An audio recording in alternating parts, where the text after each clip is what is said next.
кисти рук никак не вязались с идеальной новизной снаряжения. Зомби бежали молча, монотонно и неторопливо, словно заведенные механизмы. Их стеклянные взгляды равнодушно смотрели вперед, не глядя ни под ноги, ни по сторонам, но при этом никто из них не падал и даже не спотыкался. Медведь насчитал больше 200 существ, когда-то бывших людьми, когда их отряд достиг края оврага и остановился. Зомби синхронно замерли, будто превратились в изваяние и не двигались с места, по-прежнему уставившись перед собой безразличными взглядами.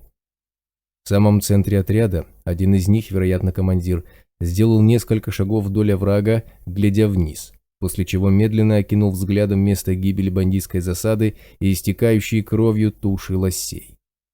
В ту же секунду все зомби, словно по команде, синхронно опустили головы, разглядывая свой участок земли, как будто каждый из них изучал некую часть местности, и после части эти будут сложены кем-то другим в единую картину, подобно элементам мозаики. Их командир сделал несколько шагов, все так же монотонно двигаясь меж своих подчиненных, и остановился. Он перестал разглядывать место боя и направил взор вперед, туда, куда ушло лосиное стадо. Все зомби как один подняли головы и синхронно продолжили бег. Едва их отряд удалился от оврага на пару десятков метров, следом за ним появился второй, не менее многочисленный. Второе подразделение зомби не обратило на разбросанные по краю оврага трупы никакого внимания и проследовало за первым. В замыкающий отряд шеренги мелькнула знакомая расцветка осоповского камуфляжа, и медведь невольно оторвал взгляд от пулеметного прицела, всматриваясь в ряды бегущих с нечеловеческой однообразностью движений существ. В следующую секунду бегущая плотной группой тройка зомби остановилась, отставая от других, и все трое синхронным движением посмотрели в сторону медведя. Многие, бывшие некогда бойцами спецотряда существа, вглядывались в густой кустарник, покрытый желтой сыпью. Не увидев ничего, они внимательно осмотрелись вокруг, все так же медленно поворачивая головы в разные стороны, и продолжили бег, догоняя ушедшее впереди подразделение. Медведь беззвучно выдохнул. «Коля, ты видел?»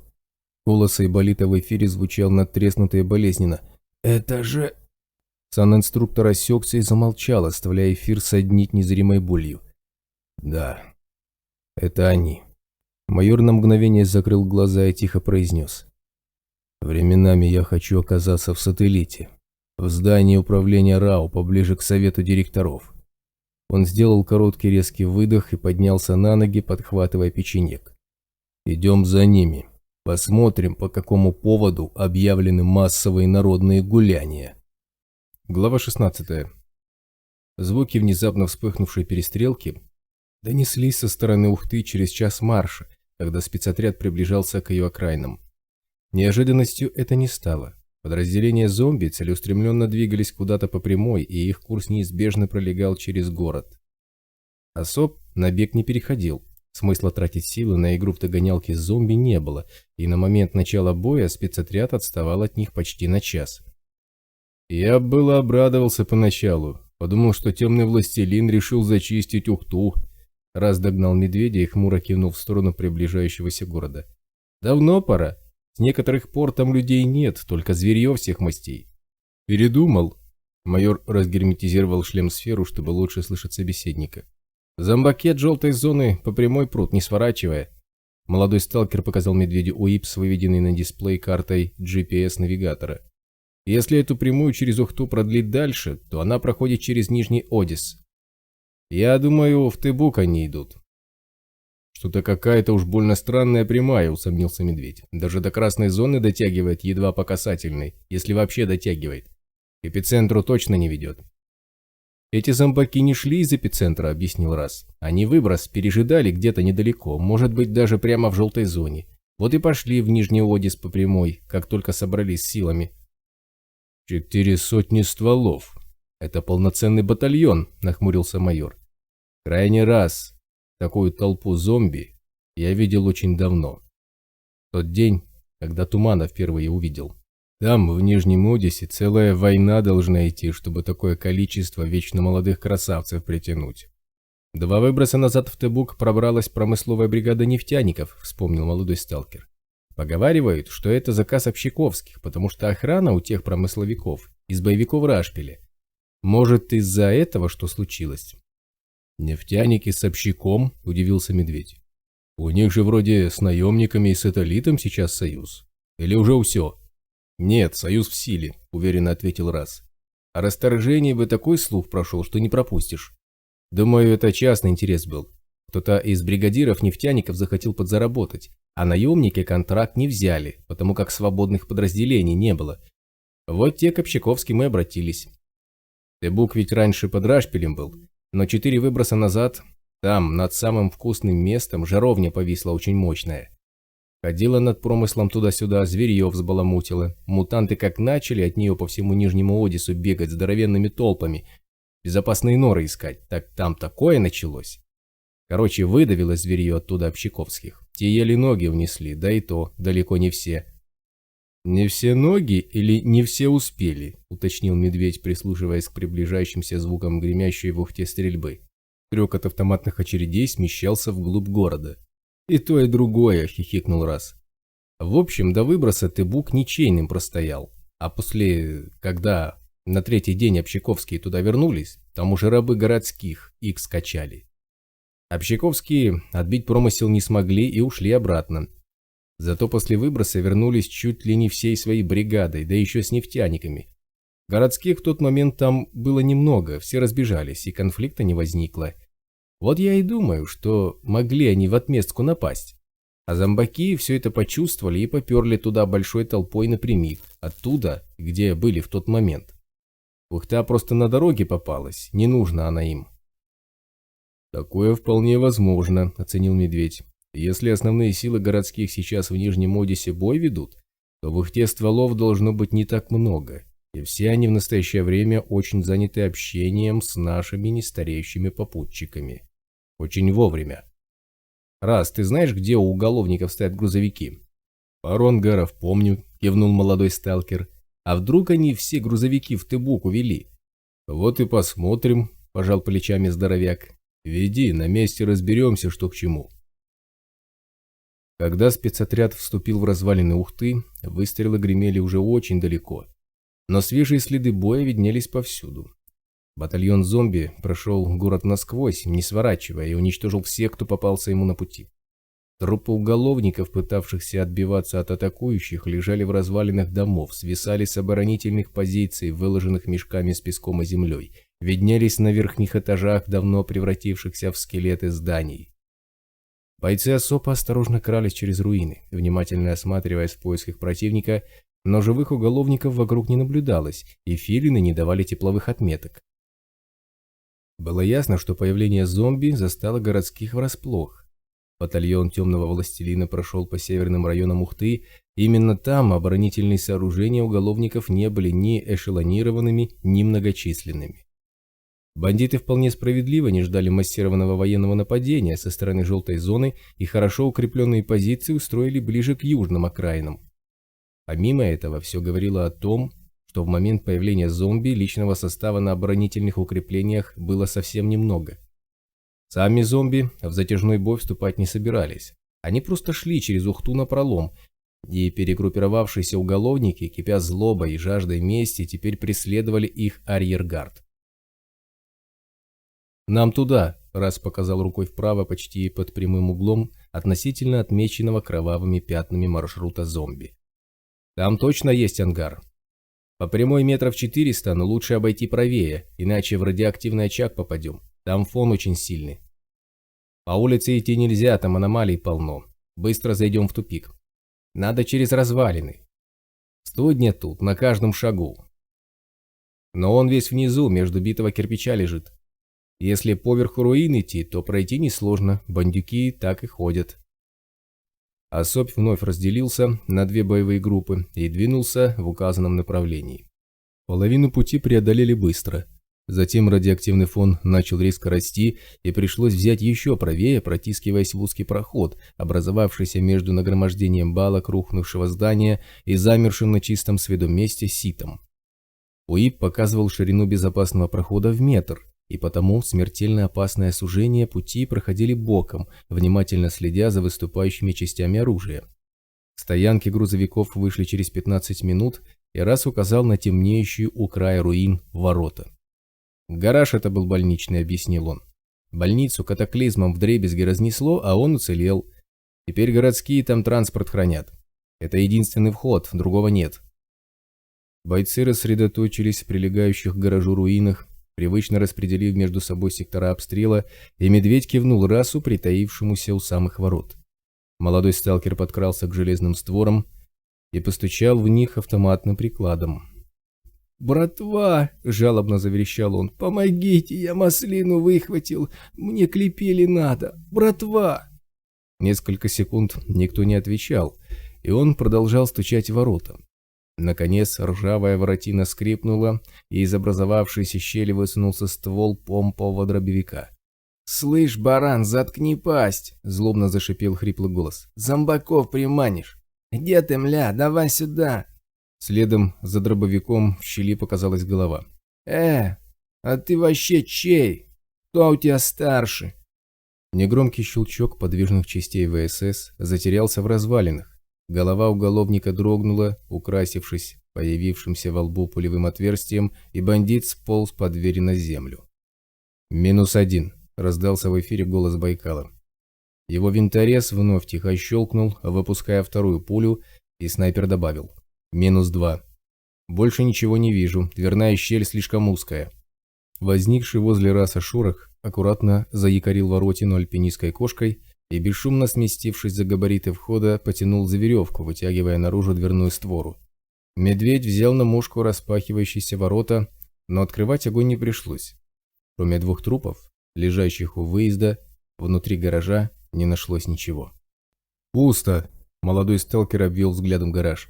«Я так и знал, что они заберут все машины с собой. Хоть бы квадрик оставили!» Он недовольно фыркнул. «Есть еще одно место на южной окраине. Там старый ангар стоит. Это все, что от железнодорожной станции осталось. Больше ничего не знаю. Где у этих уродов гаражи могут быть? Но тут надо осторожно идти. Это через самую их малину двигаться придется. Часть боевиков в Тебуке, часть преследуют зомби. Хотя я не очень понимаю для чего», – произнес Медведь. «Не можем же мы уйти, не воспользовавшись такой возможностью. Идем на станцию». Через развалины Ухты пришлось пробираться больше часа. Несколько раз осопу попадались оборудованные в руинах огневые точки уголовников. Засевшие в них бандиты не сводили глаз с восточного направления, откуда уже не доносилось выстрелов, и появление в тылу бойцов спецотряда, скользящих словно тени меж нагромождений строительного мусора и обломков зданий, становилось для них полной неожиданностью. Противника уничтожали из бесшумного оружия и шли дальше. Серьезное столкновение случилось лишь раз, когда группе, которую вел Медведь, пришлось ненадолго выйти из развалин на улицу, чтобы обойти густо залепленную паутиной гору битых панелей, некогда бывших подъездом старой пятиэтажки. Бойцы вышли на заваленную битым кирпичом дорогу, на которой обнаружилось несколько аномалий, огражденных вешками, и перешли на бег, стремясь быстрее покинуть открытое место. Филин не показывал целей, но Медведь краем глаза уловил почти незаметное движение в глубине зияющего чернотой пролома, в развалинах на другой стороне дороги, и рухнул наземь, повинуясь профессиональному рефлексу. Сразу 2 бесшумных очереди вспороли воздух щелчками пуль, пронзающих пространство, на котором еще полсекунды назад возвышался здоровяк, и бетонные обломки позади брызнули фонтанчиками крошева. Еще с десяток стволов ударили с верхушки руин одного из домов, и осоп открыл ответный огонь. Зажатая в узком месте группа Медведя оказалась под прицельным обстрелом, в эмку одна за другой ударили несколько пуль, и майор длинной очередью перечеркнул верхний этаж руин, заставляя противника прижать головы к полу. В 20 метрах левее гулко громыхнул РПГ-7 «Капкана», и реактивная граната стремительно вошла в чернильно-черный проем, мгновенно расцвечивая его яркой вспышкой взрыва. Наружу брызнули потоки пыли, дыма и рыжей кирпичной крошки, и прицельный огонь прекратился. «За мной!» — рявкнул в эфир Медведь, бросаясь вперед по захламленной дороге, и группа рванулась следом. Позади вновь ударил РПГ, посылая к вершине развалин осколочную гранату, и второй взрыв накрыл засевших на высоте стрелков. Пока вторая группа подавляла огонь противника, Бойцы «Медведя» покинули узкое горлышко дороги. В первые мгновения майор повел группу правее, стремясь углубиться в руины, обойти засаду и ударить ей в тыл, но практически сразу счетчик Гейгера на УИПе подал сигнал опасности, и от этой идеи пришлось отказаться. Группа ушла влево и заняла позиции среди развалин зданий, прикрывая отход капкана и остальных. Бандиты больше огонь не вели, но скрытность была потеряна, и дальше спецотряд перемещался только бегом, следуя за водяным расам, составившими головной дозор. К тому, что раньше было железнодорожной станцией, удалось выйти на несколько минут раньше, чем появилась погоня. Ангар нашли благодаря ведущей к нему дороге, единственно чистого пути, петляющего вокруг разбросанных повсюду искореженных вагонов, перевернутых локомотивов, разбитых пролетов рухнувшего моста и лопнувших рельсов, торчащих под разными углами, гнутыми проржавевшими загогулинами. Посреди этого кладбища железнодорожного дела стоял новенький автокран с поднятой стрелой, сверкая на солнце отполированными до зеркального блеска опорами. Воздух над ним был словно чище, чем вокруг. Асфальтовая площадка, на которой стояла машина, не имела на своей поверхности ни малейшей трещины или вмятины, и даже ветровые стекла оказались настолько чистыми, что растворялись в окружающем воздухе. Увидев автокран, Водяной сделал солидный крюк, обходя его стороной, и Медведь кивнул капкану. Тот на бегу достал из-под сумка зеленый овал РГД-5 и катушку с леской. Пока боец устанавливал растяжку в наиболее удобном для обхода автокрана месте, Осоп начал сближение с ангаром. Пулеметное гнездо, обнаружившееся на его крыше, огрызнулось огнем, и в дверях ангара засверкали вспышки автоматных выстрелов. Вторая группа залегла за смятыми вагонами и вступила в перестрелку. Пока она связывала противника боем, Медведь повел своих бойцов в обход, выходя к ангару с левого фланга, и в короткой пулеметной дуэли одной очередью срезал пулеметчика бандитов и его напарника. Занявшие оборону у ворот уголовники, услышав грохот печенега неподалеку, попытались укрыться в глубине ангара и подставили спины под пули Байкала. Его ВСС скупо и методично отработал по убегающим бандитам, и снайпер доложил об отсутствии целей. «Шорох! Зарю внутрь!» – скомандовал Медведь, беря пулемет на изготовку для стрельбы в движении. «Работать осторожно. Если там есть грузовик, он пригодился бы нам целым. Заходим!» Замерший у самого края полураспахнутых ворот Шорох быстрым движением зашвырнул в ангар светозвуковую гранату, и Медведь закрыл глаза, опуская голову. Гулкий взрыв оглушительным грохотом пробился через толстые стенки шлем сферы, и майор стремительным броском ворвался внутрь строения. Периферийное зрение засекло вялое движение в полумраке дальнего угла, и печенег короткой очередью пригвоздил к полу корчащегося от боли уголовника. Еще одного врага обнаружил Шорох. Бандит катался по полу в ремонтной яме, подвывая от боли, и закрывал ладонями лицо. Тратить на него дорогостоящие спецбоеприпасы не стали, и майор ударом пулеметного приклада проломил уголовнику голову. «Это было обязательно?» В распахнутые ворота с автоматом на изготовку вошел Айболит. «Обязательно!» Медведь посмотрел ему в глаза. «Помнишь знаменитую фразу «Вор должен сидеть в тюрьме, Айболит»?» Популярное кино было когда-то. Военврач недовольно поморщился и нехотя кивнул. «Так вот, Жиглов был неправ». Майор продолжал спокойно смотреть на санинструктора. «На самом деле вор должен лежать в земле. Если кто-то дал себе право красть у людей, заработанное честным трудом, то я со спокойной совестью даю себе право эту падаль отправлять в ад. Вопросы?» Айболит вздохнул и вместо ответа спросил, кивая на утопающее в полумраке пространство. «Зачистили?» «Очень приблизительно». Медведь с подозрением окинул ангар взглядом, и ствол печенега синхронно с глазами майора описал плавную дугу, словно принюхиваясь к темноте. «Слишком много места. Какая-нибудь мразь вполне могла забиться в щель поглубже. Но искать нет времени». «Медведь базальту», – зашипела рация. «Вижу погоню. До полуроты пеших, есть десяток мух и подствольники. Будут здесь через 5-6 минут, если следом техника не подтянется». «Раз, Водяной, в ангар», – произнес здоровяк и кивнул Айболиту на темнеющую в углу силуэт грузовика. «Виталь, посвети».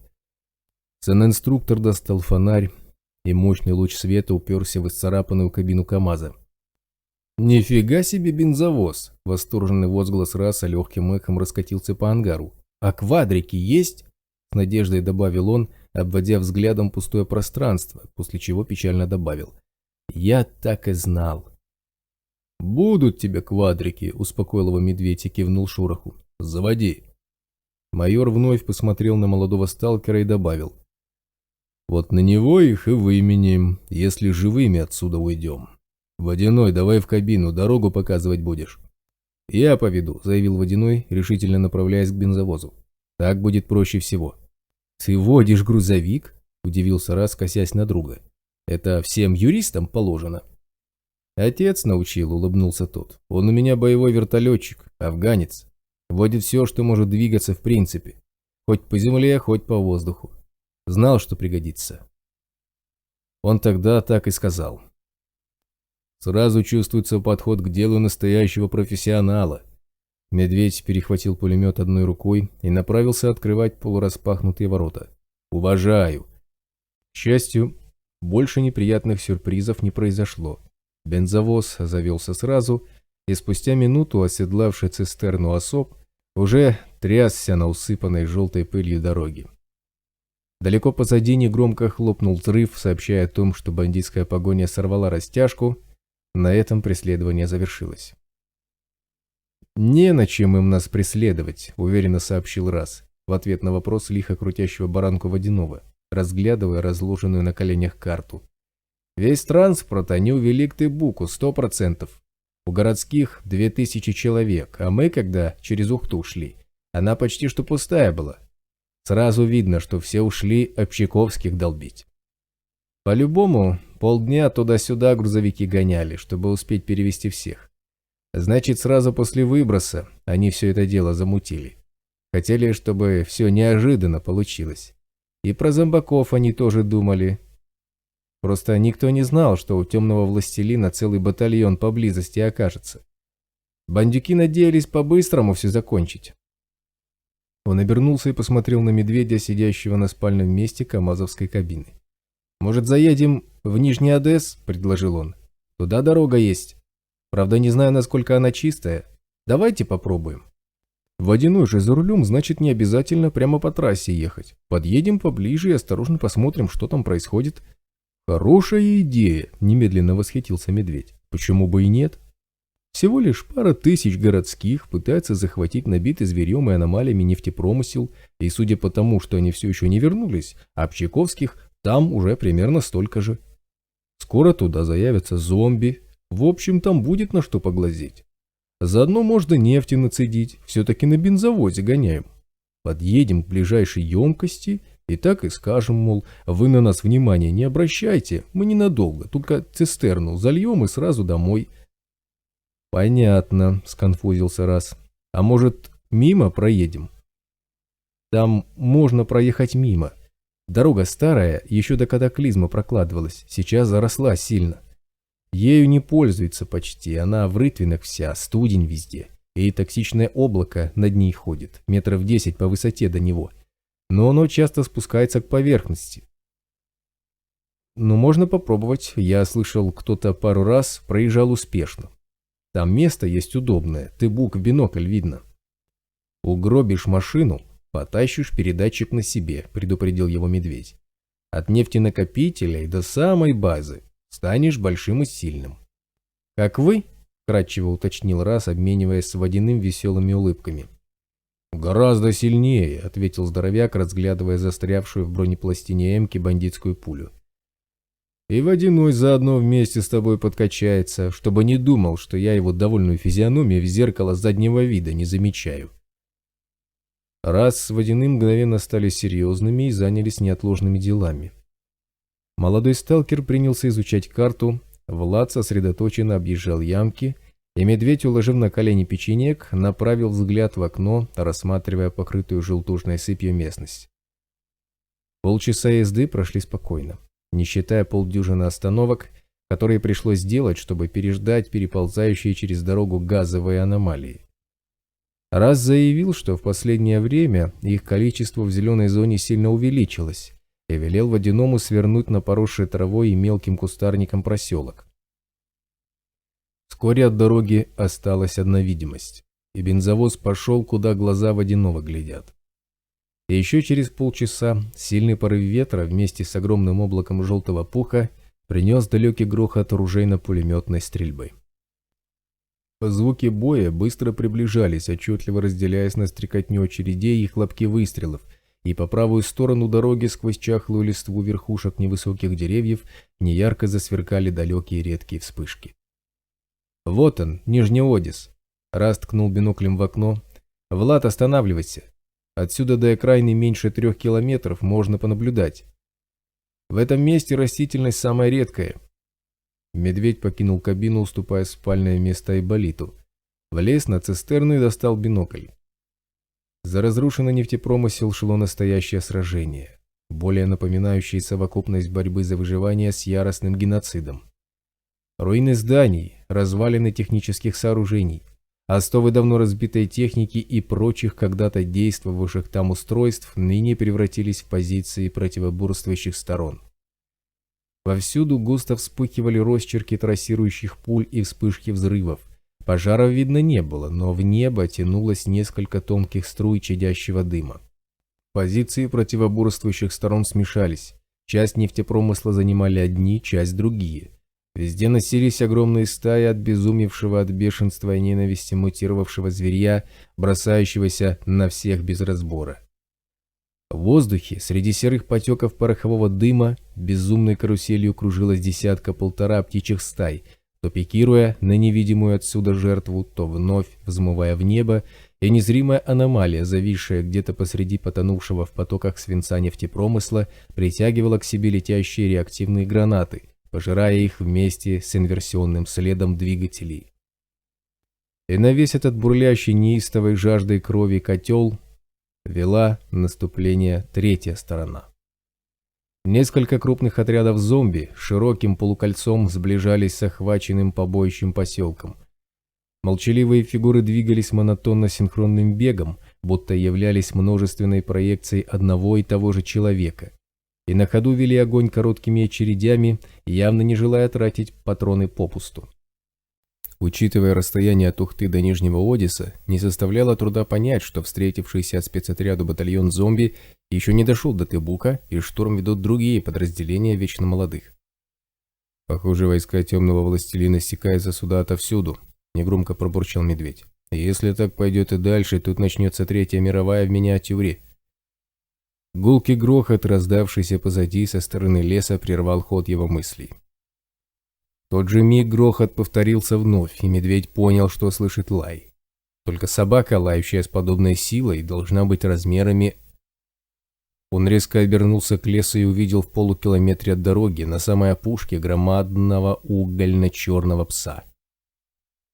Пес стоял, подобравшись, словно изготовился к атакующему прыжку, и принюхивался по ветру, скаля в раскатистом рычании огромные белоснежные клыки. Рядом с ним замер человеческий силуэт в старой фронтовой форме защитного цвета. Солдатская пилотка, галифе, начищенные до блеска хромовые сапоги и тяжелые руки, сложенные на висящем на груди ППШ, скорее угадывались, чем просматривались на таком удалении. В следующее мгновение сознание словно обожгло раскаленным металлом, и медведь четко увидел пронизывающий насквозь взгляд бездонно-голубых глаз, направленный прямо на него. Фронтовик неторопливо приподнял лежащую на автомате руку и поманил его к себе. Майор отшатнулся всем телом, теряя равновесие, и едва не упал в изо всех сил трясущие в руки шороха. «Слышишь, что с тобой? Коля!» «Это фронтовик! Надо уезжать быстро!» — донеслось до него сквозь окружающую разум незримую вату. «Держись! Водяной, гони!» Медведь почти рухнул верхом на цистерну и вцепился в поручни люка. Нефтевоз взревел мотором и рванулся с места, выдирая колесами из травяной поверхности грязные земляные комья. Глава 17. Покрытый уголовными татуировками человек в добротном охотничьем костюме зарубежного производства, окруженный целой свитой вооруженных бандитов, склонился над истекающим кровью зэком, лежащим у темнеющего входа в лаз, уходящий вглубь нагромождения развалин. «Дюбель, кто это сделал?» Он осторожно потряс умирающего. Держись, братан, лепила сейчас будет. Скажи, кому обратку за тебя давать? Чьи беспредельщики здесь были? Давай, братан, говори!» Окровавленный человек захрипел, пуская изо рта красную пену, дернулся и замер, глядя перед собой стекленевшими глазами. Кто-то из стоящих рядом уголовников молча перекрестился. Бандит в охотничьем снаряжении выпрямился и грязно выругался, сверкая стальными коронками зубов. Из-за развалин послышался шум двигателей, и рация в кармане его разгрузочного жилета ожила. «Фикса! В ангаре живых нет. Была пара рабов, свалили до нашего появления. Больше никого».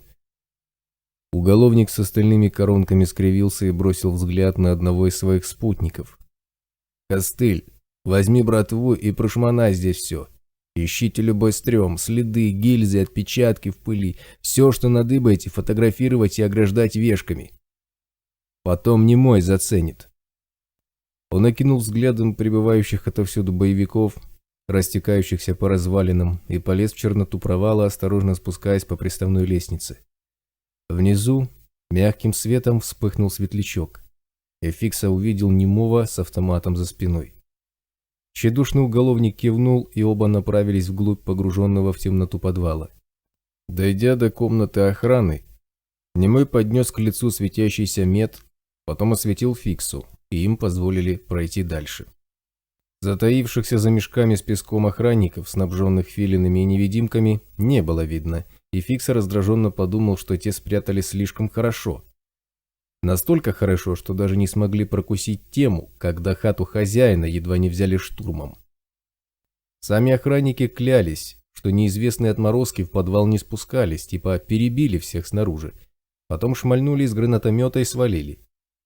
Мазёва, конечно, получилось, базара нет, вот только почему никто не может сказать, кто же замутил весь этот беспредел. А ведь так хорошо все начиналось, цвет в цвет. Фикса привычно отыскал взглядом нацарапанную на полу черту маршрута к железной двери хозяина и пошел по ней, прикидывая, что уже завтра путь изменится, как изменятся и места залегания мин в этом помещении. После такого кипиша хозяин их переставит, и в следующий раз надо будет смотреть под ноги внимательнее, если не хочешь без них остаться. Уголовник постучал в железную дверь условным сигналом и принялся ждать. «Босс, это мы», – негромко произнес он, услышав за дверью тихую возню. Фикса был готов забиться на свои коронки, что сейчас хозяин мутит с какой-нибудь заумной приспособой, разряжая совмещенную с дверью ловушку. Плоховатым фраером он был только снаружи. Под этой шкурой скрывался матерый волчара, и за время работы с хозяином Фикса не раз имел возможность убедиться, что сделал правильный выбор.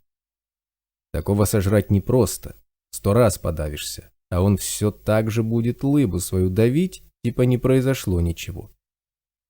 «Проходите, господа», — Меркулов встретил их неизменной жизнерадостной улыбкой. «Присаживайтесь.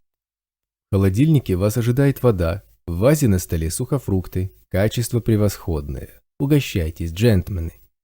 Он запер за ними дверь.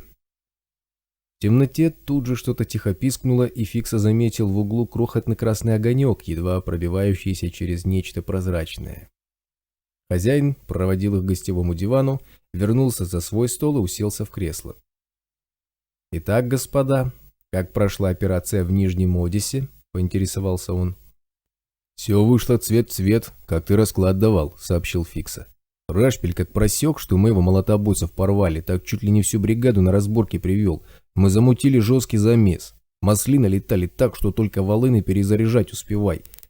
Под утро разлили бухло и пару часов мочили рашпилевское бычье. Это в натуре самая беспонтовая часть всей темы была.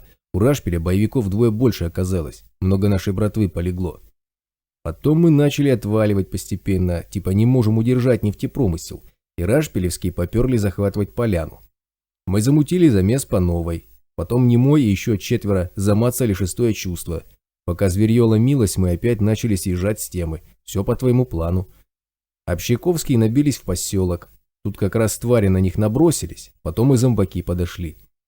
Мы оставили на своей поляне фраеров, что ты велел нанять потихо у наемников и нефтяников, отвалили на окраину и мочили всех, кто пытался из Тебука ноги сделать. За 3 часа зомбаков столько набежало, что они облепили поселок почти в круг. Потом где-то неподалеку нарисовался фронтовик. Стало совсем палево, и я братву увел. Только свалили, как на нашу поляну вышли те зомбаки, что через Ухту шли. Пришлось сделать неслабый крюк, чтобы под замес не попасть. Машин-то на всех не хватает. Короче, рашпилевское бычье до сих пор чалится там посреди аномалий между зверьем и зомбаками. Развели мы их красиво, базара нет. Фикса достал из вазы горсть крупной кураги. Хозяин, матерый интриган, век воли не видать. Такую залипуху всем впаял в натуре, развел всех, даже зомбаков. Несколько недель его тему отрабатывали. Под видом общаковских наняли нефтяников. От их имени по частному контракту наняли отряд у наемников, которые велели охранять бурильные приспособы в Тебуке. Потом под видом общаковских наехали на этот отряд и замочили пару человек. В результате у тех дерьмо закипело так, что на настоящих общаковских они бросились, словно мутировавшие кабаны, как только увидели. Параллельно замутили так, что нанятая бурильная команда нефтяников якобы обратилась к Рашпилю за охраной, потому как боялись городских, и одного отряда наемников им было мало, а бабла на вторую не хватало. Рашпиль, как узнал, что на его поляне в Тебуке уже кто-то кормится, сразу прислал молотобойцев на разборки, которые столкнулись там с нашими и устроили беспредел. За беспредел их всех и замочили. В итоге Рашпиль ни хрена не понял и отправил в Тебук серьезную бассоту, которая отгребла от наемников, как только появилась. Короче, понеслась родимая по кочкам. Общаковские встали на дыбы и рванули на замес. Мы заранее запаслись бухлом, чтобы зомбаков подманивать. В общем, в Тебуке все и встретились. Все как хозяин раскладывал, цвет в цвет и даже больше. По концовке фронтовик на опушке замаячил, типа бонус. От такого бонуса в натуре пришлось ноги рисовать по тяжелой, но бог миловал. Мазева тема про канала, базара нет, а тут зомбаки эти. Тоже знал, что через нашу малину такой табун попрет, им же никак не по пути было. Значит, приложенные нами усилия и кропотливая подготовка не пропали даром, заулыбался Меркулов. Время пожинать плоды уже не за горами. Каковы наши потери, господа? В замесе на Тебуке братвы почти сотня рыл на тот свет отвалило. Фикса скривился, сверкнув стальными коронками. И здесь, пока зомбаки через нашу малину шли, столько же. Под эту тему много рабов сбежало, и шалавы из бардака сквозанули во все стороны, еле переловили. Слишком до хрена мокрухи, люди теперь на нерве. Каковы бы ни были наши потери у гражданина Рашпиля, их будет намного больше. Меркулов многозначительно поднял брови. Сегодняшний бой оппоненты из Сосногорска запомнят надолго. Не приходится сомневаться, что Рашпиль выведет своих людей из Тебука. У него достаточно боевиков для того, чтобы пробиться через подразделения зомби. И я не думаю, что фронтовик уничтожит там всех. Имеющаяся по данной аномалии информация свидетельствует о невысокой ее скорости. И общак просто воспользуется автотранспортом. Но убитых и раненых у них будет столько, что это неизбежно вызовет внутри их сообщества недовольство политикой Рашпиля, не говоря уже о претензиях, которые возникнут у нефтяников и наемников. Будет любопытно увидеть, сможет ли он распутать запутанный нами клубок. В любом случае, некоторое время ему будет не до открытого вооруженного противостояния. Придется сосредоточить усилия на сохранении собственной власти. Не исключено, что вам, уважаемый Фикса, стоит ожидать появления некоего количества людей Рашпиля, которые пожелают покинуть общак и присоединиться к вашему благородному обществу. Кто-то от Рашпиля по-любому уйдет к нам, согласился Фикса. Недовольные всегда есть. И у нас они тоже есть, и у многих в замесе близкие Богу душу отдали. Прискорбно, что не все в нашей операции прошло гладко, с сожалением произнес Меркулов. Но в целом план реализован успешно. Завтра зомби покинут зеленую зону, мутировавшая фауна успокоится, и Тебук станет нашим без дополнительных потерь усилий. Необходимо начать добычу нефти как можно скорее и в первую очередь направить вырученные от ее продажи средства на поощрение наших людей, компенсацию их расходов, как моральных, так и физических. Уверен, как только начнется рост их благосостояния, недовольство быстро сойдет на нет. Он вновь заулыбался. Со временем ваш авторитет, уважаемый Фикса, будет только расти, ведь вы делом демонстрируете заботу о людях.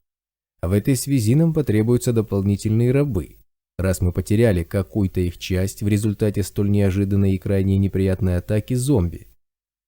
Откуда они тут нарисовались, не вмыкаю. Уголовник недовольно смял зажатый в пальцах сухофрукт. Им же из эпицентра в Тебук никак через нас не идти. Я мыслю, подстава эта осоповская. Они на нас зомбаков натравили, наверное, тоже бухлом поливали, а братва, что на шухере стояла, клювами тему прощелкала. Любопытно.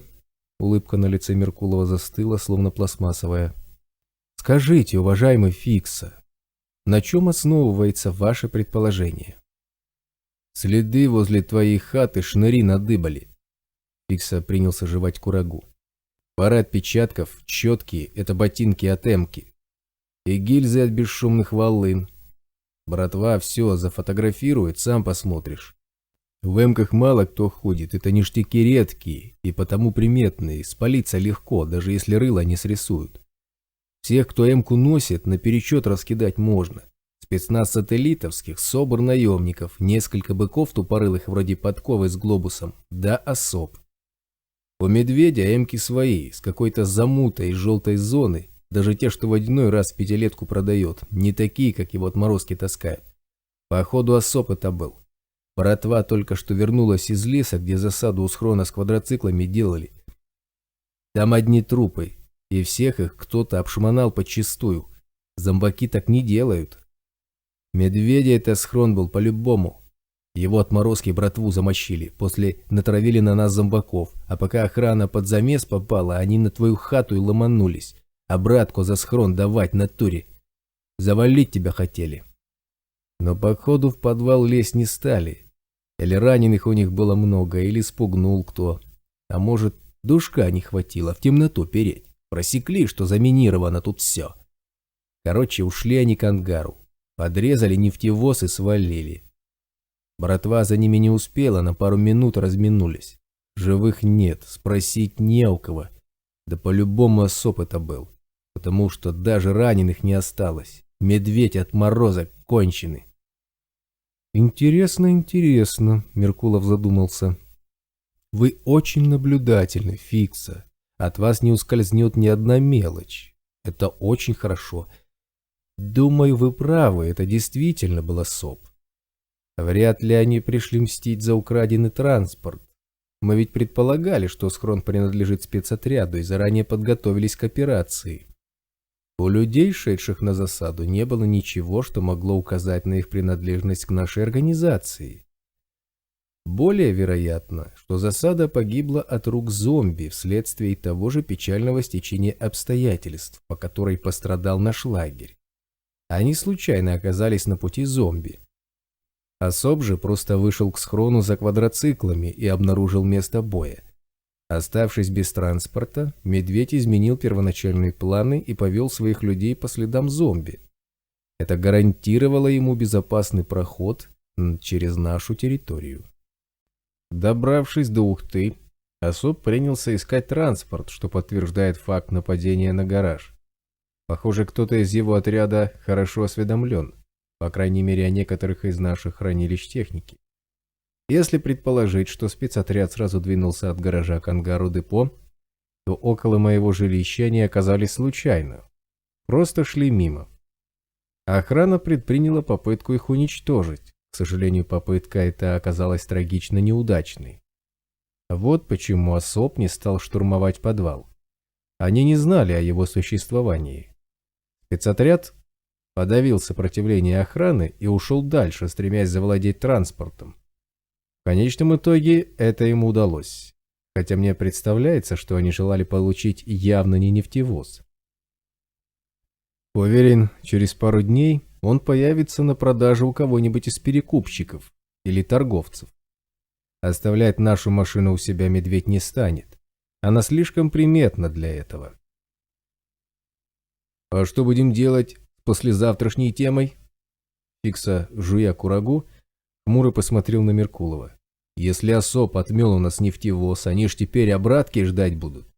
По-любому медведь поляну своего барыги отморозками обложит со всех сторон, а то и вовсе обломит всех с торговлей. Может, перенесем все замуту на пару выбросов?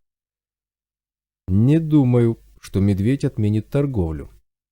Улыбка Меркулова стала еще шире. Он нуждается в ней не меньше своих покупателей.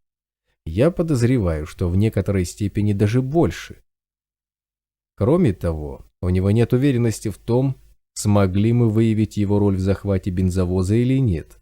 Представьте себя на его месте, джентльмены.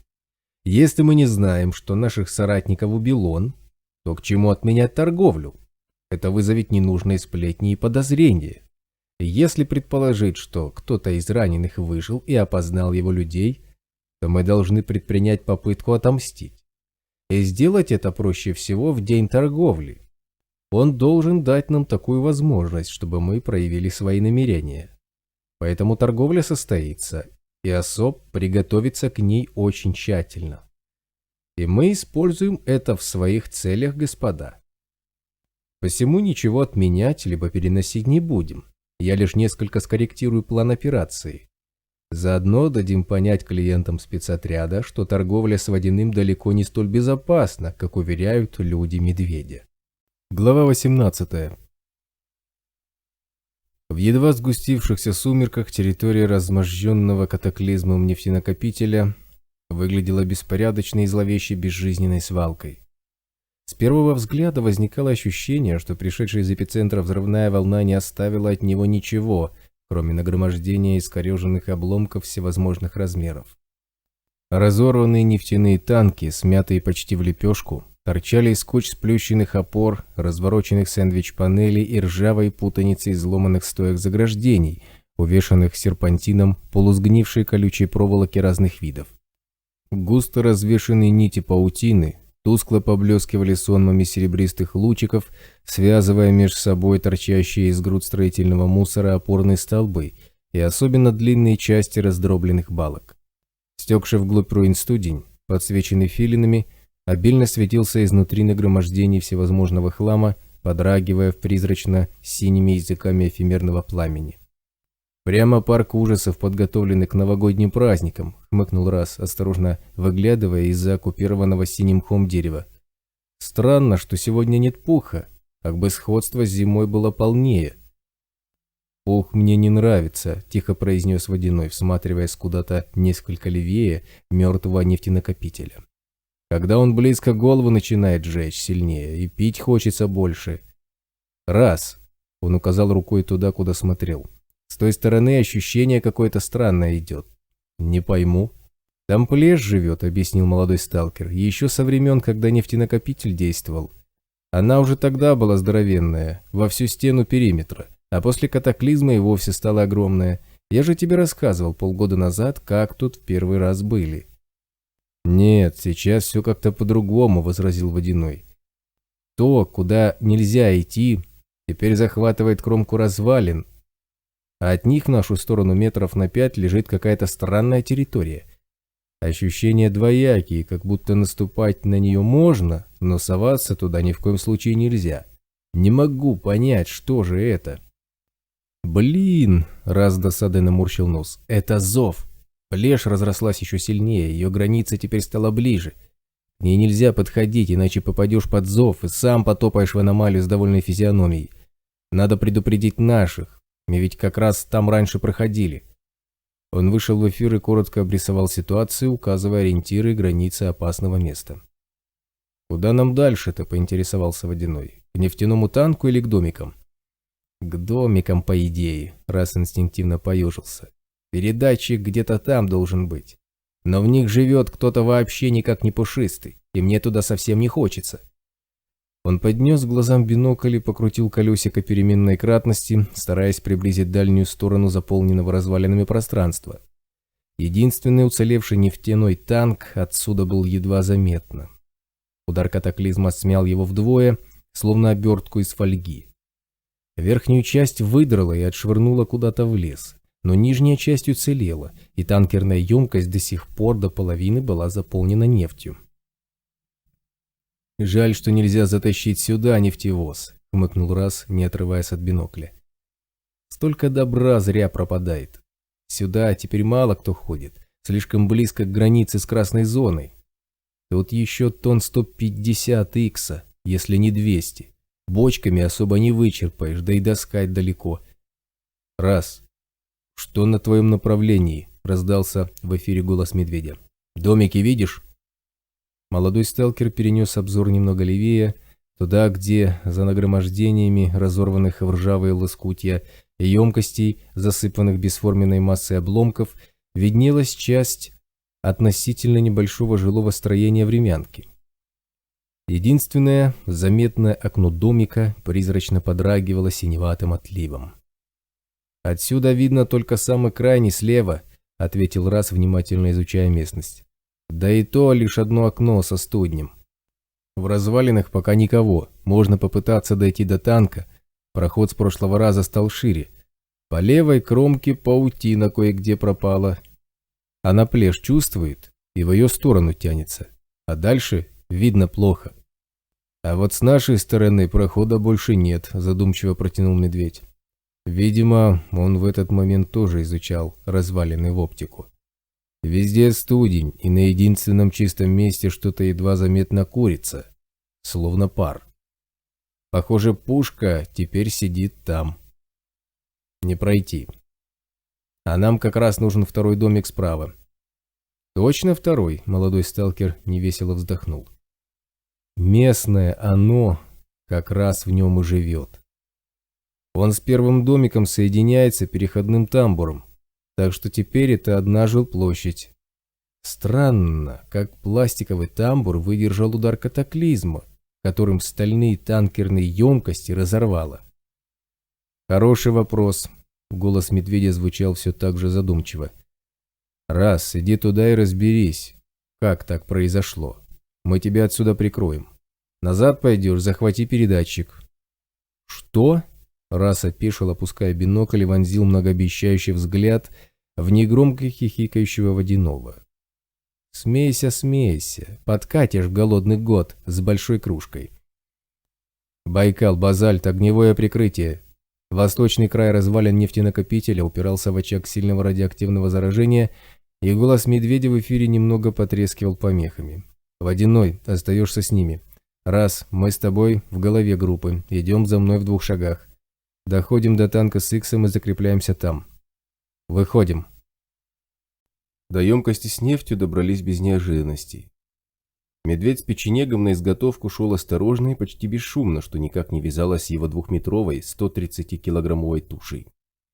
Он непрерывно ощупывал окружающие развалины взглядом, словно сканером, и пулеметный ствол синхронно повторял плавные движения глаз. Раз с тревогой вглядывался в руины. Филин живых существ не показывал, что не удивляло. Тут все забито аномалиями, и зверье легко может найти себе место для жилья поспокойнее. Хоть это не зеленая зона, но на нефтенакопитель люди периодически приходят. Вот их-то и не хотелось бы встретить. Тут проход прямой, если кто-то засел впереди в обломках сэндвич-панелей, то они для него сейчас как мишени в тире. Медведь это понимает еще лучше, потому и велел остальным двигаться с дистанции в 100 шагов, и капкан РПГ-7 заранее зарядил. Молодой сталкер оглянулся, убеждая, что основная часть отряда, как говорили бойцы Медведя, ядро группы, внимательно следит за их продвижением. Его взгляд невольно упал на стоящие у самого края невидимой плеши боевые машины пехоты.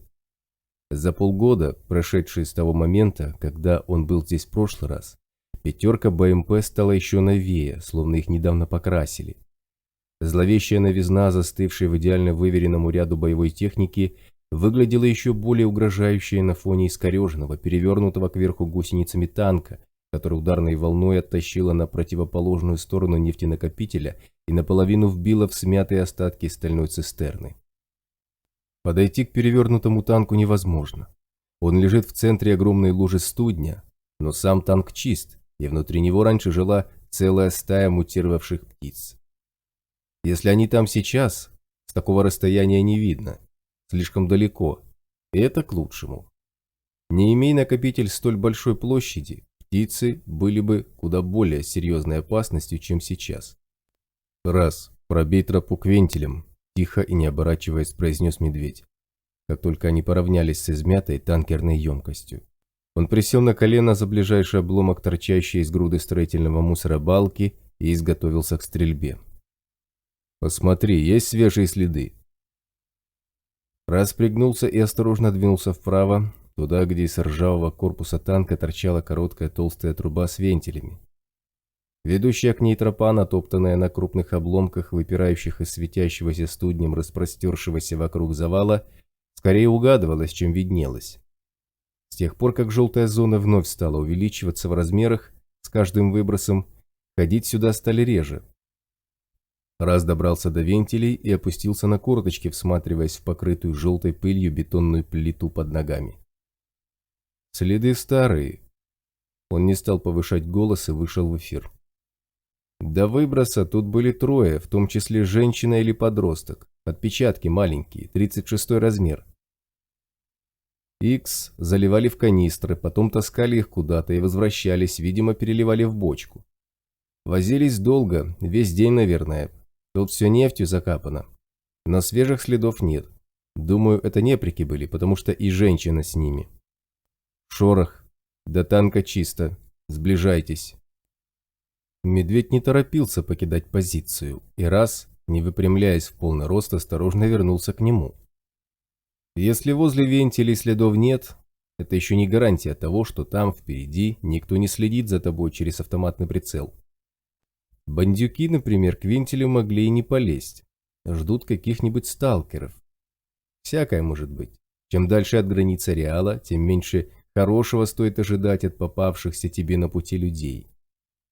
Он подобрался к медведю и укрылся за соседним обломком, косясь на поблескивающие серебром нити, мерцающие в 20 сантиметрах от плеча. Едва основная часть отряда подтянулась к танку, медведь приказал капкану взять на прицел нагромождение сэндвич-панелей и вместе с шорохом двинулся туда. В опасном месте никого не оказалось, и шорох немедленно залег там, беря на мушку весь проход. Только когда медведь разрешил остальным приблизиться. «Байкал, базальт, у нас чисто», — сообщил он в эфире. «Шорох держит тропу». «Начинается самое интересное», — вздохнул Раз. «Если что, то во всем виноват Фантик».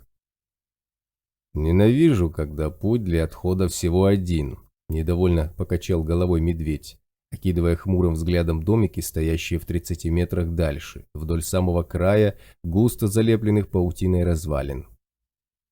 «И непонятно, кто же на тебя выскочит. На такой дистанции убежать можно только от дикобраза. Да вот незадача, они в желтой не водятся. Раз, что в остальных домиках, знаешь?» «В первом слева студень и больше ничего», — ответил молодой сталкер, кивая на крайние строения.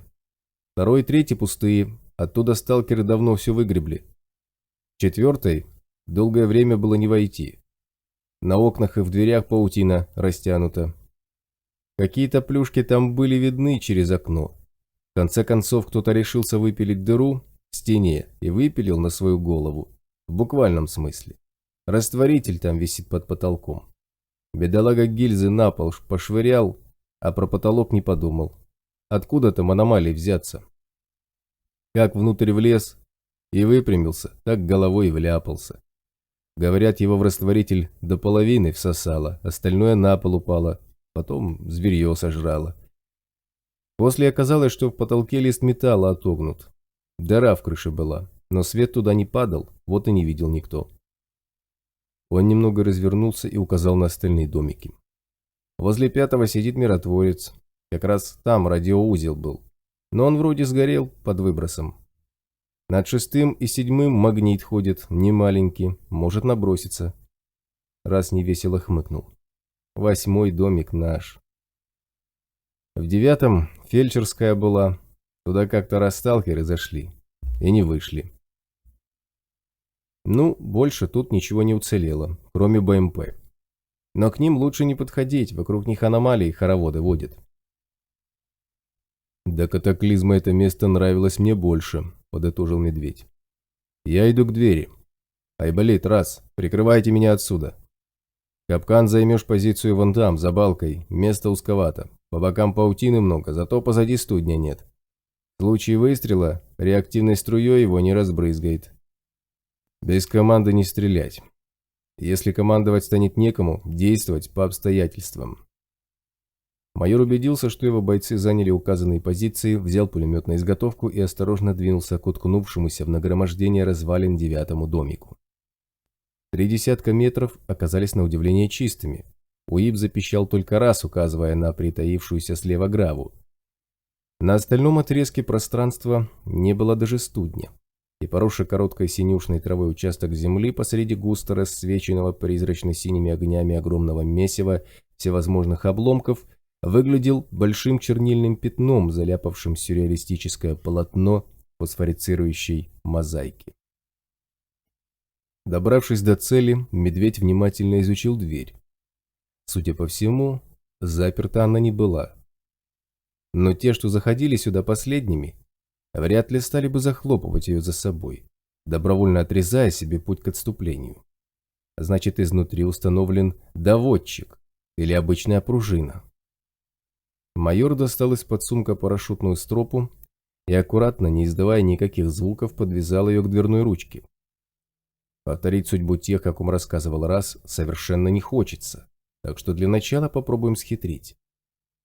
Он тихо отошел от домика на десяток шагов, отматывая стропу, удобнее перехватил пулемет и медленно потянул на себя тонкую шелковую нить, открывая дверь.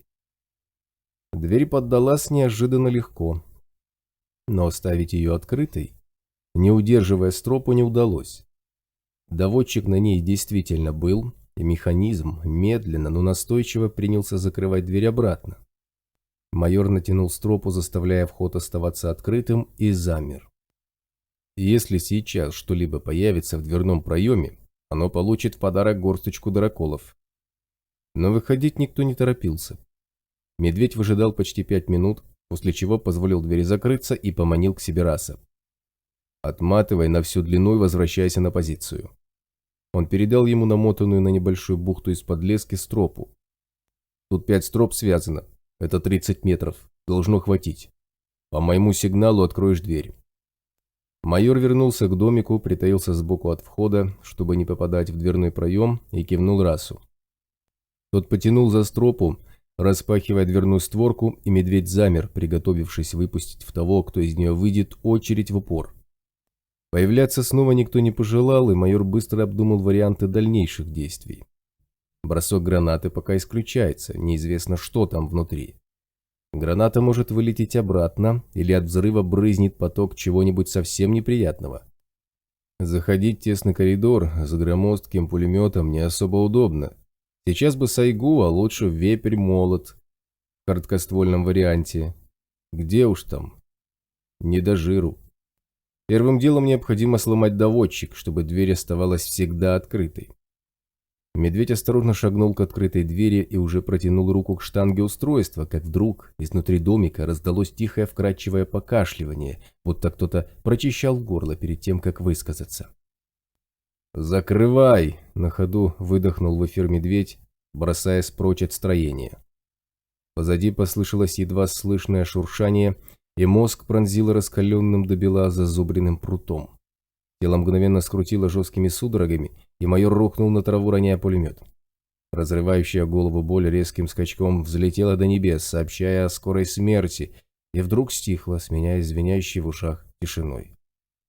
Медведь открыл глаза и несколько секунд не видел ничего, кроме заполонивших мир кровавых пятен.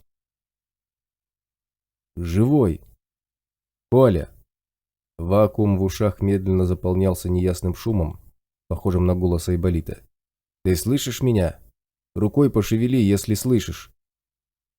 Майор заставил непослушную руку дернуться, и шипение эфира облегченно посоветовало. «Лежи, не вставай. Сейчас мы тебя вытащим. Капкан, как только дверь откроется, стреляй». Не откроется. Медведь устало перевернулся на спину и разгерметизировал шлемсферу. Там профессор. Он не станет выходить наружу. Ему и так хорошо. Майор сделал пару глубоких вдохов, чувствуя, как затихает резь в избавившихся от судорог мышцах, и блаженно произнес, глядя в небо. «Какое все зеленое, какая травка синяя, какой чудный день сегодня!» «Оля!» — негромко позвал его Айболит. «С тобой точно все в порядке? Что-то ты мне не нравишься».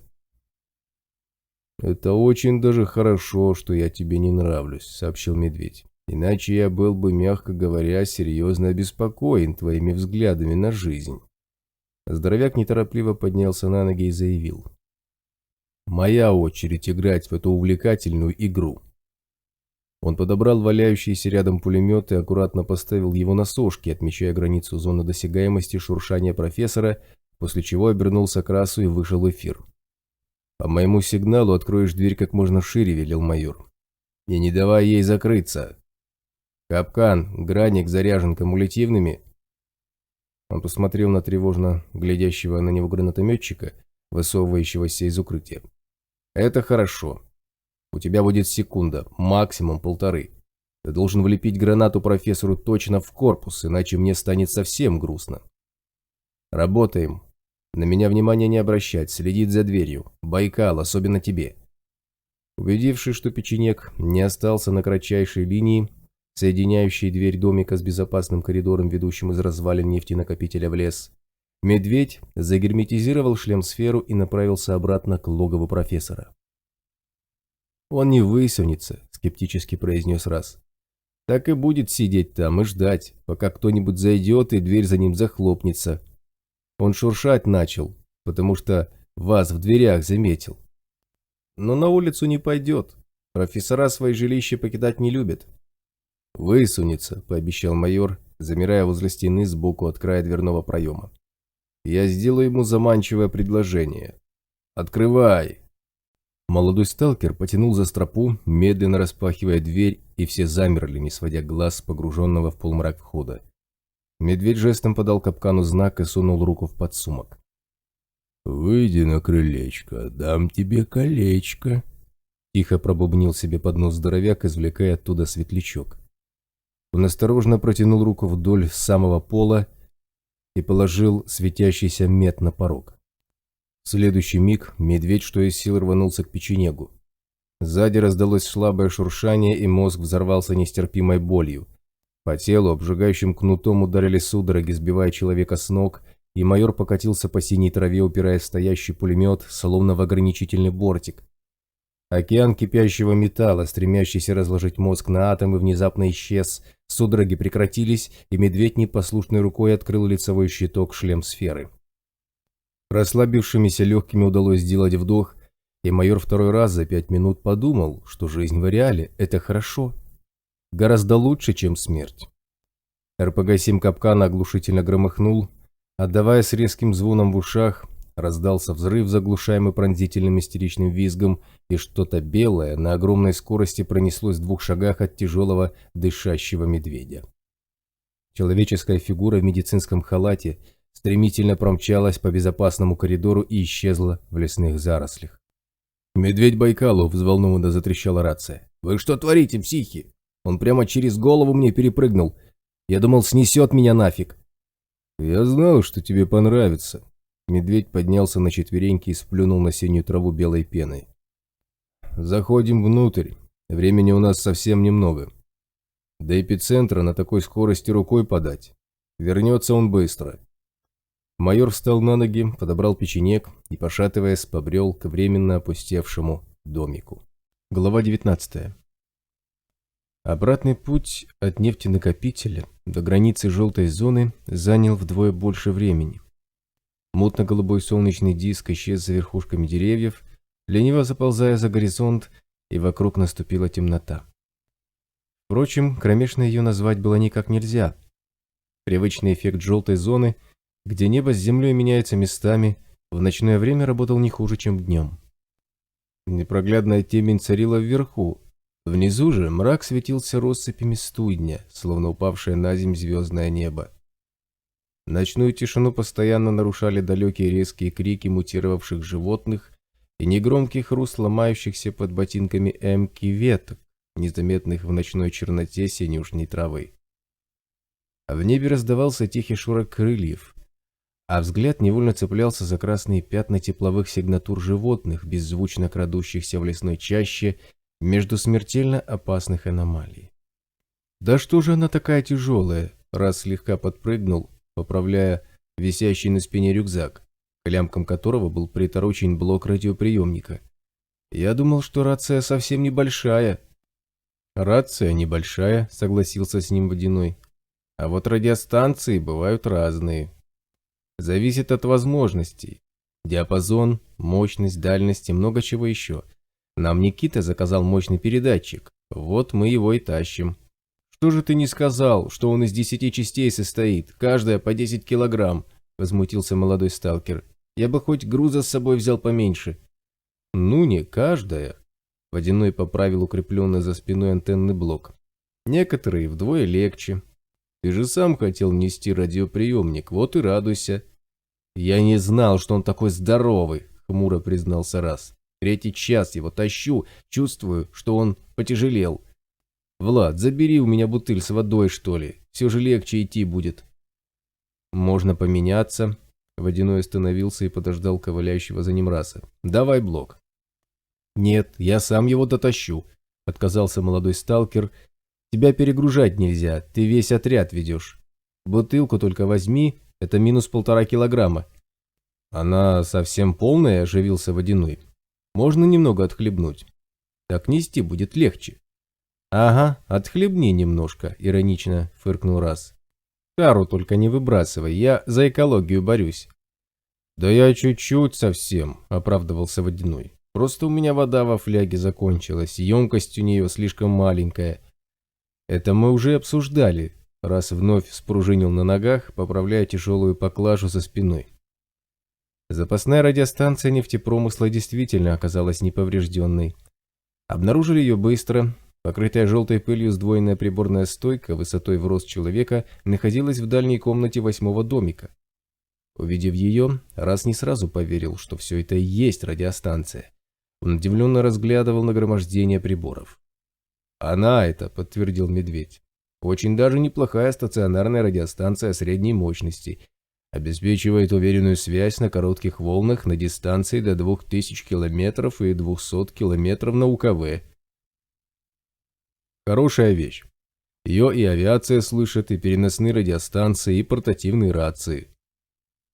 «Но почему ее так много?» – недоумевал молодой сталкер, вытаскивая из рюкзака инструмент для монтажа. «Тут целый склад всего, блин! 1,5 тонны железа! Как мы это дотащим?» «Главное – взять сами железные стеллажи», – ответил майор. «Иначе приборы некуда складывать будет». «Непорядок». Медведь, пряча улыбку, покосился на обалдевшего Раса. «Ладно, не волнуйся. Все нам не пригодится». Он указал рукой на несколько приборов. «Это блоки УКВ диапазона, радиоприемники, усилители, выпрямители и так далее. Их и снимай. В соседней комнате ящики с антенным хозяйством лежат, там тоже стоит покопаться. В общем, по одной запчасти на брата. Дальше научная команда разберется. Сейчас главное уйти отсюда поскорее, пока профессор не вернулся или еще кто». Нужные блоки демонтировали за полчаса, после чего спецотряд отправился обратно. До зеленой зоны по прямой было 14 километров, но сравнительно безопасный маршрут делал крюк, огибая крупный очаг радиоактивного заражения, и путь удлинялся еще на 2 километра. К исходу 3-го часа ходьбы нетяжелый на первый взгляд блок радиоприемника сильно вымотал Раса, и Медведь забрал его ношу себе, взвалив на спину уже 2 радиоприбора. Молодой сталкер пытался возмущаться, но могучий майор лишь отмахнулся. «Антенну с Водяным по очереди тащите», — велел он. «Вы мне работоспособные нужны, а не полуживые. Нам еще полночи до базы добираться. Думай лучше, куда нефтевоз денем. Раз для обмена он слишком приметный. Схрона у нас больше нет. а просто так бросать жаль. Вперед! За 2 километра до выхода в зеленую зону спокойный переход неожиданно закончился. Несколько раз подряд отряд накрывало газовыми аномалиями, после чего все вокруг стало кишеть мутировавшим зверьем, что покинуло свои норы, спасаясь от облаков ползучей отравы. В окружающем тропу подлеске замелькали желтые огоньки лишенных зрачков глаз, пришлось снизить темп и взять оружие на изготовку. «Медведь шороху», — вышел в эфир тыльный дозор. «За мной идут не меньше 2 десятков тварей. Начинают нагонять, скоро будут атаковать. Филин показывает множественные цели справа от тропы.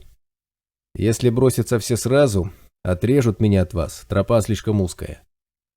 «Раз, Водяной, ищите чистое место, быстро!» Медведь развернулся назад и присел на колено, сбрасывая на траву блоки радиостанции. Он приник к пулемету. «Шорох, сближайся по левому краю тропы, я прикрою». Небольшую полянку удалось разыскать почти сразу, в 10 шагах от тропы. Пока особ занимал круговую оборону, идущее следом зверье окружило поляну и замерло, затаившись в кустах.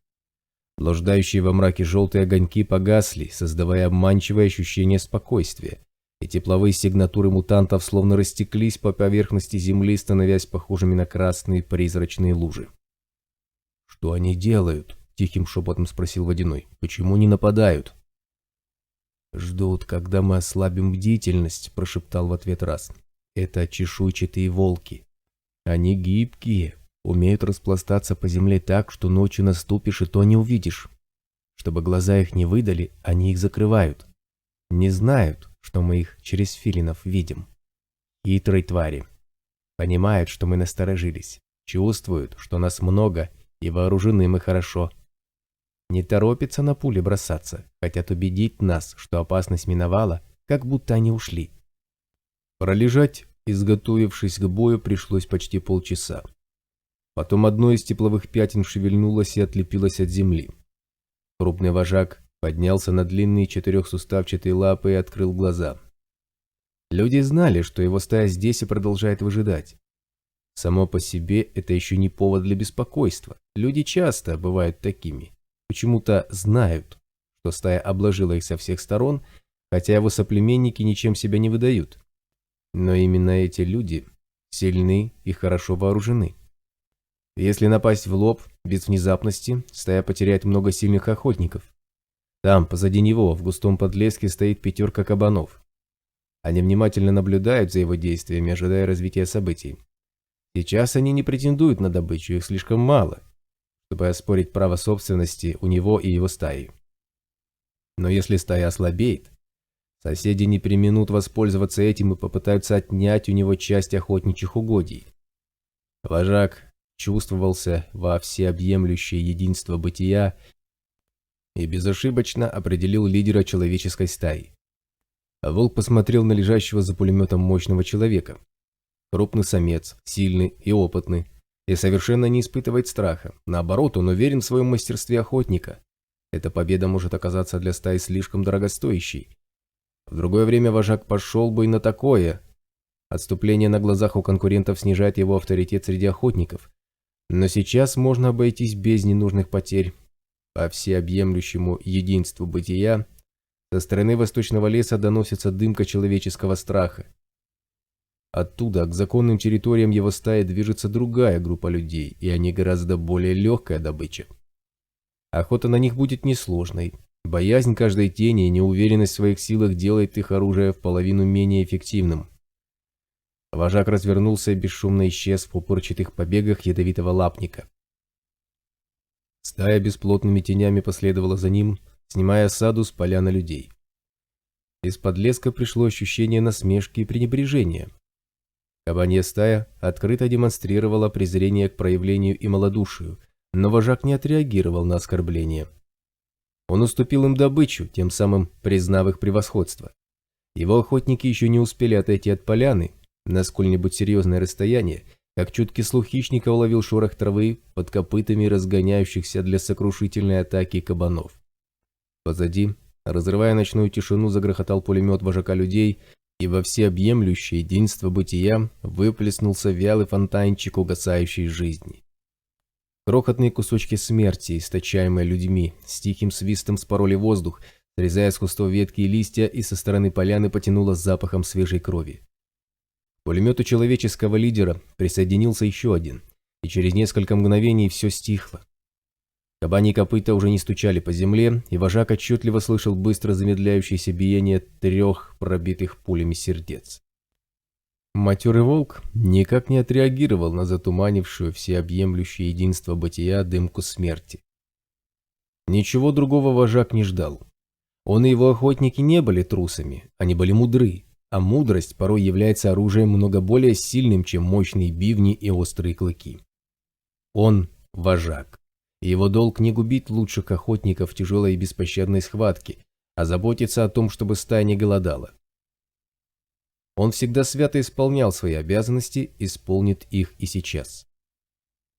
Расстояние до терзаемых страхом людей неторопливо, но неуклонно сокращалось, и вожак послал часть охотников обходить жертв с тыла. Это будет несложная охота. Сегодня стаю ждет обильный ужин. Глава 20. Пулеметная очередь вспорола грудь мчащемуся в лобовую атаку кабану, выгрызая из могучей тушки куски плоти и фонтанчики крови.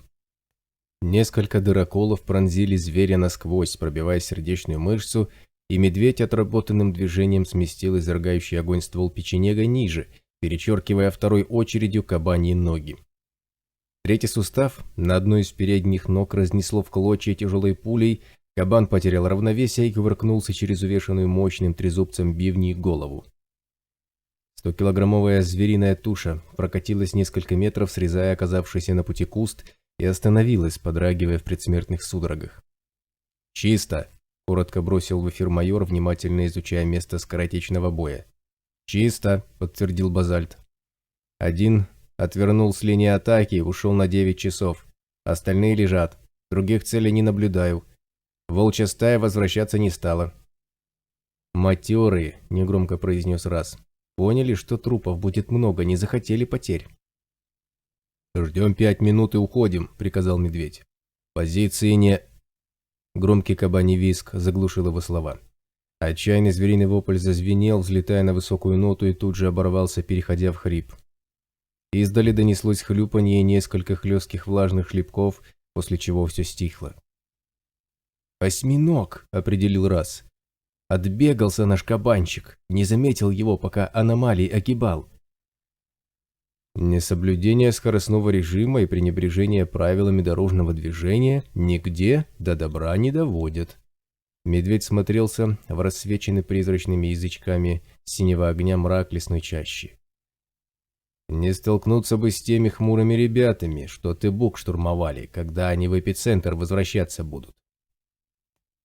Взгляд майора остановился на едва заметном серебристом пятне, пробивающемся через кусты.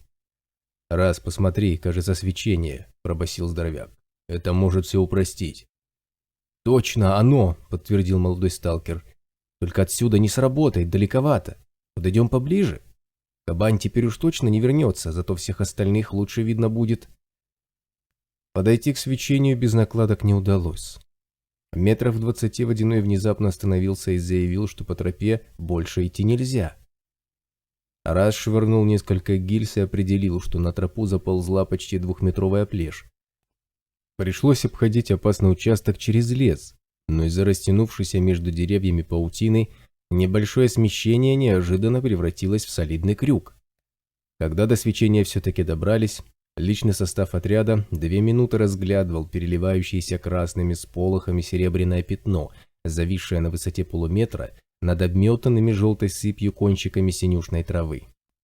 Получив эффект дневного зрения ночью, особ двинулся вперед, стремясь вернуться на звериную тропу, но в десятке шагов от нее вновь пришлось остановиться.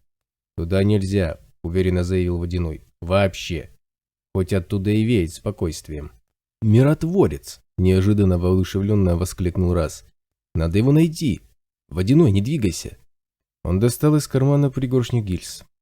«Откуда точно начинается место, на которое ступать нельзя?» Получив ответ, молодой сталкер принялся разбрасывать гильзы. Одна из них вылетела на небольшую полянку в 3 метрах правее, пролетела сантиметров 50 и неожиданно превратилась в едва заметное облачко пыли, медленно тающее в воздухе. «Вот он!» – азартно заявил Расс и метнул одну за другой еще несколько гильз, определяя границы смертельно опасной области. «Так», – подытожил он, – «мне нужна еще хотя бы одна аномалия, а лучше две». Расс присел на корточки, выхватил нож и быстрыми движениями начертил на земле какую-то схему. «Да, точно», – подтвердил он, – «лучше две. Водяной, поможешь?» «Раз», – глубокомысленно изрек медведь. «Если тебе от этого станет легче, могу пообещать больше не называть твою тушку чахлой. Только ни за что на свете не ходи в Африку гулять. Знаешь, кто там живет?» «Это важно. У меня научная теория, между прочим», – возмутился Расс и принялся наседать на Водяного. «Влад, куда еще идти нельзя? Давай, думай скорее, не то бутылку назад отберу». «Ну и забирай». На лице Водяного не дрогнул ни один мускул. «Там все равно ничего нет». «Уже?» – по лицу Расса скользнула тень удивления. «Когда ж ты успел?» Не дожидаясь ответа, он вперил в него нетерпящий возражений взгляд. «Влад, мне срочно нужны две аномалии. Где они?» «Откуда я знаю?» – обиделся Водяной. «Я вообще не понимаю, что это такое». «Ну, туда идти нельзя, например». Он ткнул рукой, указывая направление. «Еще туда и туда. И вон туда тоже. Да тут полно того, куда идти нельзя». «Стоп!» – прервал его молодой сталкер. «Не все сразу. Так, сюда». Он медленно двинулся в сторону опасного направления, держа наготове УИП и пригоршни гильз. А сделав пару шагов, он словно прислушался к чему-то и негромко произнес. «Не то. Это паутина. Не подойдет». Раз повернулся к Водяному и пошел в следующем из указанных направлений. Через несколько метров он ненадолго остановился и вновь повернул назад. На третий раз его попытка увенчалась успехом. Пробравшись через кусты на небольшое чистое место, окруженное старыми синим с желтыми потеками мхом старыми деревьями, Раз секунду помедлил, после чего швырнул гильзу. Та пролетела метра 3 и начала терять высоту, как вдруг дрогнула и, изменив направление, потянулась вверх, быстро набирая скорость. На высоте человеческого роста она развела резкое ускорение, мгновенно смялась в бесформенный комок и с тихим чавканьем исчезла. «Магнит!» Радости молодого сталкера не было предела. «Да еще летающий! Круто!» Он мгновенно стал серьезен. Осталось найти еще одну. Расс сделал на древесном стволе небольшую зарубку и поспешил к Водяному. «Влад, где еще?» Неподвижно стоящие посреди леса бойцы с нескрываемым интересом разглядывали крадущегося среди подлеска Расса, разыскивающего еще одну аномалию. Искомое было найдено спустя 2 минуты, после чего парнишка с победным видом принялся чертить ножом на земле более сложную схему, постоянно привставая и бросая взгляды в сторону обнаруженных аномалий. Наконец, некие расчеты оказались закончены, и он выпрямился, нащупывая взглядом одно ему известное место. «Я сейчас», — заявил он и исчез за широкими пупырчатыми листьями сине-желтого куста. «Может, мне лучше с ним пойти?» — недоуменно оглянулся на медведя Водяной. «А ты знаешь, куда?» — хмыкнул тот. «Подождем. Этот скользкий тип ходит по желтой зоне с детства. Я за него спокоен. Главное, чтобы он не со спрятанными в том самом детстве игрушками ушел. Не то заночуем прямо здесь». Но Расс вернулся быстро. Не прошло и 3 минут, как он появился из кустов и торжественно протянул медведю ладонь с лежащим на ней крупным светлячком. «Вот, возьмите. Это взамен того, что у вас профессор забрал», — пояснил молодой сталкер. «Это ты за ним ходил?» — медведь удивленно покачал головой, забирая мед. «Силен, силен. Как ты его вычислил?» «Я же говорю, можно рассчитать, где меты появляются», — заявил Расс. «Я их так постоянно нахожу». «А мне не верит никто, и в ГНИЦ не верили. Все аномалии между собой связаны, просто это заметить очень тяжело. Там не все так просто, надо учитывать много всяких мелочей. Размеры, высоту, дистанцию и все такое. Но если правильно определить эти связи, то можно найти точки их пересечения. На их месте и появляются меты. Я давно заметил. Только они не обязательно после каждого выброса появляются. Там какая-то сложная последовательность, я еще не рассчитал. Но потом обязательно рассчитаю. Но если правильно места определить, по ним можно, как по грибнице, после выброса входить и проверять. Рано или поздно меты там будут. Ты как-нибудь найди время и поговори об этом с нашими Эйнштейнами, посоветовал Медведь. А теперь пошли дальше. Пока эффект от свечения действует, надо бы успеть из желтой выйти. До границы 1,5 километра осталось. А в зеленую спецотряд вышел через 20 минут. Зеленое небо и синяя трава мгновенно поменялись цветами, и из лесной чащи донеслось тарахтение маломощного двигателя. Медведь жестом остановил отряд и прислушался. Источник звука находился метрах в 500 отсюда, левее того места, где особ поставил захваченный у бандитов нефтевоз и заведенным мотором КамАЗа явно не был. Похоже, мотопомпа работает. Раз тихонько подкрался к майору. Кто-то Икс качает. Там раньше нефтяное пятно было. Месяца 3 назад оно сильно обеднело. Наверное, после выброса нефть вернулась. Только зачем они помпу посреди ночи врубили, не пойму. Слышно же за километр. Может, для того и врубили, негромко ответил Медведь. Переходим на запасную частоту, 4-й канал. Он щелкнул верниром рации, переключая каналы, и вышел в эфир. Идем к нефтевозу. Айболит, сколько еще будет действовать дневное зрение? Минут 15-20, откликнулся санинструктор. Может и дольше. Мы же смотрели на свечение в желтой зоне, там эффект более устойчивый. К поляне, на которой оставили нефтевоз, вышли 2 группами с разных сторон, ожидая засады. Но засады на месте не оказалось, нефтевоза тоже. Судя по примятой траве, он укатил отсюда не так давно, как раз в ту сторону, откуда доносился звук работающей мотопомпы. Идти по автомобильным следам Медведь не стал, и обе боевые группы двинулись в ее сторону через лес, тщательно сверяясь с УИПами. До границы нефтяного пятна оставалось еще 150 метров, но сквозь кусты уже пробивался свет фар и электрических фонарей, беспорядочно скользящих по окрестностям. Особ вышел на 20-метровый рубеж и прекратил движение. Пока бойцы бесшумно снимали с себя поклажу, Медведь при помощи филина изучал обстановку. Там, впереди, оказалось довольно людно. Судя по тепловым сигнатурам, не меньше 2 десятков человек скучились в одном месте, еще 8 образовывали вокруг них подобие круга диаметром метров 12. Похоже, охрана, следящая за лесом. Наблюдатели наверняка снабжены филинами, и это играет спецотряду на руку. Часовые неизвестных нефтедобытчиков рассчитывают обнаружить приближающихся к ним существ заранее и вряд ли допускают тот факт, что все возможные нападающие будут иметь на вооружении невидимку. Это слишком редкий и недешевый мед, и снабдить им целый отряд может позволить себе далеко не каждый. Судя по всему, там, на нефтяном пятне, нападения либо вообще не ждут, либо это очень грамотная приманка под тщательно и профессионально подготовленную засаду. Майор отправил вторую группу предпринять фланговый обход, после чего рассредоточил своих людей, и 4 бойцов, растворившись в ночном мраке, начали медленно сближаться с поляной. Медведь аккуратно обогнул заполненную студнем ямку и опустился в полуприсед.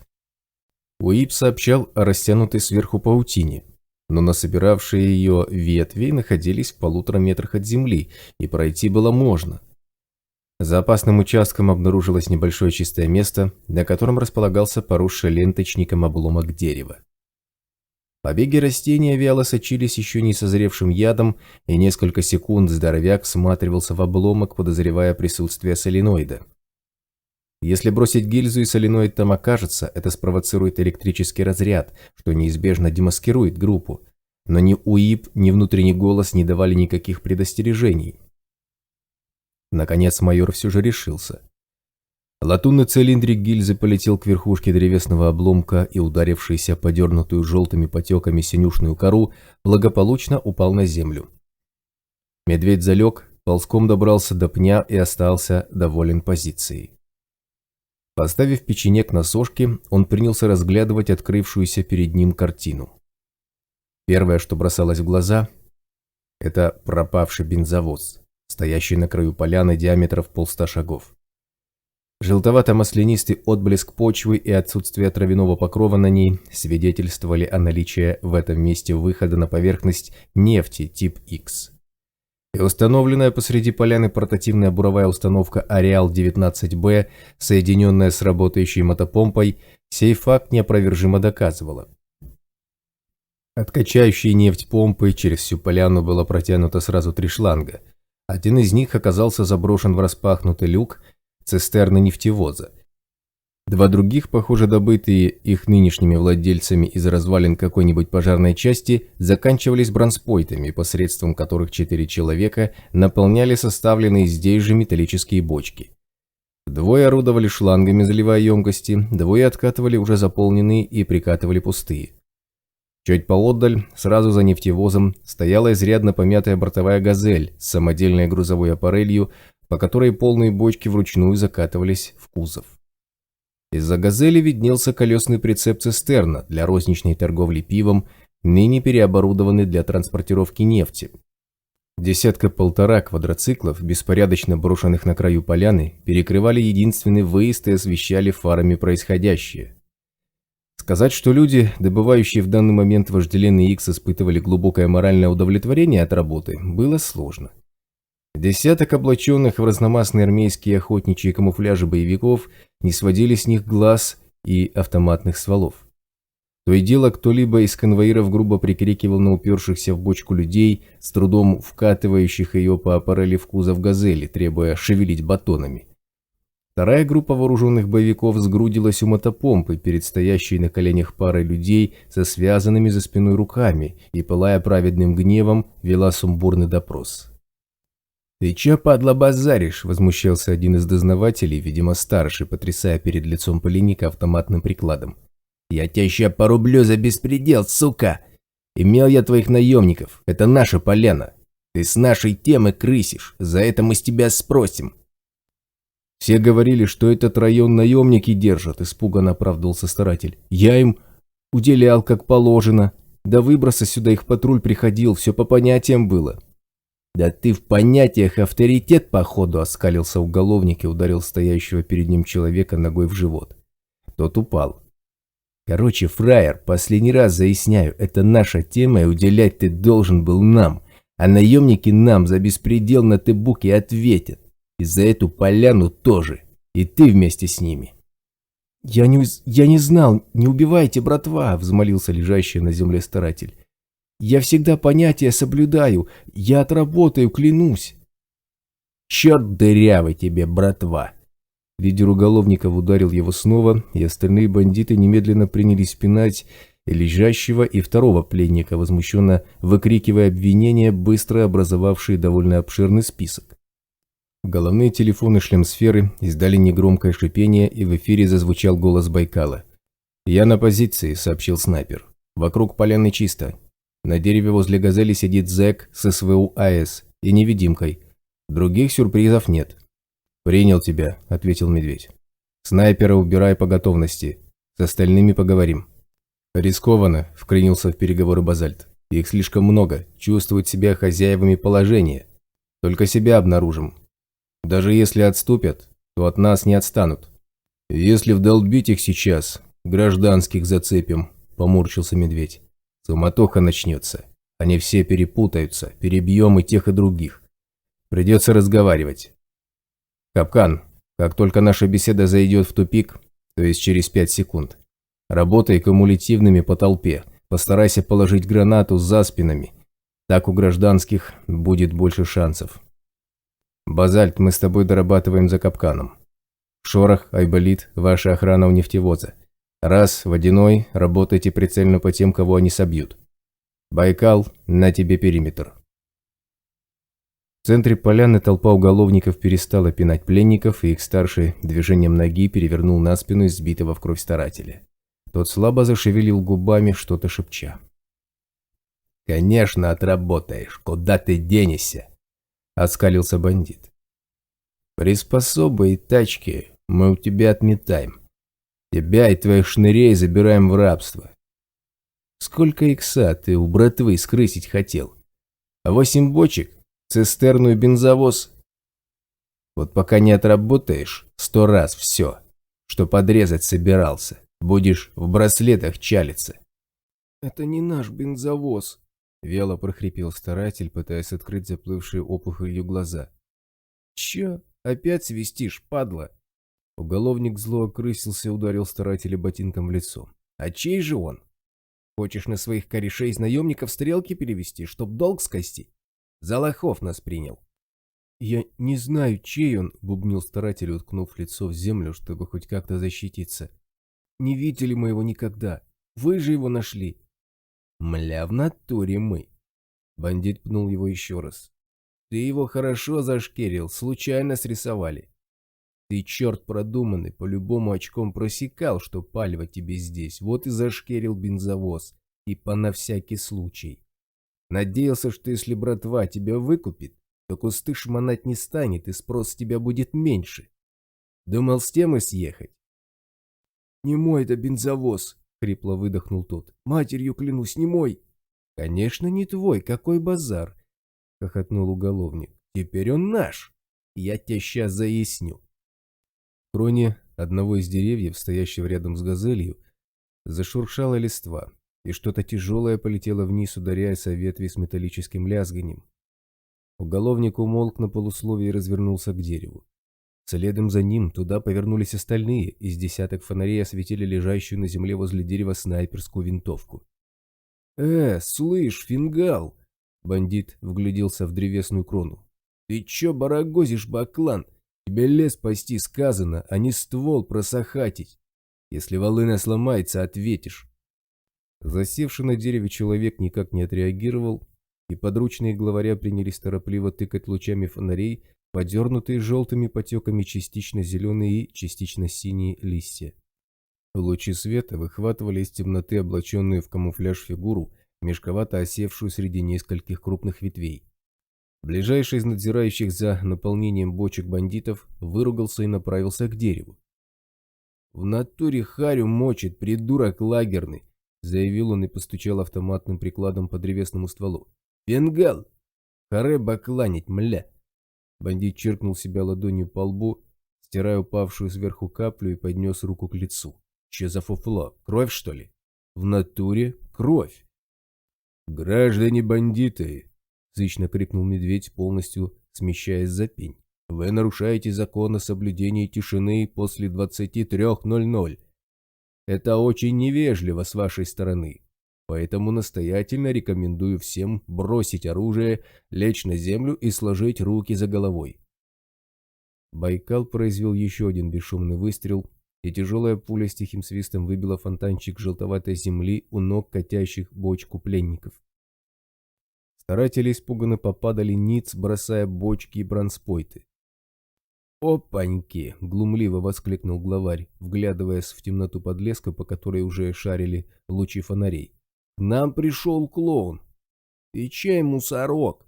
Выйди, покажись, побазарим!» Медведь подобрал лежащий рядом обломок замшилой коры и с силой швырнул его подальше от себя в густой кустарник. «Вот он!» — заорал кто-то из уголовников, направляя в шевельнувшиеся кусты луч тактического фонаря, укрепленного на длинноствольном дробовике. «За кустом! У него невидимка!» Он выстрелил, разнося зарядом картечи в клочья крону кустарника, и в тот же миг толпа бандитов разразилась шквалом беспорядочного огня, вырубая потоками свинца в светящемся студнем подлеске небольшую просеку. За их спинами, в глубине леса, гулко ударил РПГ-7, посылая в толпу реактивную гранату, яркая вспышка осветила ночную темноту, и взрыв разметал по сторонам ближайших бандитов. Пулемет «Базальт» дал длинную очередь, срезая мечущихся по поляне уголовников, и уцелевшие бандиты попадали на земь, торопливо разворачиваясь в сторону внезапно обнаружившегося в тылу врага. «Гаси фонари, мля!» — орал кто-то сквозь вопли раненых, тонущие в грохоте стрельбы и тарахтении мотопомпы. «У мусоров невидимки! Бросайте в них фаеры, иначе перемочат всех!» Несколько уголовников с судорожными движениями выхватывали из карманов курток осветительные шашки и, торопливо зажигая огонь, швыряли их в окружающие поляну кусты, пытаясь обнаружить пулемет. Базальт прекратил огонь, и медведь высунулся из-за своего пня. Майор взял на прицел ползающих по погрузившейся в темноту поляне бандитов, благодаря действию дневного зрения, лежащих как на ладони, и толпу уголовников накрыл свинцовый дождь. Разрываемый вспышками выстрелов в прозрачной темноте, Филин отчетливо показывал тепловые сигнатуры еще живых врагов, и медведь короткими очередями методично уничтожал цели одну за другой. Зэки задергались, разворачиваясь к новому противнику, и продолжили беспорядочную пальбу. Пулемет «Базальта» заработал вновь, посылая стайки пуль в обнажившийся фланг скопления бандитов, и среди них началась паника. Кто-то, сообразив, что выжить на открытой местности под перекрестным огнем двух пулеметов шансов нет, вскочил на ноги и ринулся в лес. Несколько уголовников последовали его примеру, но бегущий первым зэк внезапно споткнулся, словно получив удар в спину, и полетел наземь, неподвижно распластываясь на лишенном травы маслянистом грунте. Остальные попадали, вжимаясь в землю, и грохот пулеметных очередей прекратился. Залегшие среди трупов уцелевшие бандиты огрызались огнем, стреляя в безмолвный лес, и в грохоте выстрелов не сразу стало понятно, что количество стреляющих медленно, но неуклонно сокращается с каждой бесшумной прилетающей из темноты пулей. «Медведь Байкалу!» – раздался в эфире голос снайпера. «Дальше работать нежелательно. Неясно, где среди них гражданские. В центре поляны все смешались в кучу». «Всем прекратить огонь!» – приказал Медведь. «Подождем».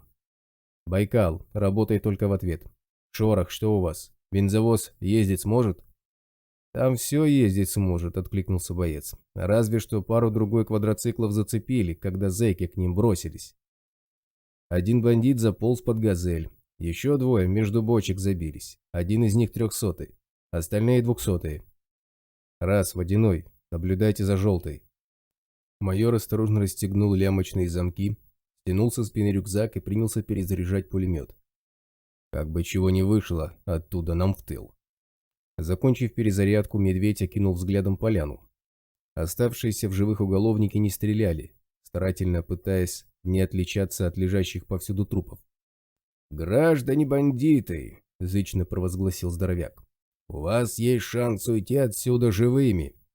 Для этого вы должны пообещать впредь вести себя хорошо, а также встать и выстроиться в одну шеренгу с поднятыми руками. В противном случае вас всех ждет, я извиняюсь, плохой конец». «Слышь, мусор, ты нас на понт не бери!» — нервно взвизгнул кто-то, укрывающийся за телами убитых. «Вали отсюда нахрен! Я ща бухло разолью, с нами подохнешь, сука!» «Разливай», — равнодушно ответил майор. «Сэкономишь нам дорогостоящие боеприпасы. Мы в любом случае уйдем, а тебе все равно достанется та самая часть тела, о которой уже было сказано. Лей!» «Понтишь, мусорок!» — нервный уголовник смачно плюнул. «Сейчас оценим, какой ты духовитый!» Одно из тепловых пятен слегка зашевелилось, но тут же дернулось и уткнулось в землю. «-6», — доложил Байкал. «Фляга у него действительно была». «Если по случайному стечению обстоятельств, — Медведь вновь повысил голос, — у кого-то из вас есть мозги, то советую сейчас ими воспользоваться. Это может помочь. Трупы скоро остынут, и живых станет видно. Мы перестреляем всех вас постепенно. Я как раз захватил с собой сегодня двойной боекомплект. Лучше принимайте наше предложение, не заставляйте нас сидеть тут лишний час. Мы голодные, из-за этого очень злые. Даю минуту на принятие решения. Если это не поможет, мы подстегнем скорость ваших мыслительных процессов термобарической гранатой. Время пошло». Секунд 30 ничего не происходило.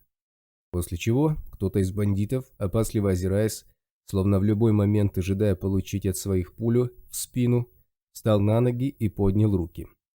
«Я сдаюсь!» — хрипло выдохнул он. «Волына на земле!» «Ступай к свету, раб Божий!» — тоном заправского дьякона изрек Медведь. «В смысле, к свету фар?» Уголовник молча пошел к тарахтящей мотопомпе, перешагивая через трупы.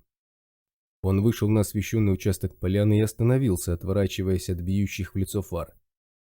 «Кто еще желает оформить явку с повинной?» – попросил майор. «Время вышло». Или нам только одного живым отпускать?» Тройка человеческих силуэтов нехотя поднялась, оставляя оружие на земле, и проследовала к первому бандиту.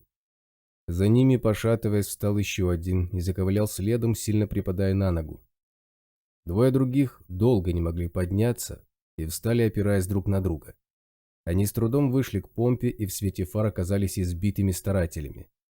Заметив их, 4 гражданских, распластавшихся возле брошенных бочек и шлангов, торопливо поднялись и присоединились к своим товарищам. Больше никто сдаваться не хотел. Медведь внимательно всмотрелся в поляну. Тепловые сигнатуры убитых уже начали растворяться, и Филин показывал, что среди трупов затаилась пара-тройка живых. Пациенты Айболита и Шороха тоже выползать из укрытий не торопились. «Медведь Байкалу», — зазвучала рация. «Я тут забрался немного повыше. Отсюда вижу всех.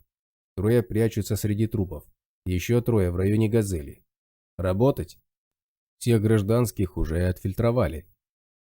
«Сейчас я к ним выйду», — отозвался майор. «Для усиления эффекта. Те, что возле машин, стрелять в меня не смогут, им помпа мешать будет. Остальных убирай, если не одумаются. Сломя голову, не торопись. Броня несколько попаданий удержит, да и я хорошо поляну вижу».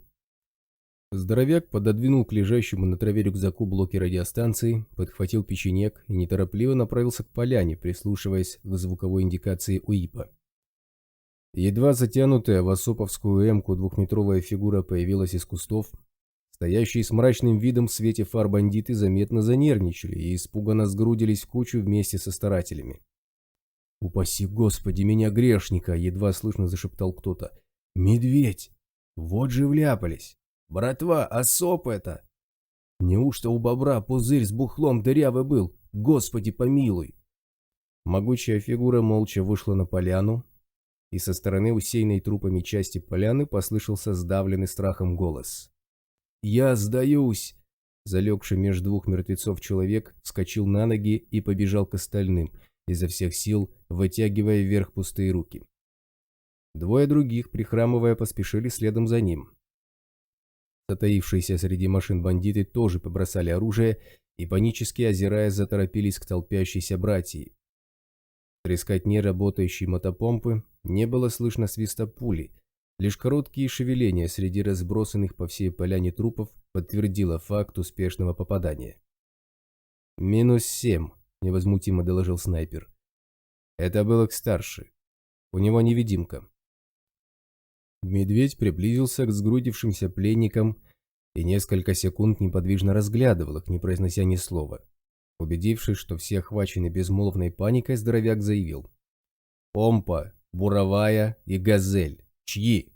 2 шага вперед!» Гудящий изнутри шлем сферы бас зловеще вибрировал. «Остальным крайний раз предлагаю сложить оружие. Больше повторять не буду». Пока бандиты бросали на землю спрятанные под одеждой ножи и пистолеты, группа старателей вышла вперед и испуганно скучилась перед нависающим над ними медведем. Их старший, с трудом шевеля опухшими губами, просипел: «Бензовоз не наш». Его лицо представляло собой одну большую опухоль. «Знаю», — коротко ответил майор и кивнул в сторону бандитов. «Связать, положить на землю лицом вниз и досмотреть. Нефтевоз наполнить. Квадроциклы растащить по обочинам, выезд освободить. Вперед, бегом марш!» Пока старатели выполняли приказ, эффект свечения пропал, и медведь грозно молчал, застыв посреди поляны, словно 2-метровый монумент. К тому моменту, когда перед ним положили набитый трофеями рюкзак и гору оружия, глаза успели заново привыкнуть к ночной темноте. Майор распорядился сложить все в кабину нефтевоза, после чего велел старателям наполнять бочки. «Раз, Шорох, осмотрите квадроциклы», – тихо произнес в эфире медведь. «Выберите 4 штуки, те, что получше. Выкатывайте их за пределы видимости и соединяйтесь с остальными. Водяной, в кабину бензовоза. Байкал, найди позицию у выезда и присмотри за окрестностями. Мы тебя подберем». На все ушло четверть часа, после чего майор жестом подозвал к себе одного из старателей. Здоровяк вытащил из кабины нефтевоза пучок ружейных ремней на которых болтались несколько трофейных автоматов, и аккуратно положил их на землю. «Пленных отпустить», — грозно заявил он, лязгая печенегом. «Иначе приду в гости как-нибудь ночью и лично утащу за ноги в эпицентр». С этими словами медведь влез в кабину и захлопнул за собой дверь. КамАЗ взревел мотором и лихо помчался по широкой лесной стежке, исчезая за деревьями. Бледный от испуга старатель перекрестился и нервно вздрогнул, услышав за спиной голос товарища. «Бог миловал», — выдохнул тот. «Видать, не голодные они были, уже сожрали кого-то. Говорят, особ за сутки 10 съедает». «Бред», — неуверенно возразил ему первый. «В ареале бы уже весь народ закончился». «Так они зомбаков жрут». Старателя передернуло. «Потому и живут в желтой. Тот-то они ночью, словно днем, видят. Бандюков с невидимками засекли, словно те флагами размахивали. Неживые они давно, как бродяги. Кошель говорил, что медведя раз 20 уже убивали, а он все ходит». «В эпицентре они живут», — поправил его первый. «Медведь сам сказал. Видал, на какой скорости они через лес поперли? Живые так с аномалиями не шутят. Валить отсюда надо по добру по здорову. Хрен с ним, с Иксом, на сегодня с меня хватило». Старатели одновременно перекрестились и торопливо зашагали к своим товарищам в испуганной спешке, заталкивающим в кузов «Газели» наполненные нефтью бочки. Глава 21. «Это нефтевоз городских!» Кошель был в ужасе. «Как я его возьму? Да они меня замочат!» «Не хочешь — не бери», — не стал возражать медведь. «Можешь бросить его посреди поля или вернуть в Ухту. Во втором случае не забудь замереть в глубоком пардоне перед авторитетным сообществом. Вдруг оценят. Хотя лично я сомневаюсь. Мне без разницы. Только сначала нефть продай, потому что я чуть позже за деньгами вернусь, как обычно». «Снова ночью?» Кошель невольно поежился, окидывая нервозным взглядом сливающийся с густым предрассветным мраком силуэты бойцов ОСОПа. «Может, не надо по ночам? Меня в поселке люди боятся, говорят, что я с зомбаками дружбу вожу». «Надо, Кошель, надо», — философски протянул здоровяк. «Если твои соседи днем увидят, с кем ты общаешься, лучше себя чувствовать они точно не станут. Не забивай себе голову такими мелочами. Не то у тебя разовьется мигрень, а она, ходят слухи, мешает торговле. Ключи от бензовоза в замке зажигания, горючки четверть бака. В кабине на спальном месте кое-какое оружие свалено. Это тебе наш подарок. Сам до поселка доедешь или проводить?» «Какой там поселок?» – махнул рукой Кошель. «Сразу на нейтралку поеду. Чем быстрее я от этого бензовоза избавлюсь, тем дольше проживу. Знал бы заранее, что вы мне такое привезете. Сеть маскировочную притащил бы. Хоть как-то его закрыть, чтобы не срисовал первый встречный». «Первый встречный торгаш, ты хотел сказать», — иронично усмехнулся медведь. «Простые люди за нефтевозами не следят. Для них это недоступная роскошь. До нейтралки без охраны доберешься? 30 километров по прямой, по ночным дорогам. Все 50 выйдет». 43, вздохнул Кошель. «Доеду как-нибудь. А что делать? С утра нелетная погода начинается. Много народа в зоны выйдет. До вечера точно спокойно будет. Бандюки сразу гоп-стопить не пойдут. Подождут, когда люди добычей обзаведутся. Если что, лицензию от Глобуса покажу. Частенько прокатывает. С ним мало кто хочет связываться». «Твои дела явно идут в гору», — оценил майор. «Уже лицензию заимел. Скоро отгрохаешь себе роскошный подземный пентхаус, загородишься и здороваться перестанешь». «Какое там?» — невесело улыбнулся торговец. «Магазин едва дышит. Все деньги уходят в оборот, да на оплату поборов. Клиентов мало, в наш поселок люди заходят неохотно. Глобус на всю башку отмороженный, чуть что сразу же за ствол хватается. И боевики у него такие же. У нас половина поселка – это маньяки, у которых мало мозгов и много патронов. Сюда в основном приходят жить те, кого наемники не приняли, либо выгнали. Сюда, да еще к подкове. Но тот вообще без головы. Для нас, для всех большой секрет, как подкова с глобусом союз держит, вместо того, чтобы поубивать друг друга ради простого удовольствия. Мне бы покупателей побольше, тогда другое дело. Тяжелая у тебя жизнь, пожалел Кошеля здоровяк. Ты, главное, не унывай и чаще улыбайся. Как известно, это всех раздражает. Езжай, пока не рассвело. Да и нам пора. Да, конечно, сейчас поеду, торопливо согласился торговец. Но у меня есть одна проблема. Если надо кого-то убить, то лучше обратись к глобусу, посоветовал медведь. Наверняка он даже обрадуется столь заманчивой перспективе. Я так и сделал, вздохнул Кошель. И он обрадовался. Вообще, после того, как я подарил ему эмку от водяного, жить стало легче. Он всегда рад меня видеть. Торговец иронично хмыкнул.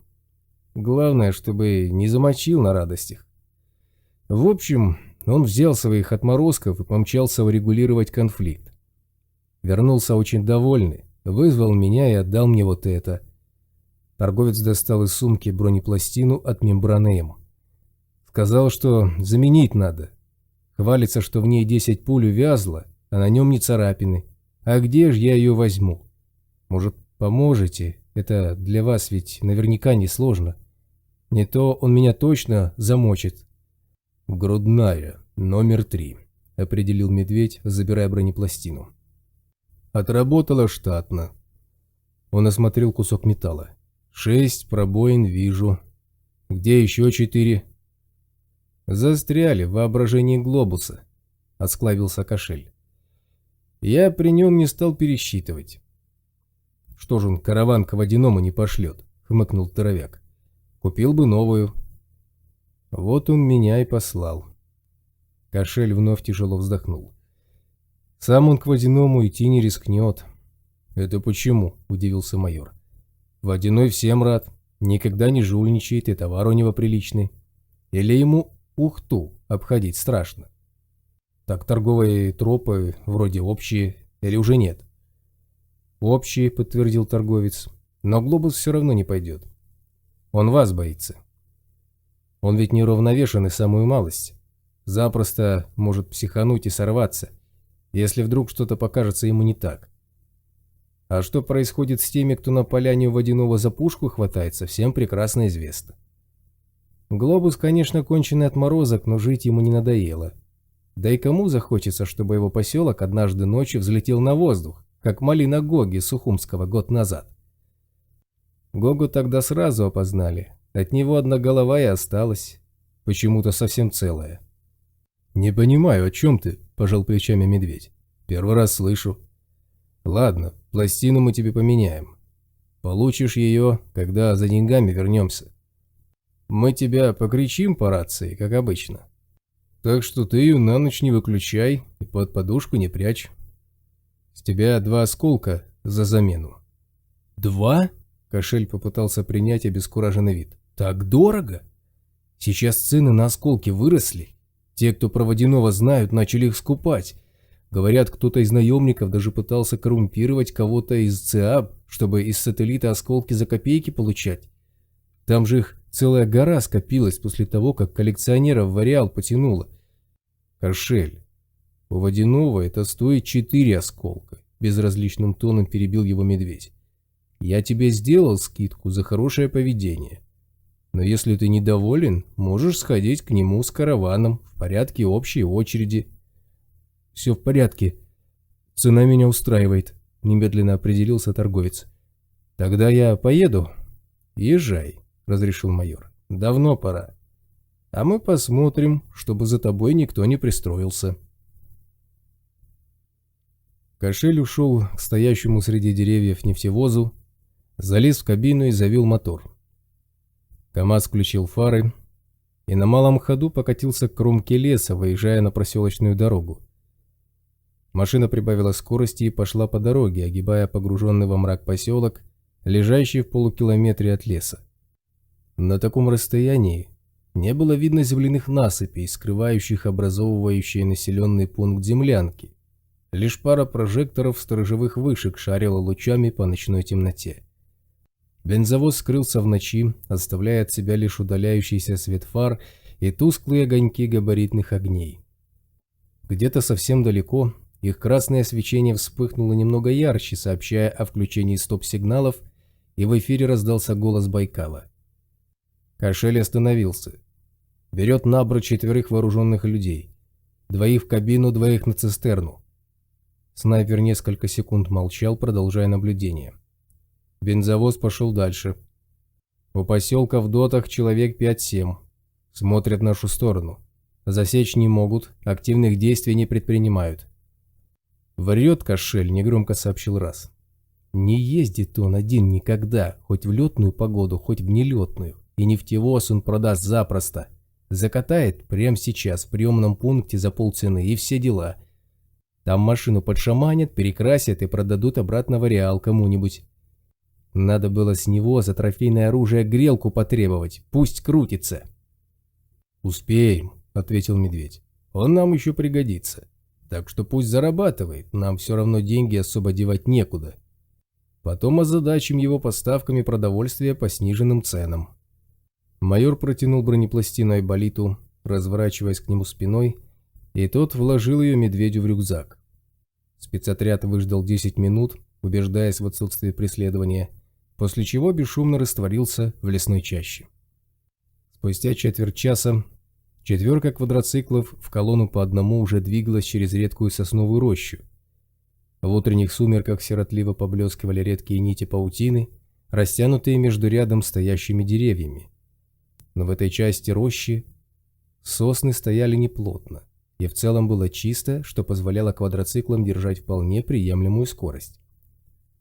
Сидящий на 3-й машине 2-м номером санинструктор бросил взгляд на окошко УИПа, сверяясь с хронометром, и недовольно нахмурился. «Медведь Айболиту», — негромко ужил эфир. «Мы на энерджайзерах слишком долго сидим. Еще полчаса максимум, и надо снимать, иначе начнутся последствия». «За полчаса до базы никак не доберемся», — прикинул здоровяк. «А нам еще кнопку встречать. Раз, водяной, меняем курс. Давайте ближе к сателлиту. Нужно найти место для дневки, пока совсем не рассвело и в зеленой зоне не начались массовые народные гуляния». Головная машина изменила направление, и небольшая колонна покатила на юг, к границе центрального спектра РАО. Подходящее место удалось найти только через час, когда люди едва держались на ногах от упадка сил, вызванного экстремальной передозировкой метаморфитов. Квадроциклы составили в квадрат. У небольшого пригорка с растущей на нем разлапистой елью, обсыпанной желтой сыпью, и над машинами растянули маскировочную сеть. Раз минут 20 возился с муляжами кустов и тонкой проволокой, ползая вокруг получившейся растительности, после чего удовлетворенно заявил, что теперь можно спокойно залезать внутрь этого кустарника и немного поспать. «Оригинально». Медведь стоял перед возникшим у холма подлеском, среди желтушной зелени которого, в отбрасываемых густыми еловыми лапами тенях, поблескивали едва заметные проволочные нити. «Раз, а ты часом студень или зыб не научился подделывать?» «Студень можно, но только ночью и в зеленой, чтобы аккумулятор для синей лампы работал», — улыбнулся молодой сталкер. «Но все равно не очень убедительно получается. Если кто-то ожидает найти подделку, то вычислит быстро. Это только от случайных прохожих помогает. Проще соленоид подделать. Это тоже работает, а заморочек гораздо меньше. Только не говори, что ты таскаешь с собой такой же пень, что мы у поляны водяного подставили». Медведь посмотрел на Раса взглядом врача, изучающего больного с редким диагнозом. «И банку синей краски, чтобы регулярно его подкрашивать, и кусок наждака, чтобы срез полировать». «Нет, настоящий пень тяжеловат», — прыснул тот. «Я хочу такой же смастерить, только надувной, чтобы места много не занимал и с собой носить можно было. Все никак руки не дойдут, времени постоянно не хватает. Но я уже пружин для каркаса насобирал, теперь надо с обшивкой разобраться». «Это к кварцу», — посоветовал Медведь. «Ты в ЦАП не пробовал с этой идеей сходить? Получишь патент. Наладишь массовое производство муляжей аномалий, заработаешь денег». «Вот вы зря смеетесь», – заявил молодой сталкер. «Когда я его сделаю, сами увидите, что вещь полезная. Нам же нужно как-то схроны маскировать, а то у нас вечно будут квадрики воровать». Издали донесся глухой рокот, быстро распространяющийся над верхушками деревьев, и майор задрал голову, прислушиваясь. Звук приближался со стороны сателлита, становясь отчетливее. «Воздух!» – подал команду медведь. «В укрытие!»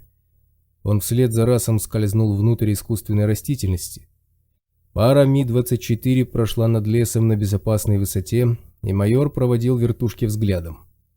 Сателлит ввел усиленное патрулирование своих секторов. Значит, они в курсе побоища в Нижнем Одиссе и ждут появления зомби или оттока ощипанных уголовников. Как бы из-за этого сателлит не закрыли для выхода. «Сейчас всем спать», – требовательно заявил Айболит. «Не менее 4 часов, иначе попадаете в кому прямо на ходу. Мы слишком перебрали с энерджайзерами. Я останусь дежурить. Со всем остальным разбираться будем потом». Уговаривать никого не пришлось, и через минуту весь личный состав уже не подавал признаков жизни, едва уместившись в узком пространстве между накрытыми маскировкой квадроциклами. Айболит потер красные от усталости глаза и потянулся к медицинской сумке. Он установил в набедренный карман пару нужных метаморфитов, избавляясь от сонливости, проверил автомат и замер, вглядываясь в узкую щелку, образованную складками маскировочной сети. Глава 22. Когда через 3 часа медведь открыл глаза, прислушиваясь к растекающемуся в небе рокоту вертолетных винтов, он застал санинструктора в той же самой позе. «Айболит!» Майор осторожно потряс его за плечо. «Ты похож на статую сидящего Будды. Она тоже каменная. Ты еще в нашем мире или уже на пути к просветлению?» «Уже достиг», – медленно ответил тот, отстраняясь от смотровой щели. «Спи. У тебя есть еще час». «Не спится мне что-то?» – не моргнув глазом, соврал медведь, разглядывая подрагивающего от рефлекторной дрожи Айболита. «Вертушки достали. Ходят точно надо мной, туда-сюда. Не иначе черный плащ выписал им премиальные, чтобы спать мне не давали. Ты чего дрожишь?» «Передозировка метов».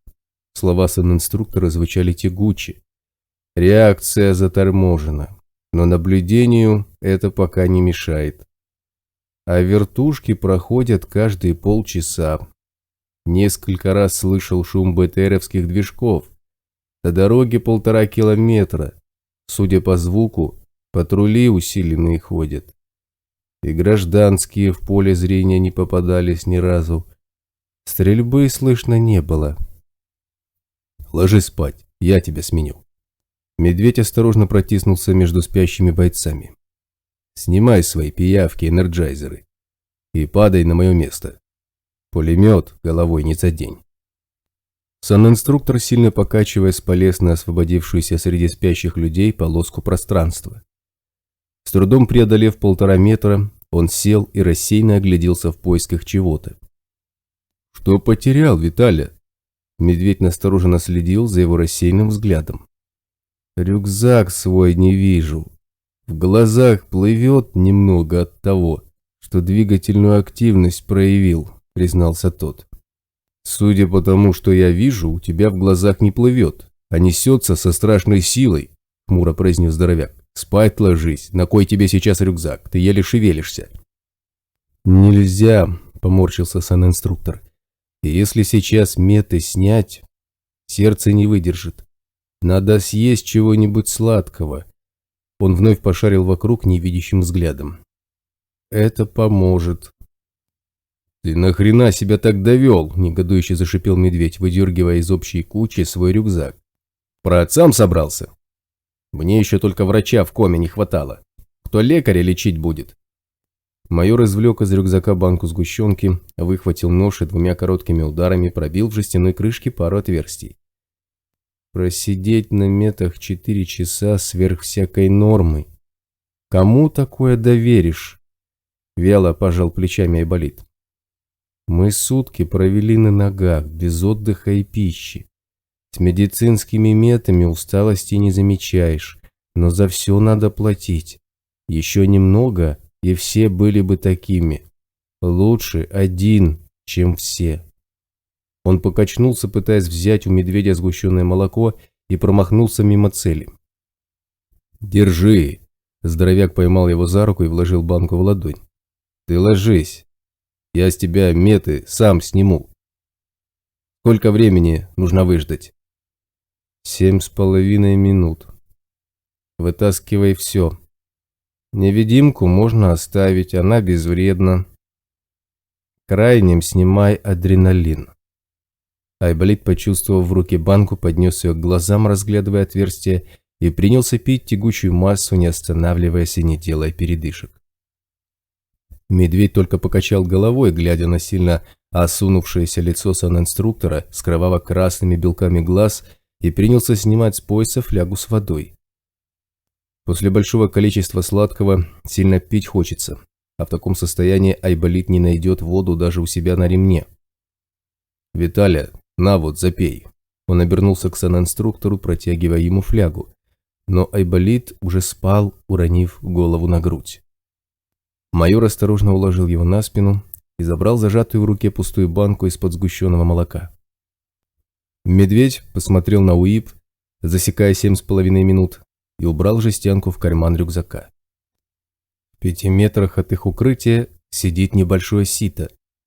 Когда будем снимать лагерь, весь мусор пойдет туда, чтобы не оставлять следов.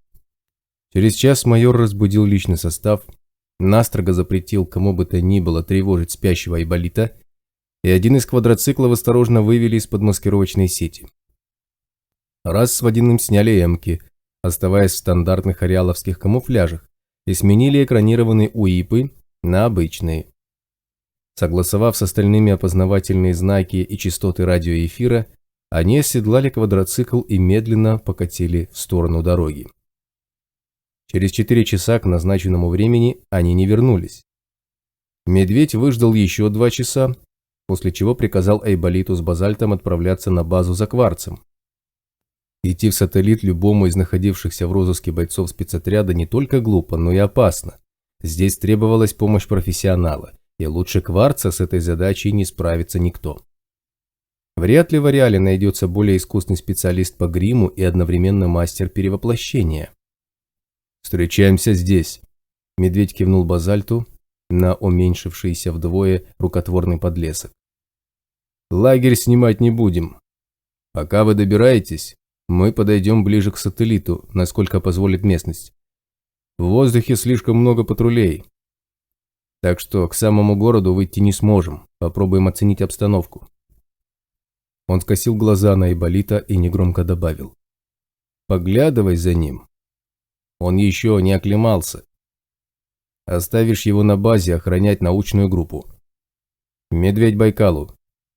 2 часа назад растворившийся в лесу снайпер впервые подал признаки жизни. «Вижу квадроцикл раса, двигается в нашу сторону. Водяной, кнопка с ним». «Принято», – устало вздохнул майор. «Отбой тревоги, сворачиваем лагерь». Как выяснилось, служба безопасности РАО действительно закрыла сателлит не только на выход, но и на вход до особого распоряжения. Во всех секторах РАО был введен режим чрезвычайной ситуации. Подразделения охраны подняты по тревоге согласно инструкции об осадном положении. Водяного не пустили даже за линию оборонительных сооружений, пригрозив открыть огонь, если он сделает еще хотя бы шаг. У Кнопки приключений оказалось еще больше. Начальство отказалось выпускать ее из города и не желало слышать ни об отгулах, ни о праве на личную жизнь. Устав бегать по кабинетам, Кнопка с грандиозным скандалом вломилась к самому Прокопенко и заявила, что у РАО есть выбор: либо ее отпускают сейчас, и она возвращается через неделю, либо она ждет отмены осадного положения, уходит через неделю согласно всем бюрократическим бумажкам и не возвращается никогда.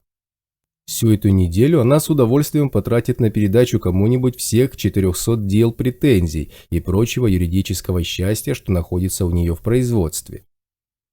Разбирательства затянулись на несколько часов, но в конце концов начальство признало свое поражение и Кнопку отпустили.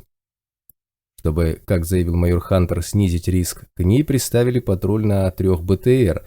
В таком виде ее и встретил Водяной сразу за линией сателлитовских дзотов. Пришлось сначала ехать до границы сектора в одну сторону, потом ждать, когда патруль отправится во свояси, и возвращаться в другую, из-за чего все затянулось еще сильнее. «По городу ходят слухи, что зомби напали на Нижний Одесс», рассказывала Кнопка, пока бойцы сворачивали лагерь. «Толком никто ничего не знает.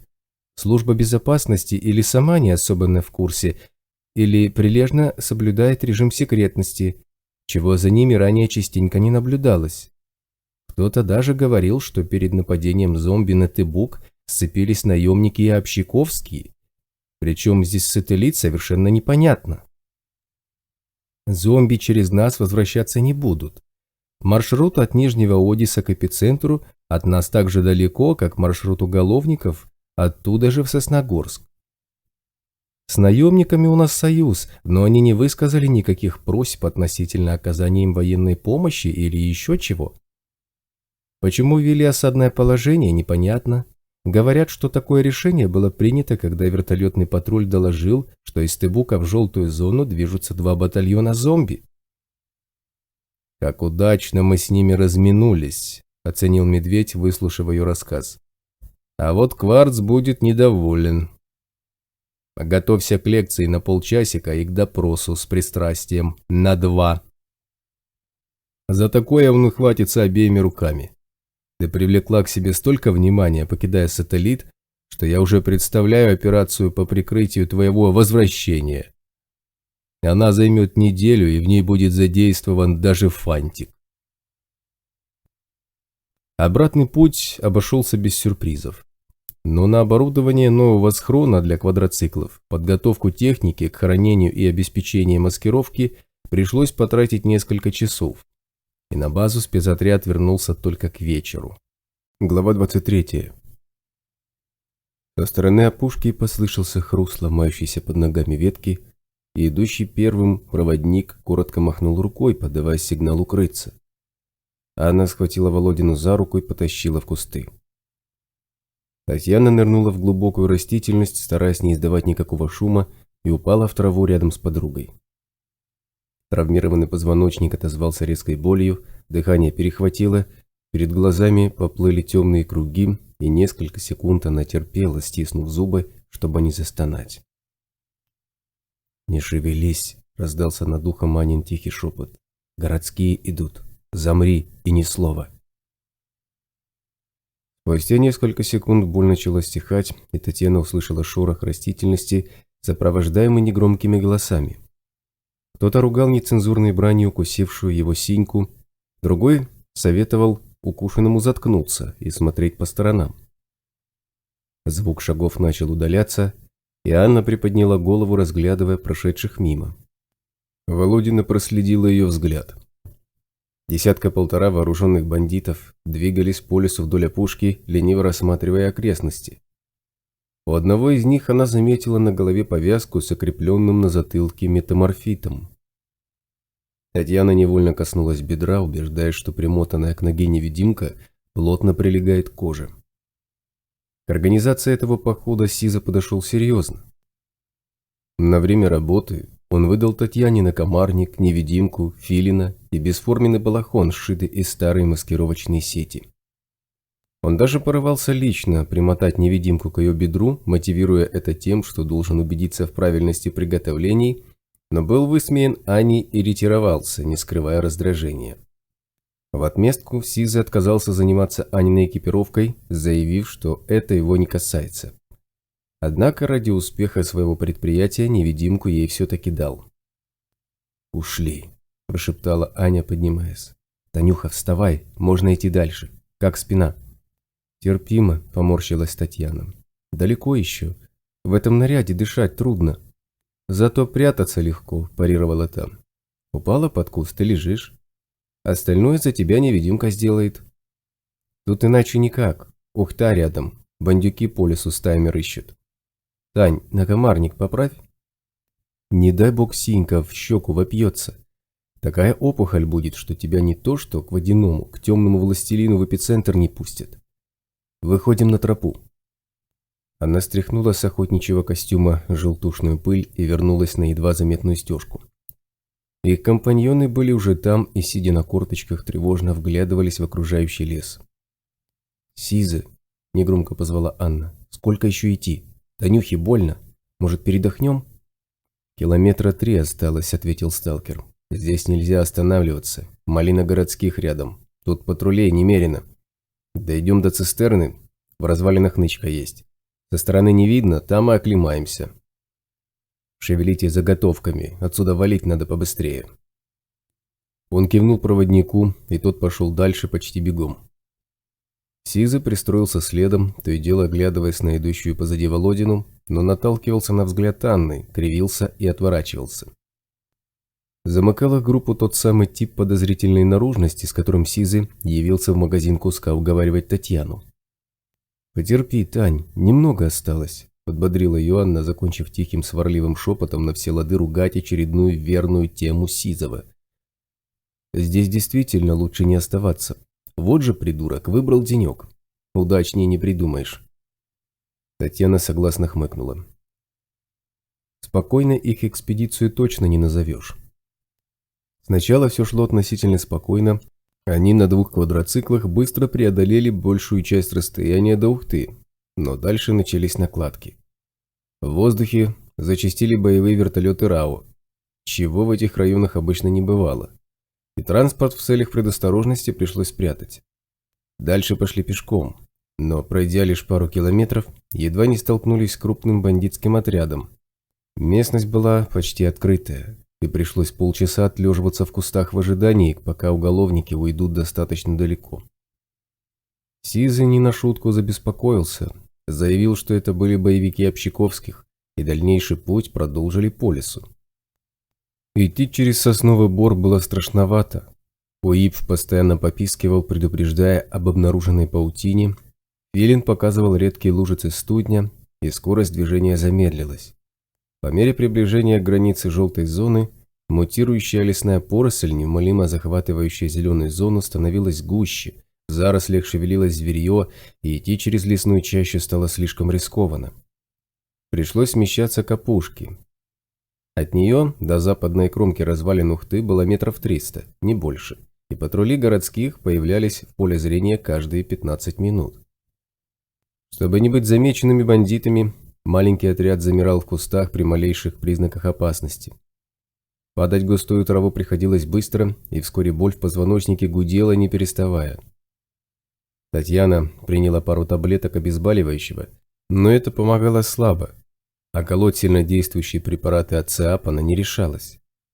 Если местная химия вызовет замедление реакции или нарушит моторику, предстоящее прохождение по трубе может стать для нее последним. Чтобы хоть немного отвлечься от боли, Володина обдумывала текст письма Абрамову. Конечно, не факт, что Сиза выполнит обещание, хотя и божился в этом 2 часа кряду, не переставая. В конце концов, наркоторговцев могут арестовать правоохранительные органы. Но если письмо все же дойдет, Прокопенко не поздоровится. Абрамов слишком известная фигура как внутри страны, так и за рубежом, и Прокопенко бессилен заткнуть ему рот. Самой Татьяне все это вряд ли чем-то поможет. Из ареала дороги назад не существует. Но ее радовало хотя бы то, что подлый подонок получит по заслугам, и торговля людьми будет искоренена. Правительство должно принять меры. Президент Крапский заинтересован продемонстрировать стране, что не зря избрался на 3-й срок. Интересно, а в ареале есть тюрьма? Или ее построят специально для Прокопенко? Девушка посмотрела на УИ, потыскивая глазами дисплей хронометра. 9 марта 2012 года, пятница. В ареале она 100 дней, а ощущение такое, будто 100 лет. И прежняя жизнь кажется чем-то далеким. Словно уходящий в забвение красочный, но давно закончившийся сон, с которым у окружающей действительности нет ничего общего. Татьяне неожиданно вспомнилась Юлька. Сегодня пятница, наверняка Юлька уже сбежала с работы и готовиться к своему обязательному пятничному ритуалу – походу в ночной клуб. Она любила повторять, что не может без тусы. А пятница для московской тусовщицы – святой день. Володина беззвучно усмехнулась. В ареале не существует ни пятниц, ни воскресений. Здесь не пользуются днями недели. Здесь свой мир и своя система отсчета. Без взгляда на УИП никто не ответит тебе на вопрос, какой сегодня день недели. Зато каждый без всяких приборов и календарей точно знает, что сегодня 4-й день после выброса. «Стоп!» – прошипел Сизый, опускаясь на корточки, и Татьяна повторила его движение. Сталкер обернулся к женщинам и ткнул рукой в сторону проводника, притаившегося возле большого густого куста. Неестественно широкие листья растения еще хранили зеленый цвет, но на пупырчатых наростах, покрывающих обметанной желтой сыпью ветви, уже просвечивала синева. Сразу за кустом начиналось открытое пространство, поросшее пока еще зеленой травой, посреди которого лежали руины небольшого комплекса строений. Над обломками разбитых вдребезги стен высилась увенчанная цистерной покоившаяся металлическая конструкция, знакомая Татьяне по фотографиям Сизова. Похоже, фотографировали именно с этого ракурса, может, чуть ближе, от самой кромки подлеска. «Дальше место открытое», — сообщил Сизый. «Палево конкретное, так что придется бегом. Зато если добежим, сможем зашкериться за стеной. Видно, ниоткуда не будет. Танюха, дотерпишь?» «Я добегу», — Володина смерила глазами расстояние до развалин. «Но потом мне надо будет отлежаться, пока боль не утихнет». «Базара нет», — с готовностью согласился сталкер. «Время будет. Нам надо подходы к трубе пробить еще раз для надежности. Стремянку из нычки достать, заценить, где жернова. Они под трубой ходят. Ща проводник сползает к развалинам, дорогу пробьет. Я заценю, где он прошел, и побежим. Бежать за мной, не обгонять. На бегу вляпаться, как два пальца». Проводник выполз на открытое место и замер, оглядывая окрестности. Несколько метров он прополз, затем, низко пригнувшись, почти стелясь по земле, пошел по обезьяне, непрерывно озираясь. На середине пути он снова залег, бросил перед собой несколько гильз, немедленно превратившихся в пыль прямо в воздухе, и воткнул в землю неприметный обломок тонкой ветки. Затем проводник приподнялся и продолжил движение, беря правее. Добравшись до развалин, он исчез в руинах, но через минуту появился на том же месте и махнул Сизому рукой.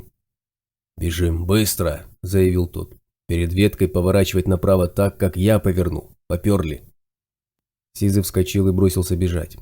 Татьяна последовала за ним, пытаясь держать темп, но резкая боль, пронзающая позвоночник, при каждом шаге заставляла ее терять скорость. К тому моменту, когда она достигла нагромождений разбитой кирпичной кладки, позвоночник пылал, словно залитый расплавленным металлом, и ноги предательски подломились, бросая ее на кучу битой штукатурки. «Танюха!» – Аня подхватила ее под руки. «Что с тобой?» Она злобно зашипела на Сизова. «Ты что наделал, дебил? Если у нее ноги откажут, вешайся, придурок!» «Тань, ты давай отдохни!» Сталкер не на шутку запаниковал, бросаясь к Володиной. «Больше бежать не надо. Дальше все путем будет». Он нервно оглянулся на своих подручных. «Братва, надо ее в нычку отнести, там матрас есть». Сизый вновь перевел на Володину перепуганный взгляд. «Танюха, сейчас мы тебя на мягкое отнесем, оклемаешься. Ты не молчи только». «Тань, ты как?» Аня поддерживала Володину под спину, пока сталкеры несли ее куда-то вглубь развалин. «Ноги чувствуешь? Чуть-чуть ногой пошевели. Больно? Таня?» «Да иду я куда надо», – выдохнула Татьяна, с трудом разжимая стиснутые зубы. «Дайте отдохнуть. Аня, сними с меня этот балахон, дышать нечем». Ее уложили на какое-то рванье посреди отвалов битого кирпича и полусгнивших деревянных балок. Сталкеры явно нервничали, бросая косые взгляды то на нее, то на Сизова, но ничего говорить не стали и скрылись в руинах. Сам Сизый испуганно крутился возле Володиной, пытаясь то поправлять грязный матрас, то подложить ей под голову рюкзак, то помогать Ане снимать с нее маскировочный балахон. Даже их вялая вражда с Анной затихла на какое-то время. Минут через 5 Татьяне стало легче. Она поочередно согнула и разогнула колени, прислушиваясь к покалывающей позвоночник боли, осторожно поднялась с матраса и села на рюкзак Сизова. «Танюх, можешь тебе еще чутка полежать?» В голосе сталкера угадывались нотки облегчения. «Меньше болеть не будет», — Володина болезненно прищурилась. «Я могу ходить и по лестницам лазить, если осторожно. Только бегать больше не буду, страшно. А то еще ноги отнимутся, так ты меня прямо здесь и бросишь». «Ты чего, Танюха?» – возмутился Сиза. «Мы своих не бросаем. Это же конкретное западло». «Так, все», – набросилась на него Аня. «Ноги в нее работают, так что вали отсюда. Ставьте лестницу, швыряйте гильзы, короче, не мешай ей отдыхать.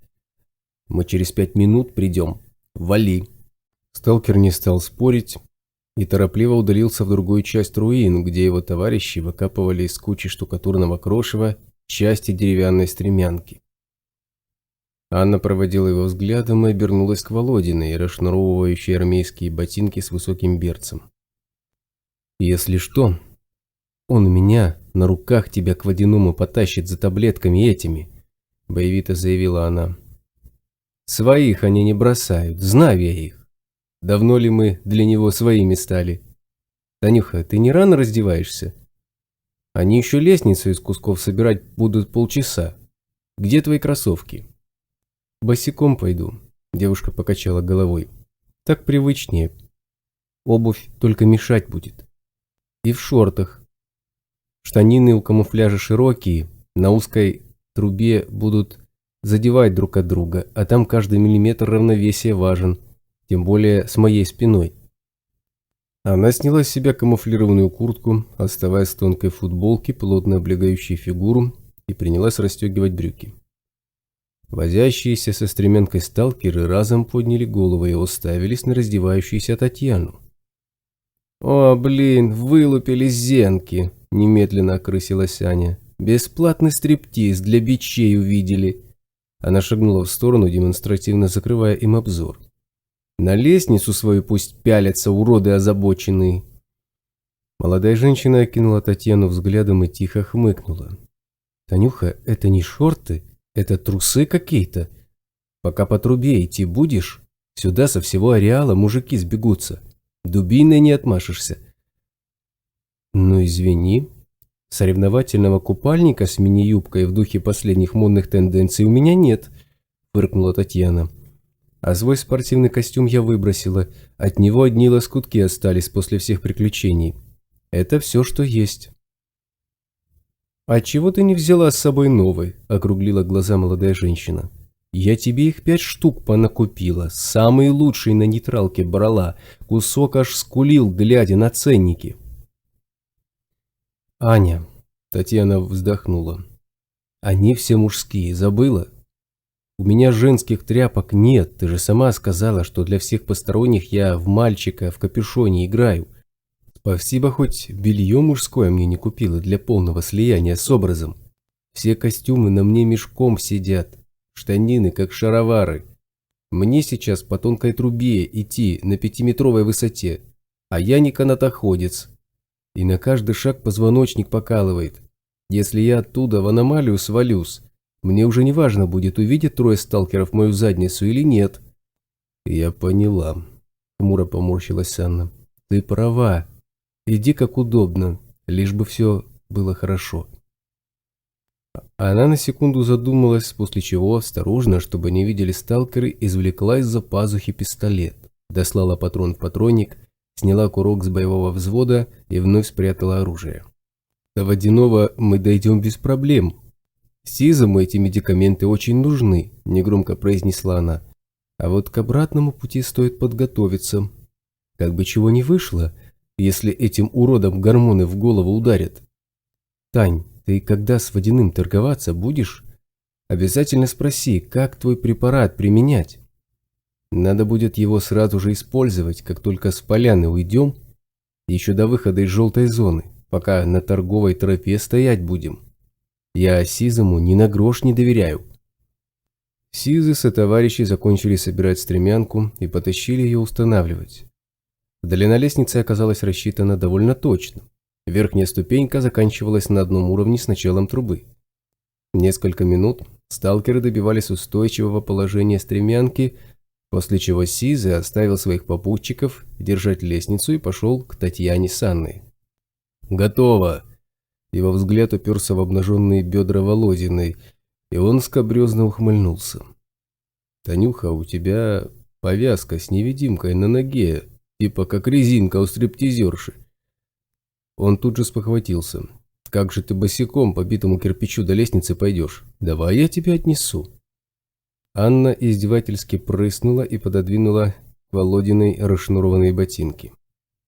«Не напрягайся, она уж как-нибудь дойдет», – язвительно заявила молодая женщина. «Держи свои грязные ручонки при себе. Не о том думаешь, Сизы? Ты бы сперва хоть вылечил то, о чем думаешь, знаток стриптиза». Сталкер недовольно скривился, бросая на женщину злобный взгляд, но ничего не сказал и направился в сторону лестницы. «За мной идите», – бросил он через плечо. «Тут почти везде чисто, но кое-где студени паутина имеются. И на выходе центрифуга сидит. Раньше не было, после выброса появилась, надо обойти». Они добрались до стремянки, и Сиза обвел окрестности внимательным взглядом. «Пока пусто».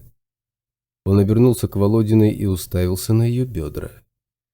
«Танюха, на трубе тебя будет издалека видать, но ты не кипиши, вокруг никого. Когда бочки доберешься, залазь на платформу, там аномалий нет, можно ходить спокойно. Обойди вокруг цистерны, под тобой будет кабанья нора, так что резко не дергайся, чтобы зверье не провоцировать. Прямо на платформе увидишь вещмешок солдатский, это и есть нычка. В нем, кроме осколков и шестого чувства, ничего нет, поэтому он окажется пустым. Но ты на это не ведись, хватай мешок и возвращайся. Только не трогай мед руками, иначе тут такой звездоворот начнется. Никто живым не уйдет». «Да поняла она», – Анна оттеснила его от Татьяны, – «который раз уже толдычишь. Лестницу держи, а не трусы глазами прожигай. Сколько времени до появления водяного осталось?» «Где-то час». Сиза посмотрел на солнце и сверился с Уипом. «Опаздываем. Тань, залазь». Девушка скинула ботинки, собрала косу в шишку на затылке и осторожно пошла вверх по грязным ступеням. Сверху 5-метровая лестница казалась намного выше, чем выглядела снизу, и Татьяна невольно держалась за перекладины ступеней, хотя могла обойтись и без помощи рук. По мере приближения к самому верху стремянка начала немного пошатываться, и сталкеры уперлись в нее словно дополнительные опоры. Анна ухватилась за одну из жердей, помогая остальным. Задрала голову и подбодрила подругу улыбкой, щурясь от замершего в зените солнца. Добравшись до трубы, Татьяна остановилась, стоя на верхней ступеньке одной ногой и опираясь второй на вентиль, и дождалась, когда дрожание лестницы затихнет. Она медленно выпрямилась и осторожно шагнула на край трубы, сходя с лестничной ступеньки. Труба слегка дрогнула, но в целом оказалась достаточно устойчивой. Идти по трубе 10-сантиметрового диаметра для опытной гимнастки оказалось не столько сложно, сколько непривычно. Лежит ржавая железка на земле, Татьяна преодолела бы 20 метров непринужденным бегом, но на 5-метровой высоте все выглядело совершенно иначе. Во-первых, при взгляде вниз казалось, что до земли не 5, а все 50 метров, что очень сильно выбивало из колеи, и Татьяна приказала себе не смотреть ниже трубы. Во-вторых, труба немного отзывалась на каждый шаг идущего по ней человека. Это вызывало дополнительную нервозность, и девушка решительно потребовала от себя максимальной собранности. Ты на соревнованиях, где-нибудь в Европе, на кубке, и на тебя смотрит зрительный зал, соперницы и судейская бригада. Никаких лишних эмоций, ты уже на ковре. Переживать можно до и после выступления, во время исполнения все мысли должны быть слиты с движениями. Все, вперед! И если бы только не эти бесконечные покалывания в позвоночнике. На середине трубы одна из деревянных подпорок громко хрустнула, и ржавая поверхность дрогнула под ногами, проседая на десяток сантиметров. Татьяна зашаталась и почувствовала, что начинает терять равновесие. Она присела, опираясь руками на трубу, и несколько секунд балансировала на грани падения. Дрожание железа успокоилось, и ей удалось удержаться на узкой поверхности ржавого металла. Осторожно выпрямившись, девушка продолжила движение. Она смогла миновать опасный участок, и по мере приближения к цистерне труба становилась все более устойчивой. Последние 3 метра Володина преодолела легким бегом и с огромным облегчением ухватилась за обломок железной скобы, приваренной к корпусу бочки. Площадка под цистерной широкой не была, но после трубы ржавая балка толщиной сантиметров 30 казалась настоящим благоустроенным тротуаром, и Татьяна, держась за остатки поручней, двинулась в обход до нельзя проржавевшей емкости. «Это хорошо, что тут все ржавое». Аня объясняла, что там, где появляется аномалия, испорченные материалы начинают восстанавливаться до состояния чуть ли не первозданной новизны. Стало быть, здесь аномалий действительно нет. Можно идти спокойно. Рюкзак оказался на месте, как и обещал Сизы. Татьяна присела, подбирая искомую вещь. На всякий случай она не сильно встряхнула вещмешок, убеждая, что ошибки нет. Внутри него что-то негромко стукнуло, и девушка принялась распутывать плечевые лямки, привязанные к балке перекрытия. Ей предстоит обратный путь, и лучше всего, чтобы рюкзак в этот момент находился за спиной. Пусть вещмешок не создаст особого дисбаланса или перегруза, а вот руки лучше иметь свободными, так удержать равновесие легче. Она закинула мешок за спину, затягивая на груди перемычку между лямками, и ее взгляд упал вниз, на почти незаметное в отбрасываемой цистерной тени черное отверстие норы. Из темноты на нее, мигая, смотрели 2 желтых глаза, лишенные зрачков. Силуэт крупного зверя, замершего у выхода из норы, смутно угадывался среди теней, но мощный трезубец острых бивней можно было разглядеть достаточно отчетливо. Мутант наблюдал за человеком неподвижно, словно охотник, который оказался не в силах достать добычу прямо сейчас и потому засевший в засаду в ожидании малейшей ошибки своей будущей жертвы. Татьяна осторожно поднялась и поспешила назад к трубе. Убедившись, что вещмешок надежно закреплен на спине и не стесняет движений, девушка ступила на узкую ржавую поверхность и медленно двинулась в обратный путь. Окружающий мир вновь резко сузился до размеров трубы под ногами, и Володина, привычно заставив себя забыть об эмоциях и бушующем в крови адреналине, сосредоточилась на выполнении упражнения. Главное – не обращать внимания на высоту. Ее нет. Труба лежит на 2 кирпичах. Гимнастическое бревно и то в 100 раз выше. Надо просто пройти, и все. Для мастера спорта международного класса это не самая тяжелая задача. Высоты нет. Татьяна сконцентрировалась настолько, что на какой-то момент перестала ощущать даже болезненное покалывание в позвоночнике, и когда после очередного шага ее взгляд уперся в верхнюю ступеньку стремянки, она не сразу сообразила, что труба осталась позади. «Танюка, ты чего?» Сизый, щурясь на солнце, пытался разглядеть замершую на 5-метровой высоте девушку. «Слезай оттуда, мы лестницу держим!» Володина сделала шаг, наступая на самый край ржавой трубы, и легким движением четко развернулась на 180 градусов, словно меняя направление на гимнастическом помосте. Оказавшись спиной к стремянке, она присела, хватаясь руками за покрытый коррозией вентиль, и переступила на лестничную ступеньку. Путь по лестнице вниз оказался самым простым и самым болезненным отрезком всего предприятия.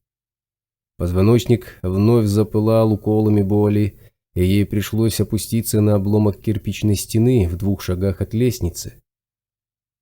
Аня сняла с нее рюкзак и бросила его Сизому. Тот развязал тесемки, заглянул внутрь, довольно заявил, что все ништяк, натянул строительные рукавицы и принялся перекладывать содержимое по каким-то коробочкам. «Ну ты крута, подруга!» – зашептала молодая женщина.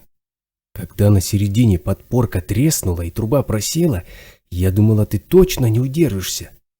А ты словно по подиуму продефилировала на носочках с прогибом.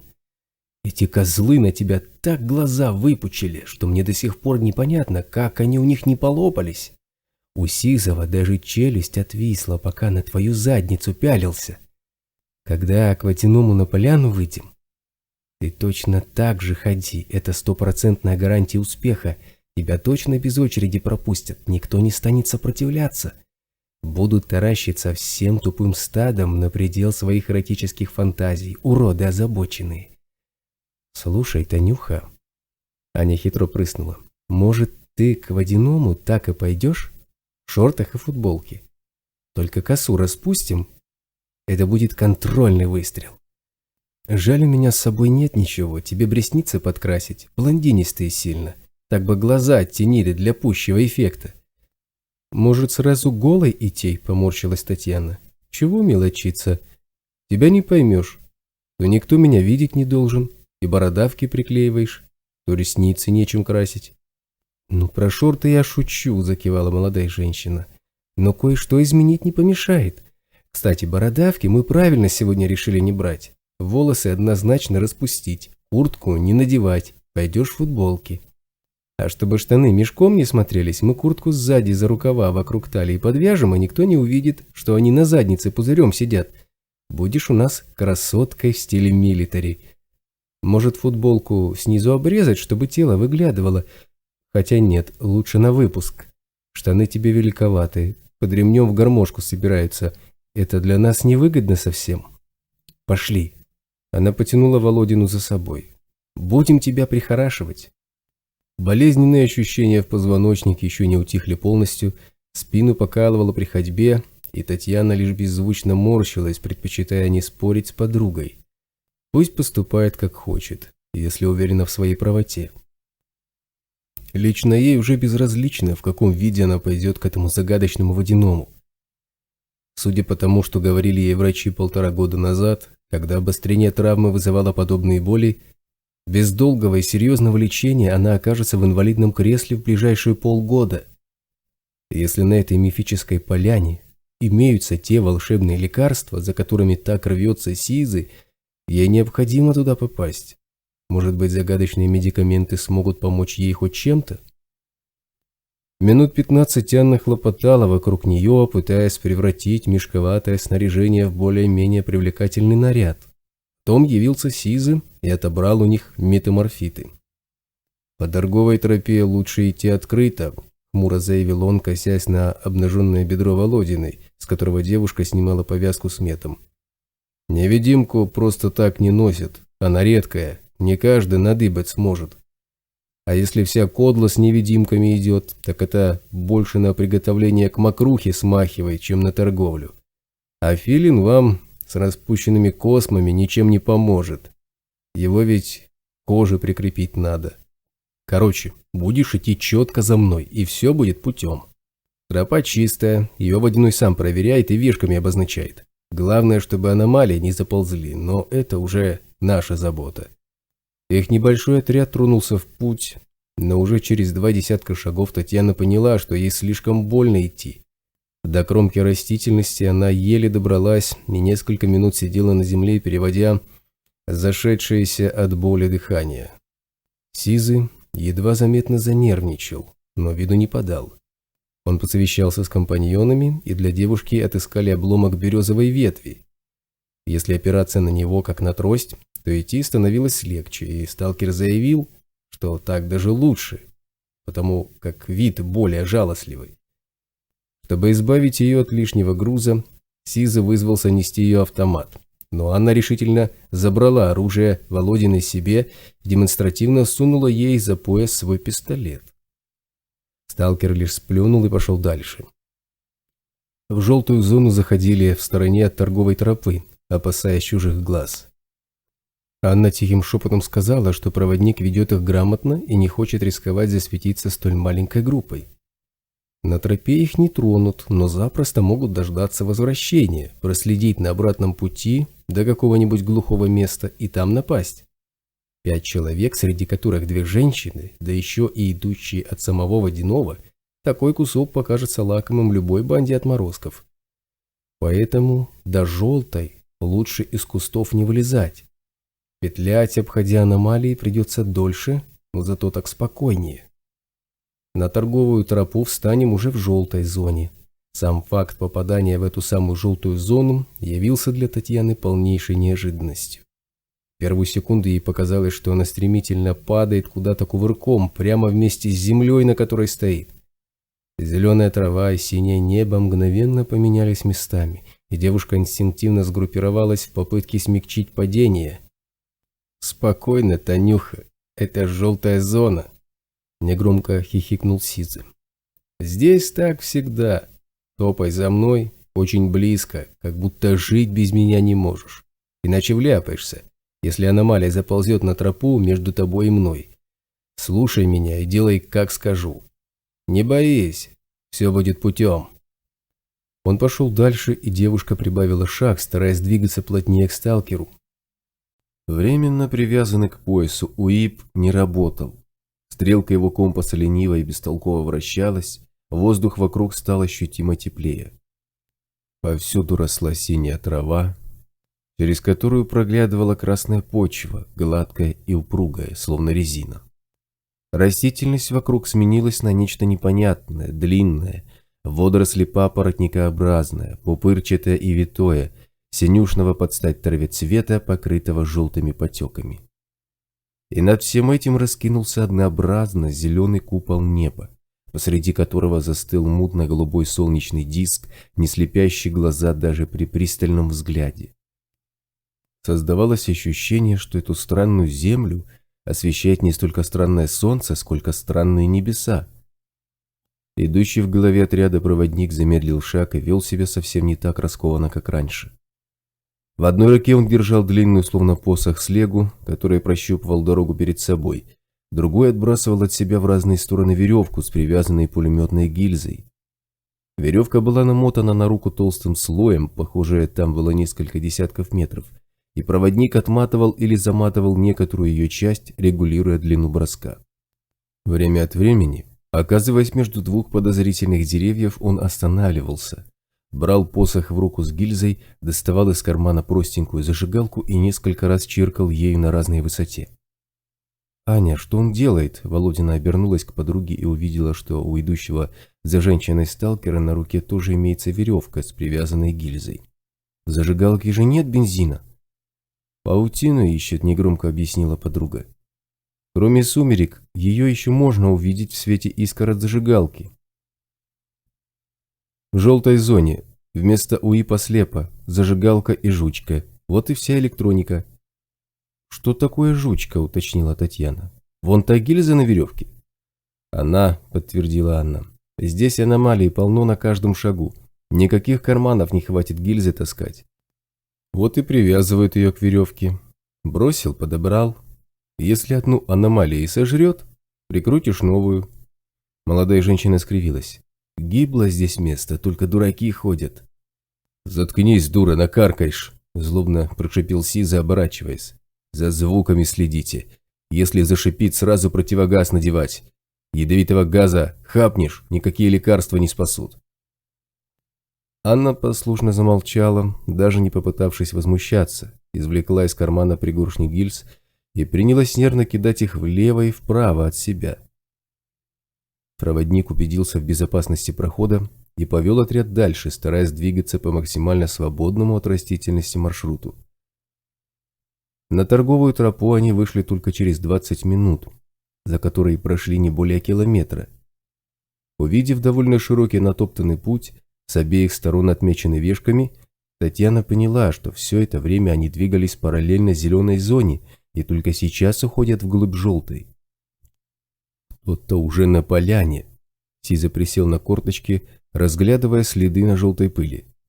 «Походу, здоровая кодла. Собственные носилки с бочками притащили, водой затариваться. Надо быстрее идти, пока еще кто-нибудь не нарисовался. Не дай бог, все препараты заберут». Он выпрямился и посмотрел на Володину. «Потерпи, Танюха. 200 метров осталось». Проводник повел их дальше, но увеличивать скорость не решился. Наоборот, он постоянно прислушивался к окружающей обстановке и то и дело запускал жучку в растущие вдоль тропы кусты. Володина, опираясь на ветку, изо всех сил старалась не отставать от Сизова и на всякий случай расстегнула висящую на поясе противогазную сумку. Пожалуй, это даже хорошо, что Аня заставила ее распустить волосы.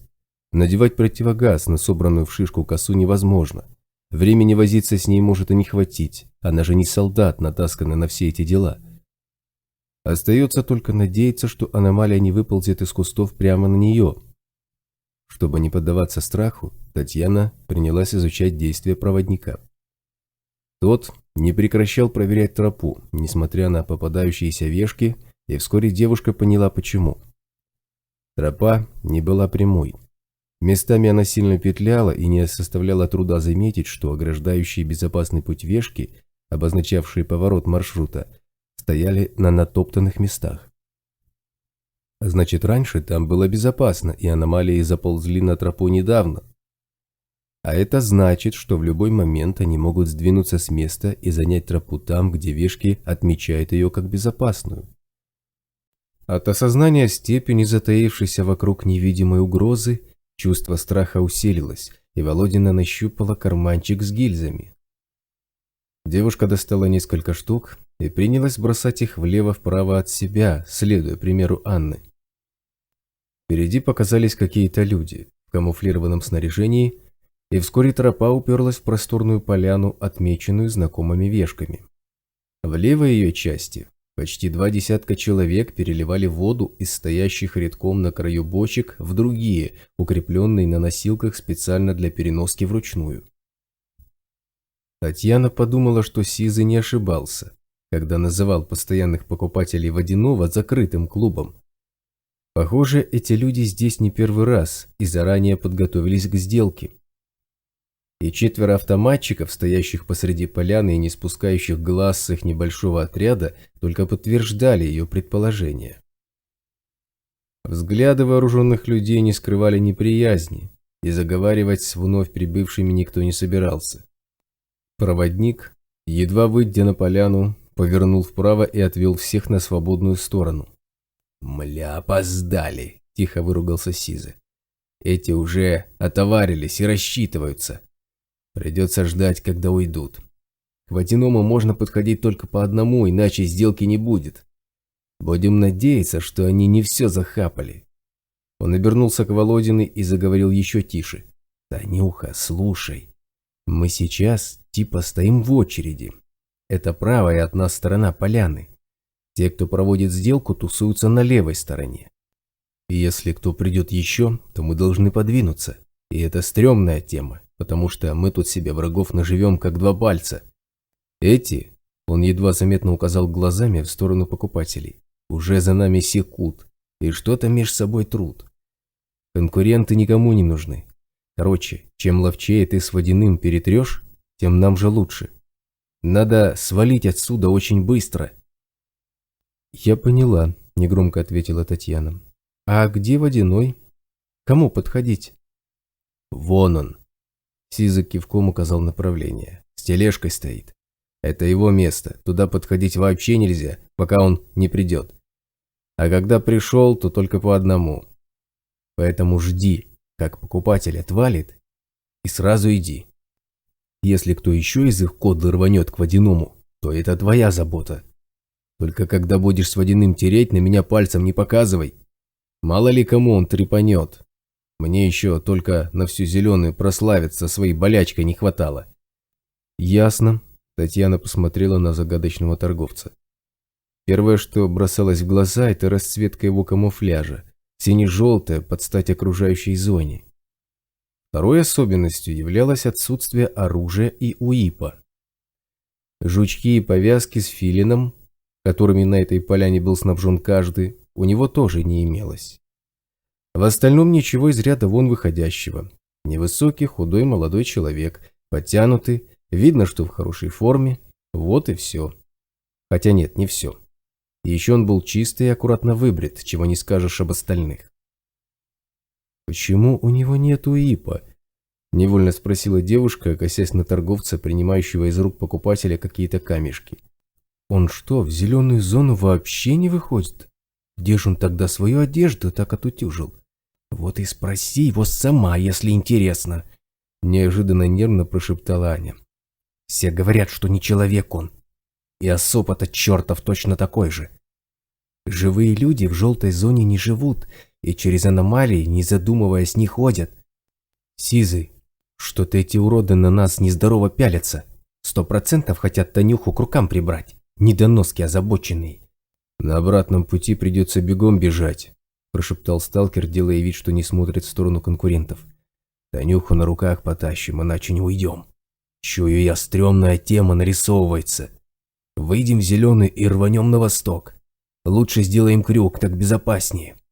Сиз забросил взгляд на кучку какого-то оборудования, сложенного неподалеку от водяного.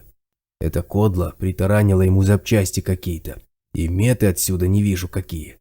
Танюха, держи товар. Он сунул ей в руки 2 небольших контейнера размером с кубик Рубика. В этом осколки, в том 6-е чувство. Для водяного дороже ничего нет, так что если у него препараты вообще остались, то он их тебе по-любому отдаст. Если все продал, попроси, чтоб принес, мы подождем. Говорят, что он так никогда не делает, но ты баба клевая, да еще покоцанная, вдруг поведется. Надави на жалость, типа больно тебе очень, поплачь. Мне пофиг, достань мне эти препараты. Сталкер затравленно оглянулся, скользя глазами по закупоривающим бочки покупателям. Второй раз мы сюда можем и не дойти. Тут бы назад живыми вернуться. Это, походу, наемники, что-то рожи у этих со стволами какие-то ментовские. Они могут и выследить. Он уходит, прошипела Аня. Таня, иди. Ты этому водяному улыбайся поласковее, вдруг он еще помнит, что это значит. Так шансов больше. Давай, Таня, иди, он уже на нас смотрит. Ствол отдай, кинулся за ней Сизый. К нему с волыной нельзя.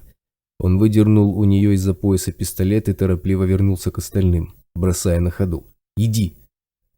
Татьяна сделала пару шагов, стараясь идти красиво, словно при выходе на церемонию открытия международного турнира, но острая боль в позвоночнике заставила ее забыть о попытках произвести эффект.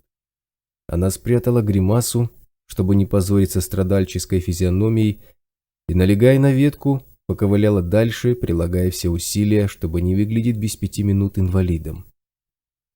«Добрый день!» Голос водяного звучал официально приветливо. «С кем имею честь вести дела?» «Здравствуйте, водяной!» Татьяна остановилась перед торговцем. «Меня зовут Татьяна». Сразу стало ясно, что по выражению лица водяного не удастся понять не то, что ход его мыслей, но даже хоть что-нибудь. Цепкий взгляд и подчеркнуто доброжелательное выражение лица выдавали в нем профессионального переговорщика, собаку, съевшего на возне с распутыванием и запутыванием всевозможных тонкостей. Когда Абрамов встретился с Прокопенко, оба они вели себя точно так же, и теперь Володина видела перед собой человека, вряд ли им уступающего. Глупо улыбаться сейчас было бы наименее разумной манерой поведения. «Рад видеть в нашем магазине новое лицо». Водяной был галантен и подчеркнуто вежлив. «Чем могу помочь? Возможно, вы желаете ознакомиться с полным перечнем предлагаемых нами товаров?» «Нет, мы пришли за вполне конкретными покупками». Позади послышалось многоголосое нестройное фырканье, и Татьяна невольно обернулась. Предыдущие покупатели взваливали на плечи носилки с бочками и покидали поляну. Перед и после каждых носилок шло по вооруженному человеку, орудующему жучкой. Замыкали колонну несколько автоматчиков, бросающих злобные взгляды на команду Сизова. «У нас есть вот что», – Володина протянула ему контейнеры. «Нам сказали, что это должно вас заинтересовать, и мы можем рассчитывать на приобретение у вас эксклюзивного товара». Водяной, не забирая из рук Татьяны контейнеры, неторопливо открыл их и внимательным взглядом изучил содержимое. 3 осколка ухтинского метеорита малых размеров и 1 метаморфит 6-е чувство, подвел он итог. Вам предоставили верную информацию. Нас устраивают данные объекты в качестве валюты. К сожалению, я не могу предложить вам питьевую воду, вес ее запас только что был продан. Однако, судя по количеству и экипировке вашего отряда, вы пришли не за водой. Что именно вас интересует, уважаемая Татьяна? У одного из моих знакомых рак простаты. Она чуть сильнее навалилась на ветку, чтобы разгрузить ноющую болью спину. У вас есть медикаменты, которые могли бы ему помочь? Я понимаю, что вопрос некорректен, лекарства от рака не существует, но, возможно... Водяной легким жестом прервал ее монолог и все столь же невозмутимо произнес. У нас есть противоонкологические препараты. Вне ареала их применения невозможно, активное вещество разрушается почти мгновенно, но внутри зеленой зоны они отлично себя зарекомендовали. Описанный вами случай не первый в нашей практике. Мы имеем положительный опыт лечения данного заболевания. Но для приобретения этого комплекса имеющихся у вас средств недостаточно. Необходимо добавить либо еще 5 осколков, либо 5 метов в шестое чувство. «Так много?» – вырвалось у Татьяны. «Но это же невозможно». «Вполне возможно», – не согласился Водяной. «Видите ли, уважаемая Татьяна, мы отдаем себе отчет, что наши покупатели в основной своей массе торговцы, покупающие у нас товары с целью последующей перепродажи или на основании конкретного заказа. Обычно мы лояльно относимся к данному обстоятельству, учитывая собственное местонахождение и все те трудности, что связаны с дорогой в наш магазин. А для профессионально занимающегося торговлей человека вопрос добычи указанных объектов не является неразрешимой задачей. Медикаменты, которые вы запросили, лечат слишком страшную болезнь. Мы не заинтересованы в спекуляциях ушлых торгашей на чьем-либо горе. Если кто-то желает приобрести их на продажу, то ценник будет именно таким. Но есть и другой вариант. Вы можете привести этого человека сюда, он вколет препарат непосредственно здесь, и в этом случае цена будет много ниже. Ваших средств будет достаточно. Но если человек не может сюда дойти, нахмурилась она, если болезнь ему не позволяет. Мы производим весьма ограниченное количество препаратов, бесстрастно изрек Водяной. Их в любом случае не хватит и на 10-ю часть нуждающихся, хотя мы делаем все, чтобы увеличить производство. Либо человек берет для себя и получает препарат лично, либо он покупает с целью перепродажи и платит уже указанную мной цену. На этом обсуждение закончено. «А как же доверие?» – грустно улыбнулась Татьяна. «Простое человеческое доверие. Вдруг люди отчаянно нуждаются в помощи, и кроме ваших препаратов другой надежды у них нет». «Уважаемая Татьяна», – Водяной был спокоен и непоколебим, словно гранитная статуя. «Мы с вами находимся в ареале. Скажите, многим людям ареала вы просто по-человечески доверяете?» «Некоторым доверяю», – скинулась она. «Вот и мы точно так же доверяем только некоторым», – с холодной вежливостью парировал Водяной. «И вы в круг этих людей не входите. Я вижу вас впервые, и потому вы ознакомлены с ценами для людей, либо не заслуживших, либо не заслуживающих доверия. Вас интересует что-нибудь еще, или это все, о чем вы хотели узнать?» «Да, если можно». Татьяна скрыла досаду. Не стоило устраивать спор, с ее стороны это выглядело глупо. Приперлась неизвестно откуда какая-то девица и начала умничать. Тем более, что Водяной кругом и полностью прав. И это было самое обидное. «Если этот больной стоял бы здесь, во сколько обойдется ему препарат?» «Имеющихся у вас средств достаточно», — повторил Водяной. «Это не полная цена за излечение от рака, но раз уж больной сюда пришел, мы не можем отказать ему в помощи при наличии лекарства. Если хотите, я могу дать вам наш прайс-лист, там все изложено. Или у вас есть еще вопросы?» «Есть». Она мгновение помедлила. «Я профессиональная гимнастка. Была раньше, я хотела сказать». Ее голос дрогнул, но девушка взяла себя в руки и продолжила. У меня тяжелая травма позвоночника с неврологическими осложнениями. Мне даже ходить больно. В Москве я проходила лечение, а потом реабилитационный курс 1,5 года по врачам и больницам. Так случилось, что здесь у меня произошел рецидив травмы, и состояние ухудшается. У меня нет ни рентгеновских снимков, ни других серьезных медицинских анализов, и сделать их я не могу. В сателлит мне путь закрыт. Вы можете мне чем-нибудь помочь? Мне лично, я не лгу, это правда для себя. Можем, неожиданно легко согласился Водяной. У нас есть отличный препарат, способствующий резкому увеличению регенеративных процессов. Отлично зарекомендовал себя при лечении травм, связанных с переломами или хирургическим вмешательством. К нему рекомендую добавить еще один, для восстановления рецепторики и поврежденных нервных волокон. Оба препарата имеют омолаживающее действие, впрочем, вам это вряд ли требуется. И сколько это будет стоить? — спросила Татьяна. «Я заберу у вас шестое чувство», — ответил Водяной. «Осколки останутся вам, если вы не заинтересуетесь чем-либо еще». «Я бы хотела посоветоваться со своими спутниками. Это возможно?» — поинтересовалась она. «Пожалуйста», — разрешил Водяной. «В вашем распоряжении есть еще полчаса». Татьяна перехватила контейнеры в одну руку и похромала к остальным, переместившимся на другую половину поляны. Сиза встретил ее нетерпеливым взглядом, но, услышав суть дела, задумался, словно взвешивая различные варианты. Увидев, что он молчит, Анна покосилась на Водяного и тихо предложила Володиной: «Ты попробуй его уговорить. Пусть забирает все, что есть, и ставит свои уколы вам обоим. Надо на жалость надавить или на сознательность, слезу пустить, горе изобразить очень натурально. Что ты не как баба себя ведешь? Стоишь перед ним с умным лицом, так он никогда не растает. Если я буду строить из себя дурочку в улыбочках, он меня просто пошлет», — отмахнулась от нее Володина. «Он не такой простой, как со стороны выглядит. Хочешь, сама попробуй, убедишься. Ему вообще плевать на то, кто и что рассказывает, хоть захлебнись слезами.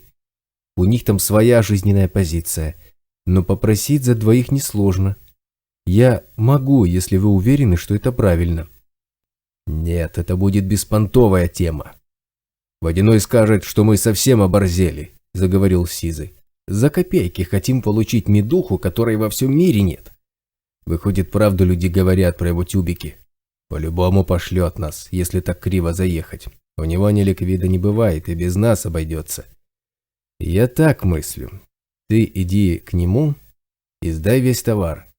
Получишь свою пилюлю, а остальное скажешь типа залог. Я, как только смогу еще одно шестое чувство вымутить, вернусь сюда сам, и пусть он мне дает укол без очереди.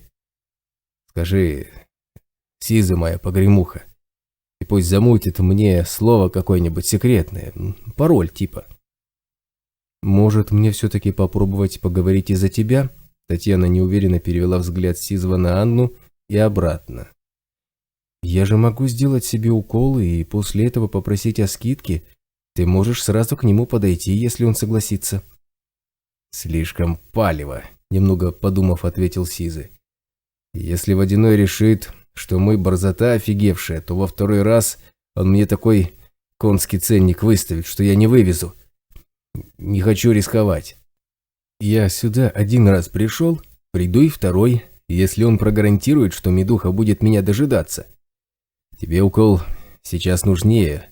Нам бы свалить отсюда без лишних дырок в организме, а ты еле шевелишься. Иди к Водяному и вымути у него гарантию». Володина, опираясь на ветку, поковыляла обратно. Все внезапно оказалось слишком сложно. Она не ожидала, что ситуация потребует делать выбор. И теперь ей было немного стыдно за то, что Аня постоянно оскорбляет Сизова. А ведь он даже не попытался забрать лекарство себе, сразу предложил вылечить первой ее. Она так поступить не смогла. Страх остаться без ног холодными, липкими пальцами стискивал сознание при каждом шаге, отдающимся в позвоночнике уколами боли. Успокаивало лишь то, что Сизы не является образцом благородства и наверняка потом не раз напомнит о себе навязчивым вниманием и недвусмысленными намеками. Добравшись до Водяного, она остановилась и пару секунд переводила дух, дожидаясь, когда стихнет резь в спине. Загадочный торговец был само спокойствие, явно никуда не торопился. Ее появление он встретил своим обычным официально доброжелательным взглядом. «Мы готовы заключить сделку». Татьяна вновь протянула ему контейнеры с товаром. «Забирайте все. Взамен я хочу получить препарат для себя. Осколки пусть будут предоплатой за вакцину от рака. Мой знакомый придет за ней, как только сумеет добыть шестое чувство. Но вы должны гарантировать, что препарат его дождется. Он назовет свое прозвище. Его зовут Сиза. Может быть, вы дадите ему какое-нибудь кодовое слово?» В этом нет необходимости. Водяной забрал у нее контейнер с метаморфитом, не притронувшись ко второму. Равно как нет необходимости в предоплате. Мы поверим вашему слову и зарезервируем препарат для покупателя по прозвищу Сизы. Неожиданно торговец бросил в сторону сталкера внимательный взгляд и многозначительно посмотрел на Татьяну. «Осколки оставьте у себя. Когда ваш знакомый придет сюда и принесет полную стоимость, вакцина будет введена ему немедленно. Я даю гарантию». Водяной склонился над своей тележкой и щелкнул замками установленного на ней контейнера. Его крышка распахнулась, и из-под нее повалил белый пар, сквозь который Татьяна увидела несколько блоков сухого льда и сверкающую медицинским металлом укладку для штучных препаратов. Почти все гнезда в ней были уже пусты. Лишь в углу контейнера виднелось десяток полупрозрачных шприц-тюбиков, промаркированных цветными полосками. «Вот ваш препарат». Водяной достал один из шприц-тюбиков и протянул Татьяне. Девушка взяла вакцину и невольно всмотрелась в лежащий на ладони холодный тюбик. Он был совсем крошечным, полкубика странного, желтовато-прозрачного вещества. Невесомая жидкость едва заметно, почти призрачно светилась изнутри, словно сама являлась слабым источником света. Неужели такая малость способна заменить годы медицинских процедур, дорогостоящие клиники и бесконечные месяцы реабилитации? «Я должна ввести это себе прямо сейчас?» Она оторвала взгляд от тюбика и посмотрела на Водяного. «Колоть в вену или внутримышечно?» «Сейчас», – подтвердил Водяной. «Наиболее оптимально ставить эту инъекцию в район травмы. Но вы можете сделать укол в косую мышцу живота. Эффект будет тот же». Татьяна открутила колпачок, обнажая тонкую иглу, задрала футболку и быстрым движением вонзила шприц-тюбик в мышцу. По сравнению с терзающими позвоночник болями, укус крохотной иглы почти не ощущался. Девушка сдавила тюбик, вкалывая препарат, и извлекла пустой шприц. На месте укола выступила крохотная капелька крови и с поразительной скоростью запеклась до состояния твердой корочки. Когда препарат начнет действовать, она посмотрела на Водяного, понимая, что боится выпустить из пальцев пустой тюбик, словно он являлся чем-то волшебным и дающим надежду. «Он уже начал». Торговец протянул руку ладонью вверх. «Шприц, пожалуйста. Вам он больше не нужен». Водяной забрал у нее пустой тюбик и продолжил. «Первые результаты вы почувствуете через несколько минут. К сожалению, препарат не снимает болевых ощущений, а предложить вам обезболивающее я не могу, все уже распродано. Поэтому, чем раньше вы ляжете спать, тем лучше. Регенерационные процессы достигают своего пика именно во сне. Если через 4 суток вы останетесь недовольны результатами, рекомендую вам прийти сюда за следующей инъекцией. Это бесплатно. Также мы будем благодарны вам, если вы найдете время и желание позже ознакомить нас с результатами и подробностями выздоровления. Это поможет нам повысить эффективность наших препаратов, если будет выявлена такая необходимость». «Спасибо», – поблагодарила Татьяна. «Мы можем возвращаться?» «Как только сочтете нужным», – подтвердил Водяной. «Не смею вас задерживать. Удачного пути». Татьяна налегла на ветку и направилась к остальным. Идти было по-прежнему больно, но ощущение того, что позвоночник вот-вот лопнет пополам, исчезло. Это незначительное изменение воодушевило ее настолько, что она решилась зашагать быстрее. «Ну как?» – встретила ее вопросом Анна. «Чувствуешь что-нибудь?» «А почему осколки у тебя?» Он не взял залог. Девушка отдала контейнер Сизому. Сказал, что верит на слово и зарезервирует препарат для человека по прозвищу Сизы.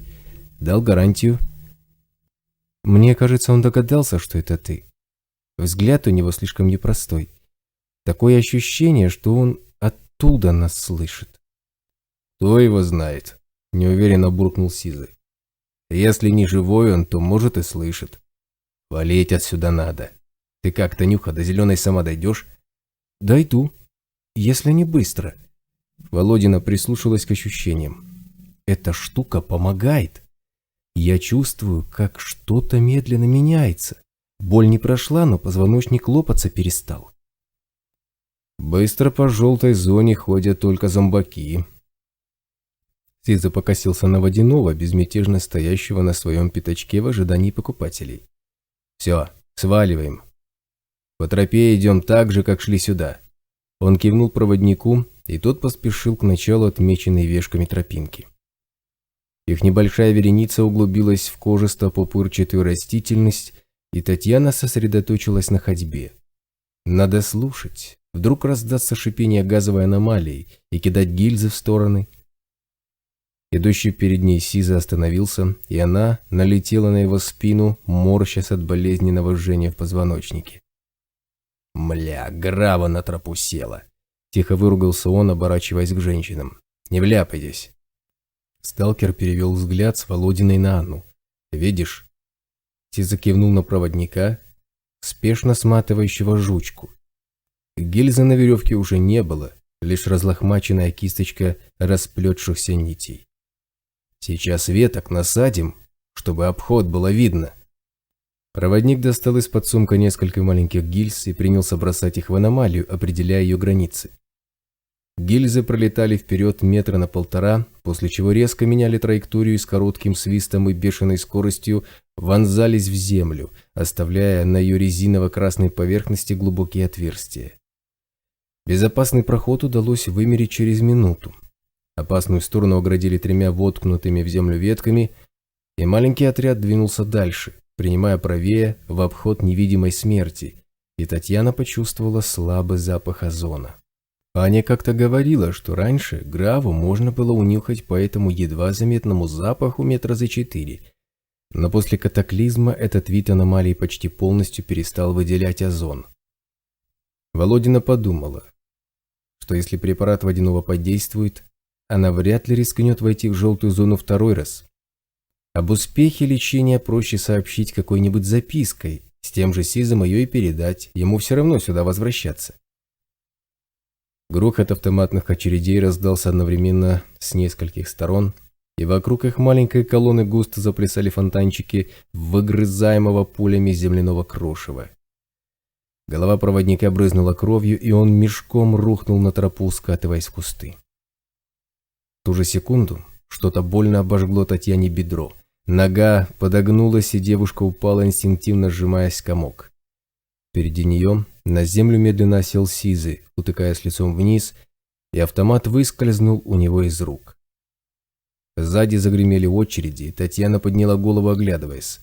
Аня и третий сталкер вели огонь по кустам, вжавшись в тропу. «Танюха!» – выкрикнула Анна. «Ползи за меня! Быстрее!» Она водила стволом из стороны в сторону, посылая пули широким веером, словно не видела врагов, и стреляла наугад. Володина попыталась развернуться ползком, но простреленная нога пылала болью и слушалась слабо. Невидимые враги заметили ее шевеление, и пули вновь засвистели над головой. Земляные фонтанчики вырастали в каких-то сантиметрах от нее, и девушка замерла от страха, не понимая, где искать спасение. Тупой удар в руку заставил ее вздрогнуть, и плечо защипало растекающейся болью. В отчаянии Татьяна принялась ползти, изо всех сил работая неповрежденными рукой и ногой, но почти сразу земля рядом с ней брызнула десятком мелких фонтанчиков, словно кто-то швырнул в воду пригоршню мелких камней. В здоровую руку вгрызлась острая боль, разрывая кожу и выплевывая капельки крови, и девушка захрипела, не в силах двигаться дальше. Кто-то схватил ее под руки, неуклюже пытаясь поднять, и она услышала Анин крик: «Держись за меня!». Молодая женщина тянула ее вверх, стараясь поставить на ноги. «Помоги мне!» Володина уперлась уцелевшей ногой в землю, и Анне удалось ее поднять. «Назад, за Граву! На ровном месте! Убьют быстро!» Аня потащила Володину назад, мимо распластавшегося на тропе сталкера, прикрывающего их отход почти непрерывной стрельбой. Татьяна как могла отталкивалась здоровой ногой, едва дыша от навалившейся отовсюду жгучей боли, и казалось, что густо свистящие вокруг пуль летят в нее тысячами. Анна, сипя от натуги, затащила Володину за отмеченное ветками пространство и вместе с ней рухнула наземь. Она бросила назад исполненный ужаса взгляд и на четвереньках поползла дальше, таща за собой Татьяну. «Ползи, ползи! Сейчас они его убьют и придут за нами!» – панически кричала она. «В кусты!»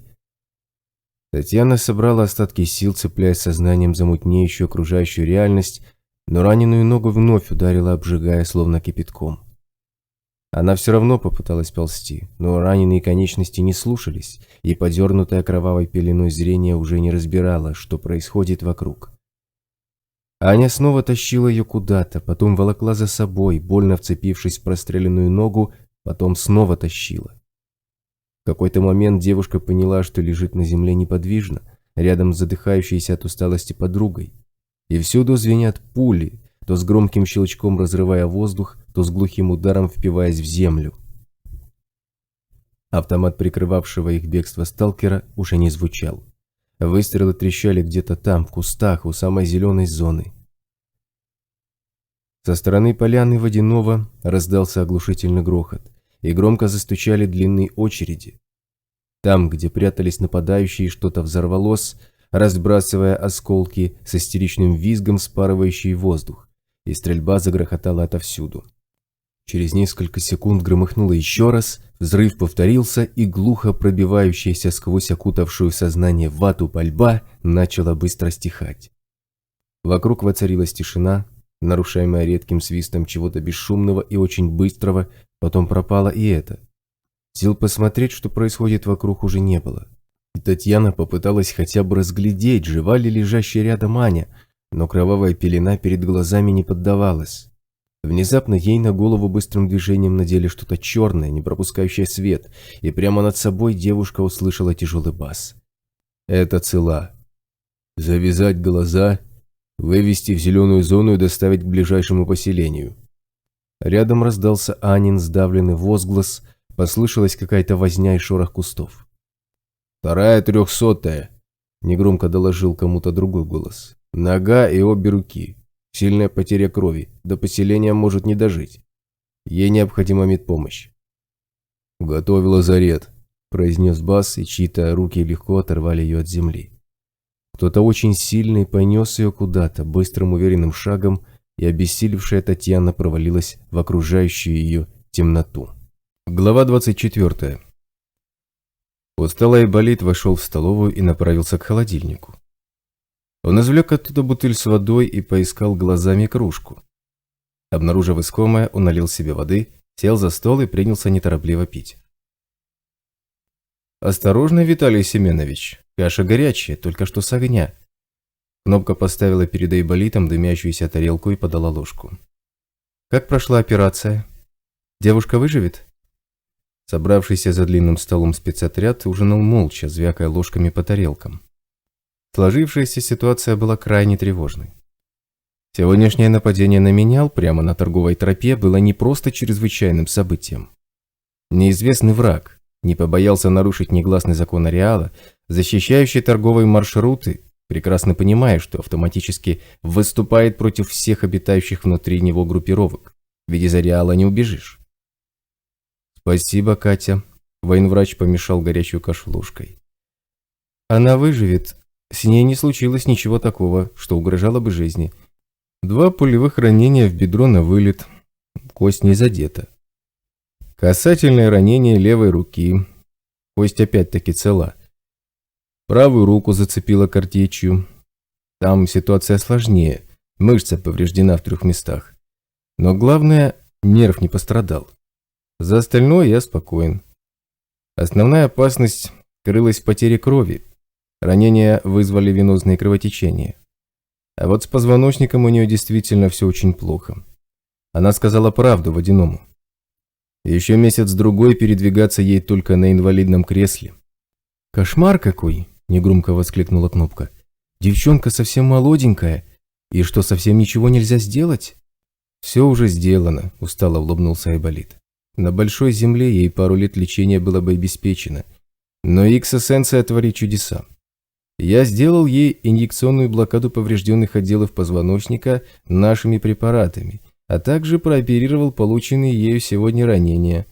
Через 4 суток можно будет сделать первые прогнозы, но я рассчитываю за месяц полностью поставить ее на ноги. С научной точки зрения, появление подобного пациента для нас большая удача. Это даст нам возможность на практике изучить действия основанных на Икс-эссенции препаратов на примере действительно тяжелого диагноза. Поэтому я планирую применить в лечении весь имеющийся у нас спектр.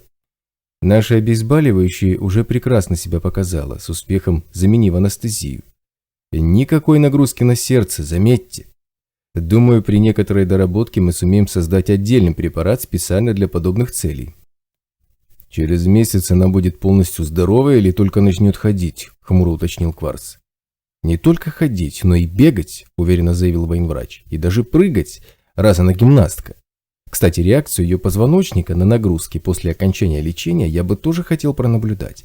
Согласно моим расчетам, потери гибкости произойти не должно. Когда она сможет ходить, мягко перебил его контрразведчик. Я имею в виду слоняться по базе самостоятельно, везде совать свой нос, все видеть, запоминать и так далее. Через 6-8 дней, насупился Айболит, поняв, куда клонит Кварц. Чего ж вы тогда не добили ее там, на тропе? Потому что на бандита она не похожа, пробасил медведь, в зародыше пресекая неприятную перепалку. До ближайшего, хотя бы частично адекватного поселения мы бы ее не довезли. Подруга ее и без того еле мычала от страха, как только сама не умерла, пока к людям выводили. Не бросать же раненого мутантам на обед. Но если ее оставить на базе, она узнает слишком много. Кому она потом все это расскажет, нам неизвестно. Как ты понимаешь, у нас сложилась не самая комфортная ситуация. Мы в состоянии войны неизвестно с кем. Надо еще разобраться, случайно ли она к нам попала именно сейчас, заявил Кварц. Ты перегибаешь, недовольно нахмурился военврач. Девчонка вся в дырках, чуть не умерла от кровопотери, 2 ее спутников убиты, 3, скорее всего, тоже погиб. Какие тут могут быть подозрения? Разнообразные, отрезал контрразведчик. Я не с такими вещами сталкивался. Как бы произошедшее ни выглядело, на первый взгляд, все необходимо проверить. Это азы. Проверяй, если надо. Я разве против? Буркнул Айболит. От меня-то что требуется? Виталя, мы можем продержать ее в лазарете, безвылазно до тех пор, пока она не сможет ходить. Медведь вновь взял разговор в свои руки, а потом просто отвезти ее в безопасное место. Так никаких утечек не будет, и больного ты вылечишь. Можно, конечно. Военврач вновь поморщился. Кто ж вам запретит? Я не из участковой поликлиники в особ пришел, Коля. Я все понимаю. Но поставить на ноги в буквальном смысле слова это не означает вылечить больного с разбитым в труху позвоночником. Отвозите ее куда хотите, ну хотя бы препараты для инъекций ей передавайте. Я что, зря свое дело делаю, что ли? Я могу ее в сателлите положить в клинику ЦИАП, предложила Кнопка. Доктор Волконский окажет содействие, для него это несложно. Там она сможет долечиться. На сделке она что-то такое странное на эту тему сказала, нахмурился Водяной. Мол, сателлит для нее закрыт, поэтому она даже рентгеновских снимков не может сделать. Мы, кстати, тоже, мгновенно встрепенулся Айболит. Рентгеновский аппарат не помешал бы. В развалинах медпункта в соседнем секторе есть один. Давайте выкопаем. Сколько еще просить? Его можно было бы использовать в ходе исследований, присоединилась к военврачу профессор Николаева. У нас нет никаких данных о воздействии рентгеновского излучения на объекты ареала. Также представляется интересным поэкспериментировать в этом направлении с вакуумной парой. Медпункт студнем залит, чуть ли не по уровень земли, покачал головой раз, кладя ложку в опустевшую тарелку. Здание разбито сильно, там с одной стороны просто гора обломков, а с другой остатки стены, под которой птичьи норы. Я несколько раз там вокруг да около ходил, но ничего стоящего не видел. Без раскопок ничего не найдем, а копать опасно. Обломки придется в студень сталкивать, чтобы на себе по узким ходам не тащить. Этим займемся позже. Медведь отрицательно покачал головой и покосился на Фантика, преданно гипнотизирующего майора 15-ю минуту подряд. Не все сразу. У нас каждый день руки-ноги не ломаются. Предлагаю сначала довести до ума идею с оповещением о выбросе. После подумаем о рентгеновском аппарате. Никита, как прошла операция? Радиостанция выживет? Если вести речь об УКВ-диапазоне, то да, улыбнулся Степанов. Час назад я закончил пробную сборку и провел испытания. Радиостанция работает, наши рации ее слышат. Согласно предварительному анализу, радиус ее действия километров 50.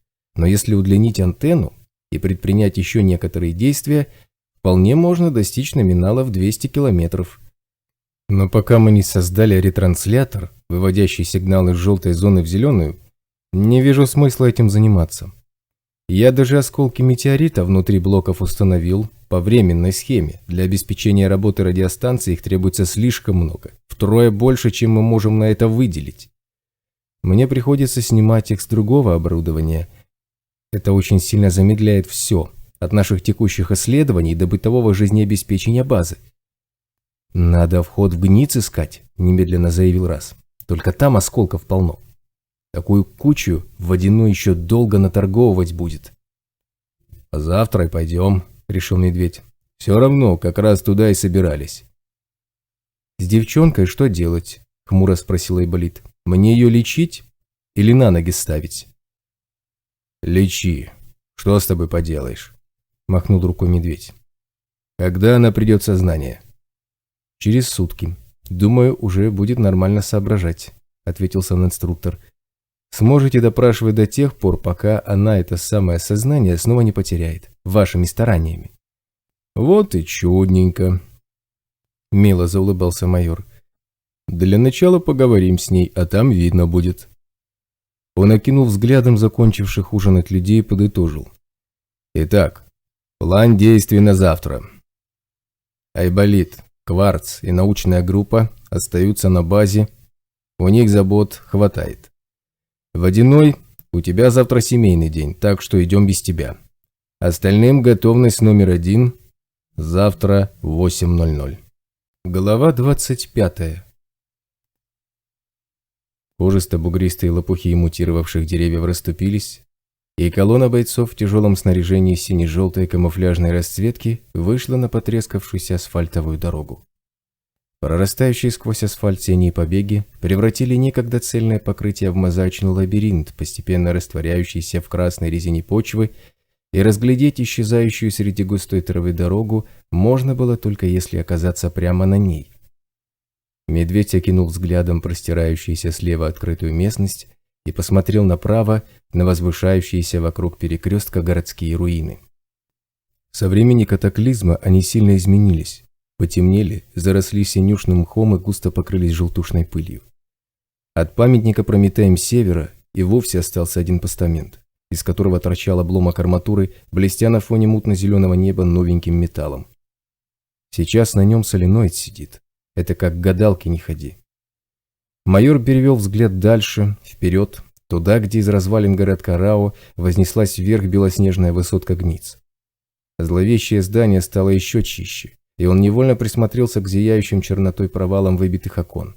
Если рано или поздно в них появятся застекленные рамы, то вряд ли кто-нибудь удивится. Перспектива оказаться внутри Гниц его совершенно не радовала, но научной группе для работы требуются осколки, меты и оборудование. Выковыривать все это по крупицам из сожранных желтой зоной лабораторий можно годами. Так долго надо еще прожить.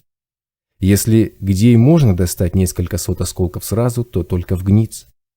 Даже в ЦИАП их, по данным кнопки, не более 80. Правда, около трети из них – это крупные образцы, заполучить которые было бы очень заманчиво. Возможно, замдиректора ЦИАП доктор Волконский и станет сотрудничать с нашей научной группой, но вряд ли он сможет вот так запросто отдать им наиболее крупные осколки.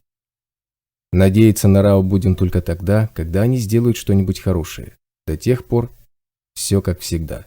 Рассчитываем только на свои силы. Справа, издалека, из глубины руин донесся глухой отзвук автоматной очереди.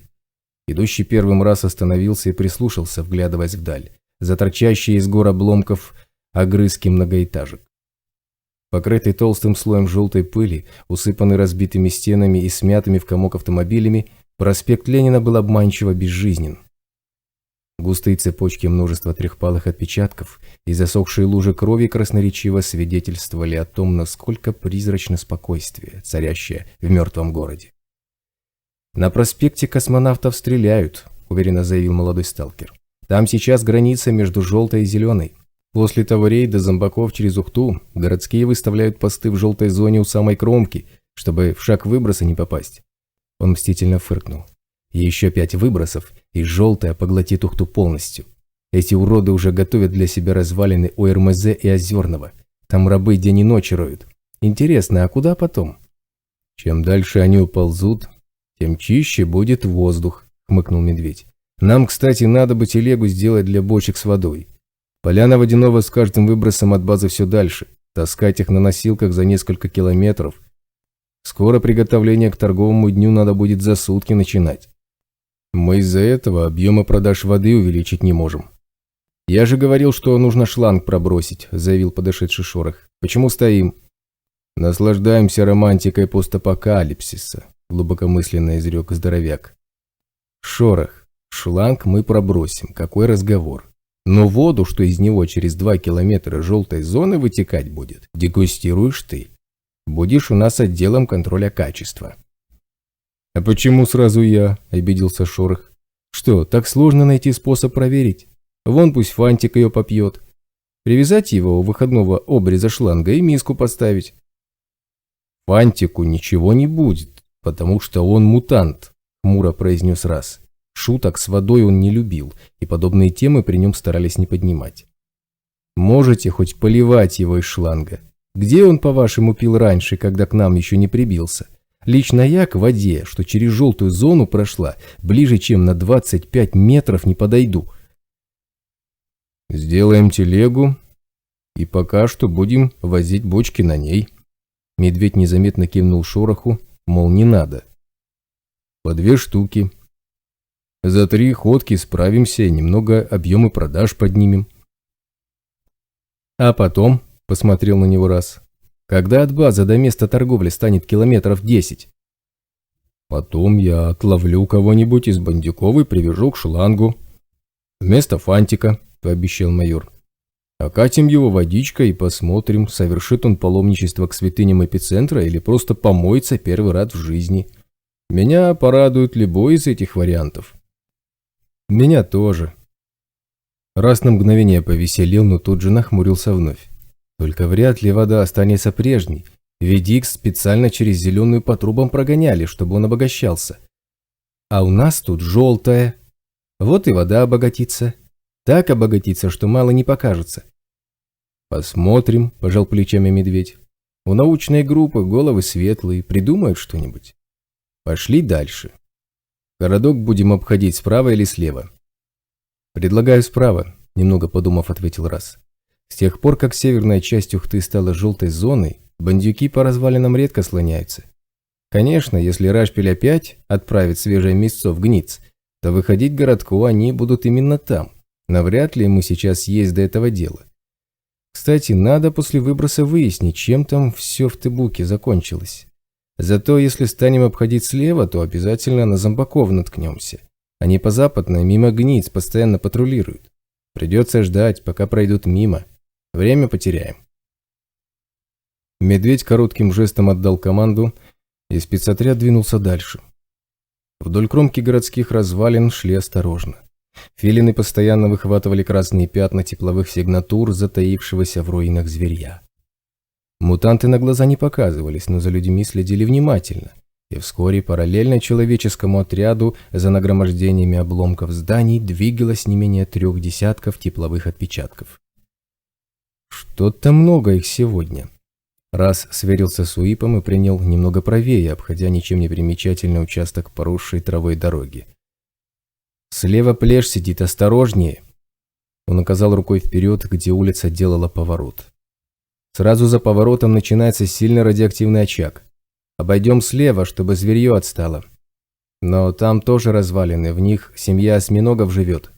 Лучше держаться плотнее друг к другу, чтобы они пораньше нас почувствовали». Перед дорожным изгибом счетчик Гейгера предостерегающе защелкал, и раз свернул с дороги влево, углубляясь в невысокие руины.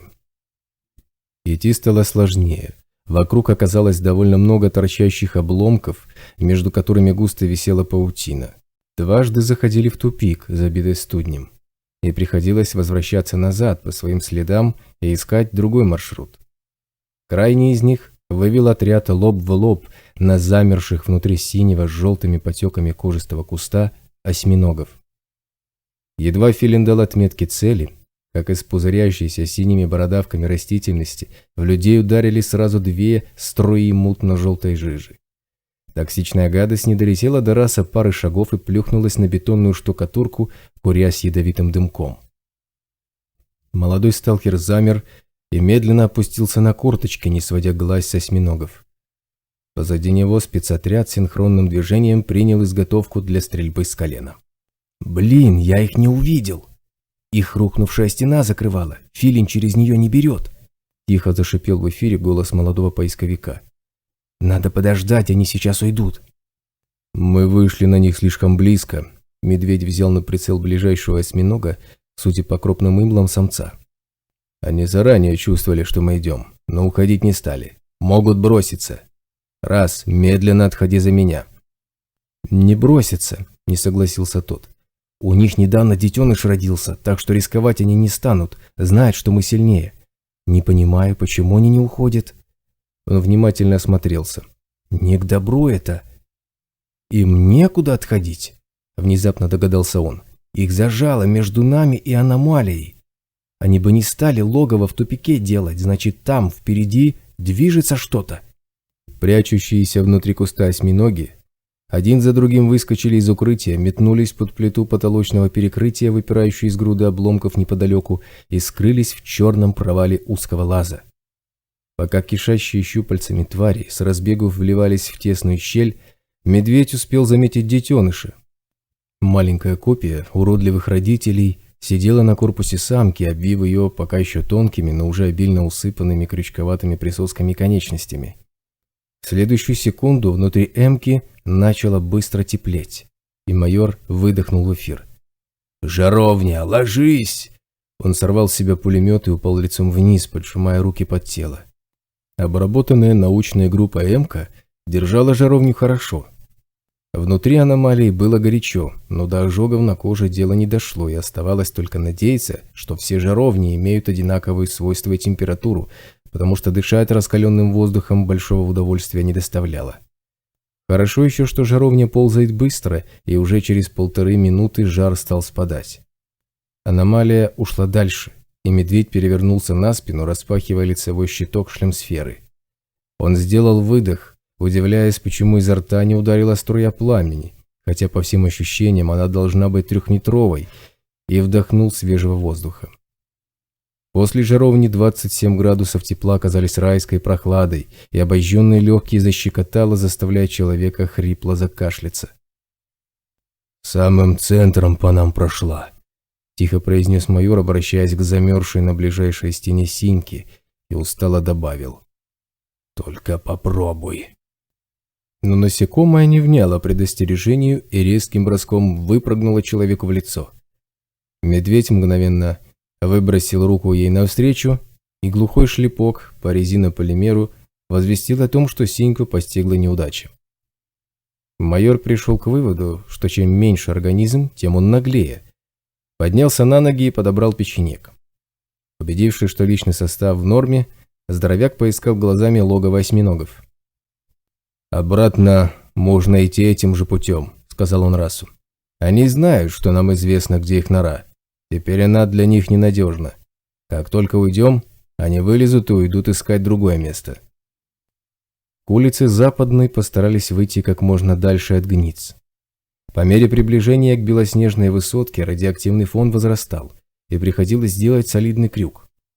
Саму улицу пересекли без эксцессов, хотя обходить заполненные студнем развалины пришлось по открытой местности. Но в окружающих дорогу радиоактивных руинах оказалось пусто, и до леса спецотряд добрался быстро. Раз сверился с картой, которую тщательно заполнял с первого дня поисков, и определил квадрат для прочесывания. По лесу ходили долго. Выбранный квадрат оказался заполнен паутиной и студнем настолько густо, что даже у расы возникли сомнения в том, что тут может что-то быть. «Чтобы здесь пройти, надо любить играть в лабиринты», – тяжело вздохнул он спустя 3 часа поисков. «Даже нормальных звериных троп нет, одни куньи стежки. Если навстречу попадется движущаяся аномалия, недолго и вляпаться, ни вправо, ни влево не уйти. Надо возвращаться, пока нам везет. Тут ничего не найдем». Следующий квадрат отличался от предыдущего немногим. Все та же паутина со студнем, пара радиоактивных очагов и более широкие звериные трупы, по одной из которых им пришлось убегать от летающего магнита. На бегу раз умудрился заметить на тропе чистое ответвление, и отряд свернул туда под панический писк уипов. Магнит на узкую стежку не полез и прошел мимо, не отреагировав на близкое скопление оружейного металла. «Это что, лес магнитов, что ли?» – тихо возмущался раз, глубоким дыханием успокаивая бешено колотящееся сердце. «Уже 4-й раз с начала поисков. Как они вообще здесь оказались? Им же в лесу неудобно. Магнит большой, он пространство любит. Бред какой-то. Ладно еще на медвежьей тропе, она здоровая, а тут кабанья. Как только он этих самых кабанов перед собой не пригнал». «Он кабанов не пригнал, потому что их здесь нет». Медведь несколько мгновений размышлял, после чего осторожно протянул к расу руку, убеждая, что уип показывает не меньше 20 сантиметров до ближайшей нити паутины. «Дай-ка свою карту». Майор вгляделся в расчерченный на квадраты план местности, на котором карандашные наброски уже проверенных троп образовывали сложный узор, и задумчиво переспросил. «Говоришь, магнит не любит узких пространств, но медвежья тропа для него подходит». «Ну, как, не то чтобы подходит», – поморщился раз. «Просто по ней ему двигаться проще». «Если ты прав», – медведь вновь посмотрел на карту, – «то этот лес слишком густой даже для возникновения одного магнита, не то что нескольких. Давай предположим, что все эти разы мы встречали один и тот же магнит. Он не может выйти из леса и плутает по широким тропам, как придется. Вопрос, как он здесь появился?» «Возник на месте подземного входа», – воскликнул раз. «Там должно быть достаточно пространства». «Точно! Вокруг лес, дорогу, которая к нему вела, буреломом завалила. Она не могла быть сильно широкой, ход ведь секретный». «Согласен», – кивнул здоровяк. «Вот и смотри. Раньше мы видели его тут, тут и вот здесь». Он коснулся пальцем карты в нужных точках. «А эти квадраты мы уже осмотрели, там пусто. Сейчас мы, соответственно, тут. Если магнит ходит только по медвежьим и кабаньим тропам, и при этом кабанов мы ни разу здесь не встречали, можно предположить, что их в лесу уже нет. Он их выжил отсюда, либо со временем повыдавливал на медведя, и тот всех сожрал. Вспомни, какие у того медведя длинные тропы. Здесь ему не хватает добычи, он вынужден далеко ходить. При этом мы ищем вход раз-два между выбросами и натыкаемся на магнит в 4-й раз. То есть, если бы мы бродили тут ежедневно, он с нами уже здороваться начал. Подходящих для него троп не так много». Глаза раса лихорадочно заблестели, и он потянул карту из рук медведя. Хотя бы одна из них должна выходить прямо к подземному входу. Нам не надо проверять все подряд, нужно искать только широкие тропы и проходить их полностью. Я на базе нарисую сетку широких троп, которыми мы уже ходили. Давайте пройдем эту тропу. Вдруг она приведет нас прямо ко входу. Или в тупик, где нас магнитом и расплющит, предположил здоровяк. Без водяного ходить по тропе, над которой бродит аномалия, эта мысль не вызывает у меня энтузиазма.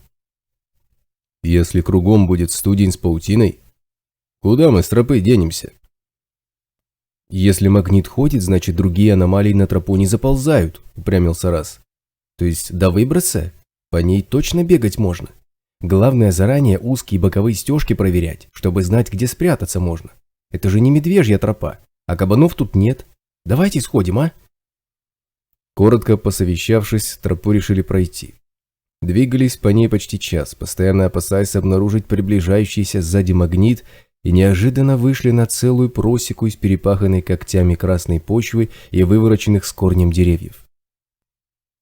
«А вот и медвежья тропинка», — хмуро протянул медведь, — «и следы свежие». Он подобрал несколько рваных резиноподобных комьев. 2 часа назад прошел. Вон туда. Медведь указал рукой направление. Как раз в ту сторону, куда тебе не терпится, Раз. Он мимо подземного входа постоянно проходит, насупился молодой сталкер. Иначе как бы магнит оттуда вышел? Нам надо по этой тропе пройти, и тогда мы его точно найдем. Медведя? Уточнил майор. Ты уверен, что это мы его найдем, а не он нас? Вход, обиженно заявил Раз. Он точно там, я чувствую. Надо обязательно туда сходить. Раз, дружище, Косолапова нам не убить, покачал головой здоровяк. Нас всего 6, пулей его не возьмут, а гранатомет только 1. Мы, конечно, можем сходить туда, понадеявшись на невидимки, но если он нас заметит, просто глазами, то всем нам придет сам знаешь что. Убежать от него невозможно, спрятаться тут негде. И что теперь делать, раз паник словно его лишили единственной радости в жизни? Покопаемся на складе, Раф. Там был еще один РПГ-7, задумался медведь. Маловато. Надо на склад 2-го подсектора службы безопасности идти, вмешался Капкан. Там были вампиры и МОН-200.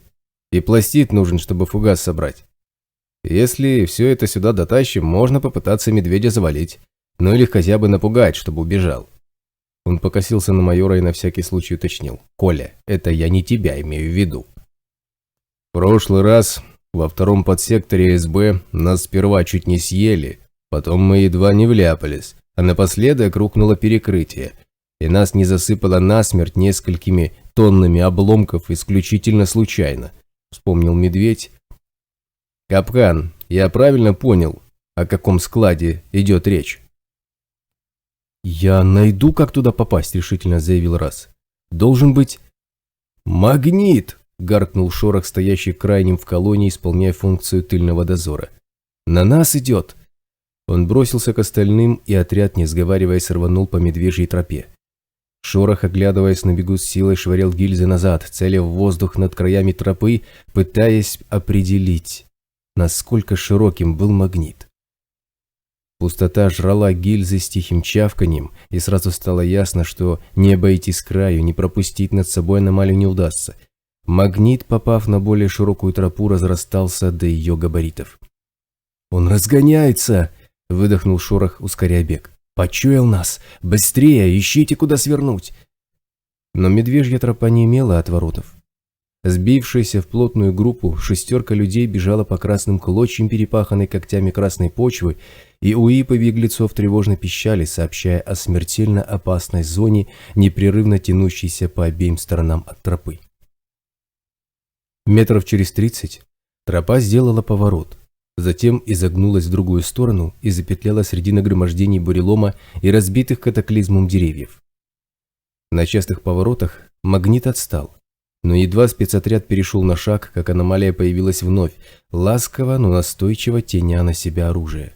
Бойцы снова бросились бежать, как вдруг бурелом впереди расступился, и тропа закончилась широким свободным пространством, посреди которого, безумно сверкая лишенными зрачков желтыми глазами, замерла пара медведей.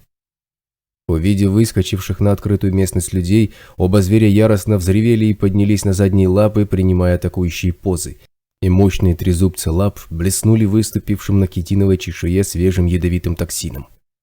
Раз бегущий первым замер как вкопанный, оказываясь в нескольких метрах от разъяренных мутантов, и расширившимися глазами смотрел на огромные желтые клыки в яростном оскале, брызгающие пенной слюной на 2-метровой высоте. Появившийся позади майор сгреб молодого сталкера в охапку и рванулся назад, к сбегающим с тропы бойцам. Люди бросились в рассыпную, уходя с линии медвежьей просеки, и взбешенные звери одновременно бросились в погоню за убегающими жертвами. Но не преодолев и 2 метров, медведи остановились и попятились, издавая резкий недовольный визг. «В стороны!» – выкрикнул майор. «Сейчас магнит сойдет с тропы! Держаться у кромки леса!» Похоже, набравшая скорость аномалия выскочила на открытое место и по инерции поплыла дальше, двигаясь прямо на медведей. Мутанты почуяли смертельную опасность, развернулись и, не переставая издавать резкие визгливые крики, быстро заковыляли к противоположной стороне поляны. Там открытое место упиралось в высокую мощную насыпь, напоминающую бетонный каравай, разрезанный точно посередине. Верх насыпи имел толстое земляное покрытие, густо усаженное деревьями и кустарником, сливающимися с окружающим лесом. В центре среза, под толстым металлическим козырьком, поверхность которого покрывал заросший синей травой дерн, чернел огромный провал ведущего под землю входа. Оба медведя вбежали туда и исчезли в темноте. Майор поставил расы на землю, и оба, не сговариваясь, подняли вверх взгляды. Туда, где на венчающими бункер сине-желтыми верхушками деревьев возвышалась вдали белоснежная высотка гниц. «Вот он», – негромко произнес молодой сталкер, – «подземный вход». Он оглянулся, рассматривая окрестности. Теперь понятно, почему его не могут найти. Поляна, на которой располагался замаскированный вход под землю, когда-то была обнесена забором и густыми проволочными заграждениями, выкрашенными в цвета лесного камуфляжа. Единственные въездные ворота охранялись 2 невысокими бронированными сторожевыми будками. С другой стороны периметра имелась наблюдательная вышка, тоже закамуфлированная и вряд ли поднимавшаяся выше уровня леса. Но ударная волна катаклизма превратила окружающую местность в один сплошной завал. Стойки забора скомкало, вышку и будки сорвало с мест, расплющило и выбросило на дорогу, которая теперь находилась где-то под многотонным слоем бурелома. Проволочные заграждения перепахало, их обрывки торчали во все стороны по периметру поляны, и не было никаких сомнений в том, что сейчас между гнутыми опорами забора и стойками для ягозы паутины в десятки раз больше, чем когда-то было колючей проволоки. От поляны в лес вели сразу 3 медвежьих просеки, и ни одна из них не выходила в сторону, где когда-то находилась дорога. Попасть сюда можно было только по пробитым медведями тропам, после чего у того, кому это все-таки удалось, имелись все шансы стать пищей для разъяренных мутантов. «Они устроили берлогу прямо внутри входа», – произнес капкан. «И их 2. Как хорошо, что мы не пришли сюда с кучей гранатометов. Вдвоем они нас сожрут вместе с оружием и фугасами». «Где магнит?» – встрепенулся Раз. «Главное, чтобы он за ними в тоннель не полез». «Главное, чтобы он за нами сейчас не полез», – майор посмотрел на УИП. «Куда он делся?» Стоящий с другой стороны от тропы Базальт перехватил пулемет поудобней, достал из-под сумка несколько гильз и швырнул их сразу все, целя в сторону входа. Гильзы пролетели с десяток метров и попадали на землю перед зияющей чернотой. Пулеметчик извлек еще одну горсть и повторил бросок, запуская небольшую стайку гильз немного правее. Гильзы долетели до валяющейся на синюшной траве створы ворот, и у самой металлической поверхности резко рванулись вверх, с тихим чавканьем сминаясь в комки и исчезая в воздухе. «Он на вырванной створке ворот сидит», — определил Базальт. «Вот почему медведи внутри смело прячутся. Воротина валяется сбоку от входа и сбивает магнит с толку. Удачно ее выдрало». «Неудачно», – произнес Байкал. Ее оттащили туда специально. Снайпер вскинул ВСС, словно прицеливаясь в землю перед входом, и продолжил. Борозды на земле старые, но глубокие, сильно засыпаны пылью. Воротину тащили волоком, скорее всего вдвоем. Наверняка вторая воротина лежит под первой. Кто-то сложил их там, чтобы отвлекали магнит. Для охраны входа приманили медведей. «Как?» – изумился Раз. «Приманили? Они же мутанты, чем их можно приманить?»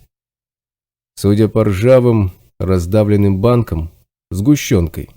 Байкал продолжил разглядывать в оптику поросшую синей травой поверхностью входа под землю. Там их полно. Не меньше 2 ящиков сюда притащили. И, похоже, периодически это место прикармливали, потому как некоторые банки не такие ржавые, как большинство. Но свежих не вижу. Видимо, сюда не приходили уже давно. «Конечно, давно!» – Раз с досадой топнул ногой. «Эти придурки медведицы сюда приманили. Она медвежонка родила, и теперь их тут 2 живет. Пока медвежонок не повзрослеет и не уйдет, мать будет бросаться на все, что движется, и плевать ей на всякие приманки. Вот и не ходят они сюда, ждут, когда медведица его от себя прогонит. Придется и нам ждать». Он тяжело вздохнул.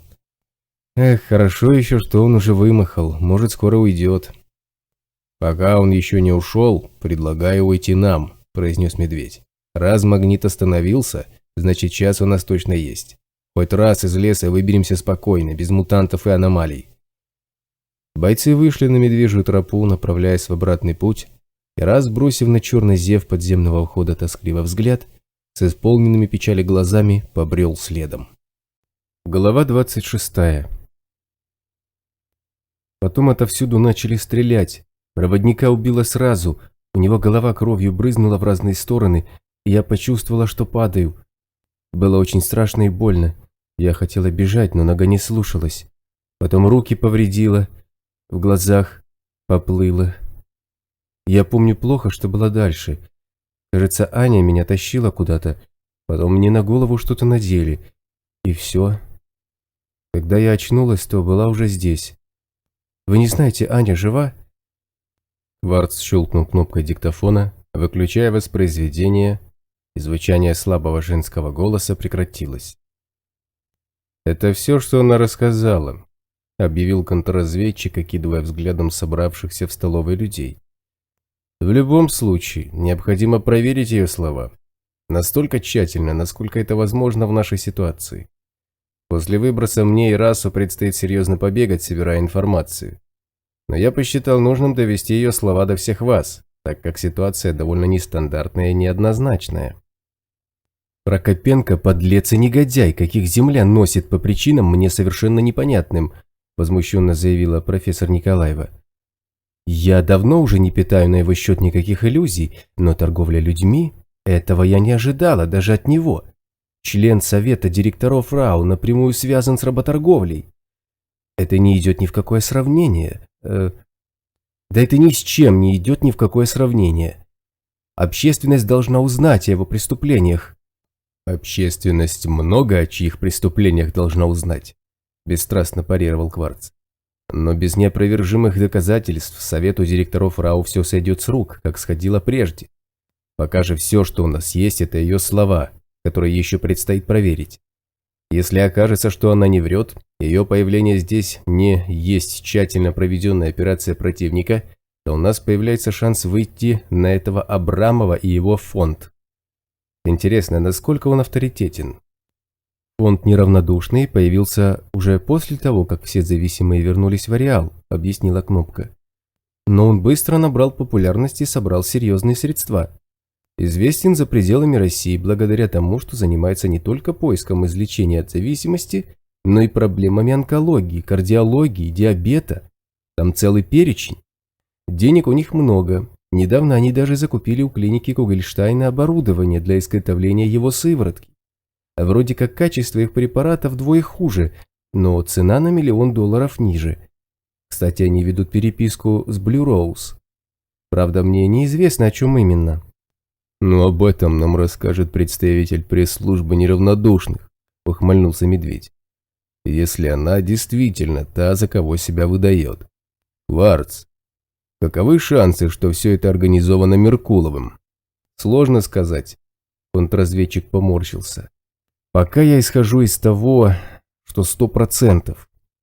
Мы не слишком подозрительны, усомнилась профессор Николаева. Как недалеко дойти до подозрений в шпионаже в адрес собственной тени? В нашем деле собственная тень подозревается в первую очередь, отрезал Кварц. Судите сами, что мы имеем? Рассказ пострадавшей. Это слова. Факты. Они таковы. Нас давно и упорно мечтает уничтожить неизвестный противник, предположительно Меркулов, резидент заокеанской разведки. Вчера на торговой тропе происходит нападение на менял. Из группировок Ареала это невыгодно никому. Устроишь резню на торговой тропе соседа, он перестреляет твой караван. Таким путем торговля в Ареале быстро зайдет в тупик, а ведь это единственный способ добывать воду и продовольствие. Торговля здесь – источник жизни, и потому каждый заинтересован в ее процветании. Поэтому торговцев и старателей грабят, облагают налогами и рекетируют, но убивают крайне редко и всегда стараются подвести под это хотя бы какие-то липовые основания. Застрелить человека, идущего с пустыми руками, проще, чем тащащего на себе вьюг с добычей. Да и то, если бандитов много, они попытаются захватить рабов вместо убийств. Убить всегда успеется, а бесплатные рабочие руки не помешают. Вот и получается, что единственная цель вчерашнего нападения – это показать всем, что наша торговая тропа опасна для жизни. То есть иметь с нами дело не стоит. Тут война идет, а не торговля. Ответственность за атаку на себя никто не взял. «Может, это городские?» – предположил Раз. «Мы же у них бензовоз отобрали и 20 бандюков перестреляли». «Согласно местным понятиям, это не повод для резни на торговой тропе», – заметил Кварц. «К тому же, если они имеют к нам претензии, могли бы высказать их Водяному в день торга. Или выстрелить в него издалека, если решили объявить нам священную войну на уничтожение. Чему им скрываться, если принято кардинальное решение или мы, или они? Наоборот, гораздо выгоднее объявить об этом всем, мол, так и так мы решили за беспредел уничтожить особ, подчистую, и больше не признаем их тропу в качестве торговой. Но напали вообще не на нас, а чуть ли не на всех». «Нападение действительно странное», – согласился Медведь. «Очень напоминает тот захват нашего схрона с квадроциклами. Осмотр трупов ничего не дал. Как только мы вмешались, засада начала отходить, покинула желтую и соединилась с теми, кто обстрелял караван наемников, который только что от нас ушел. У них 6 300-х и одну бочку с водой прострелили в нескольких местах. Правда, пробоины успели быстро закупорить. Их могли бы всех положить, но прикрытие вовремя подоспело. Караван наемников пришел на 2 грузовиках. Менялы пошли к нам в желтую, а на дороге их остался ждать почти полный взвод пехоты. Кстати, наемники провели свои грузовики по обходной дороге официально. Заранее договорились с городскими, и те их пропустили. И обратно тоже. Вот так вот. В общем, эти автоматчики подоспели вовремя, ударили засаде во фланг и выдавили ее из кустов в лес, где те и скрылись. То есть пока Водяной торговал с этой девицей, в 300 метрах от нас шел серьезный бой. Но все происходило в зеленой, и мы ни о чем не догадывались. Водяному, кстати, шел еще один караван, кто-то из вольных. Точнее, узнать не удалось. Но, услышав звуки такого побоища, повернул обратно. Так что в определенном смысле противник своего достиг. «Мне еще тогда показалось странным, что покупателей так мало», – подтвердил Водяной. «Обычно приходят 2-3 каравана, самые первые торопятся за водой, остальные берут медикаменты, иногда эмку. А тут пришел только один, и какие-то случайные покупатели странного вида. Меня эта девица тогда сильно напрягла, если честно», – присоединился к нему Раз. «Действительно странная она, волосы распущены, тонкая футболка в облипку, филина нет. Женщины так внутри поселений ходят, но уж точно не по зонам. Тем более, как она, почти без сопровождающих. Есть все шансы попасть в чей-нибудь бордель или просто под беспредел угодить». Подруга ее была прикинута, как положено, и автомат у нее был. «С этой Аней нам предстоит еще разобраться отдельно», – нахмурился Кварц. «Если она с перекупом живет, чего тогда в такую аферу влезла? Жаль было ради подруги потратиться на наши медикаменты? Или ее сожитель до такой степени в нас не верит? И что это за кусок такой?» «Это новый перекуп, недавно лицензию купил», – объяснил Раз. «Я его еще не видел. Одно время говорили, что сдувается его бизнес, не надувшись, но потом вроде выкарабкался. Торговля у него пока что мелкая, народ к новичкам ходит неохотно». «Надо будет к нему сходить», – определил контрразведчик. «Под видом кого-нибудь. Раз, ты точно никого из убитых раньше никогда не видел?» «Если речь про тех, кто нападал, то точно никого». Молодой сталкер покачал головой. «Все левые какие-то, фиг знает откуда. Сейчас в Ареале столько нового народу появилось, не разберешь. От тюрьмы сюда бегут толпами, а от Златовласки большими толпами. Как только наладим массовое производство медикаментов, сюда еще и онкологические больные потянутся, и диабетики, и парализованные. Вот и думай после этого, доброе ли дело мы делаем. Людей ради исцеления в зависимость вгоняем». «Нельзя так ставить вопрос», – запротестовал Степанов. «Это некорректно. Если наши исследования развернуть широким фронтом, перспективы открываются самые благородные. Не забывайте, что если мы добьемся ремутации ареала и излечения зависимости, то все наши медикаменты никуда не денутся. Вы только задумайтесь, какие это возможности. Допустим, уникальный медицинский центр, внутри которого сохранены условия ареала. Неизлечимые больные излечиваются полностью, после чего освобождаются от зависимости и возвращаются к полноценной жизни. Я уже не говорю об открытии источников дешевой, едва ли не бесплатной энергии. Все это вполне реально, масштаб исследований грандиозен». «Спокойствие, только спокойствие», – хмыкнул Медведь, прерывая начинающийся спор. «Колхоз – дело добровольное. Мы в Ареал никого не тащим. И если кому-то сюда захотелось, то его проблемы. В свое время нас об этом никто не спрашивал. У нас этого выбора не было. Вот теперь и пытаемся помочь всем вместе и самим себе в частности. Раз. Что насчет дружков этой гимнастки?»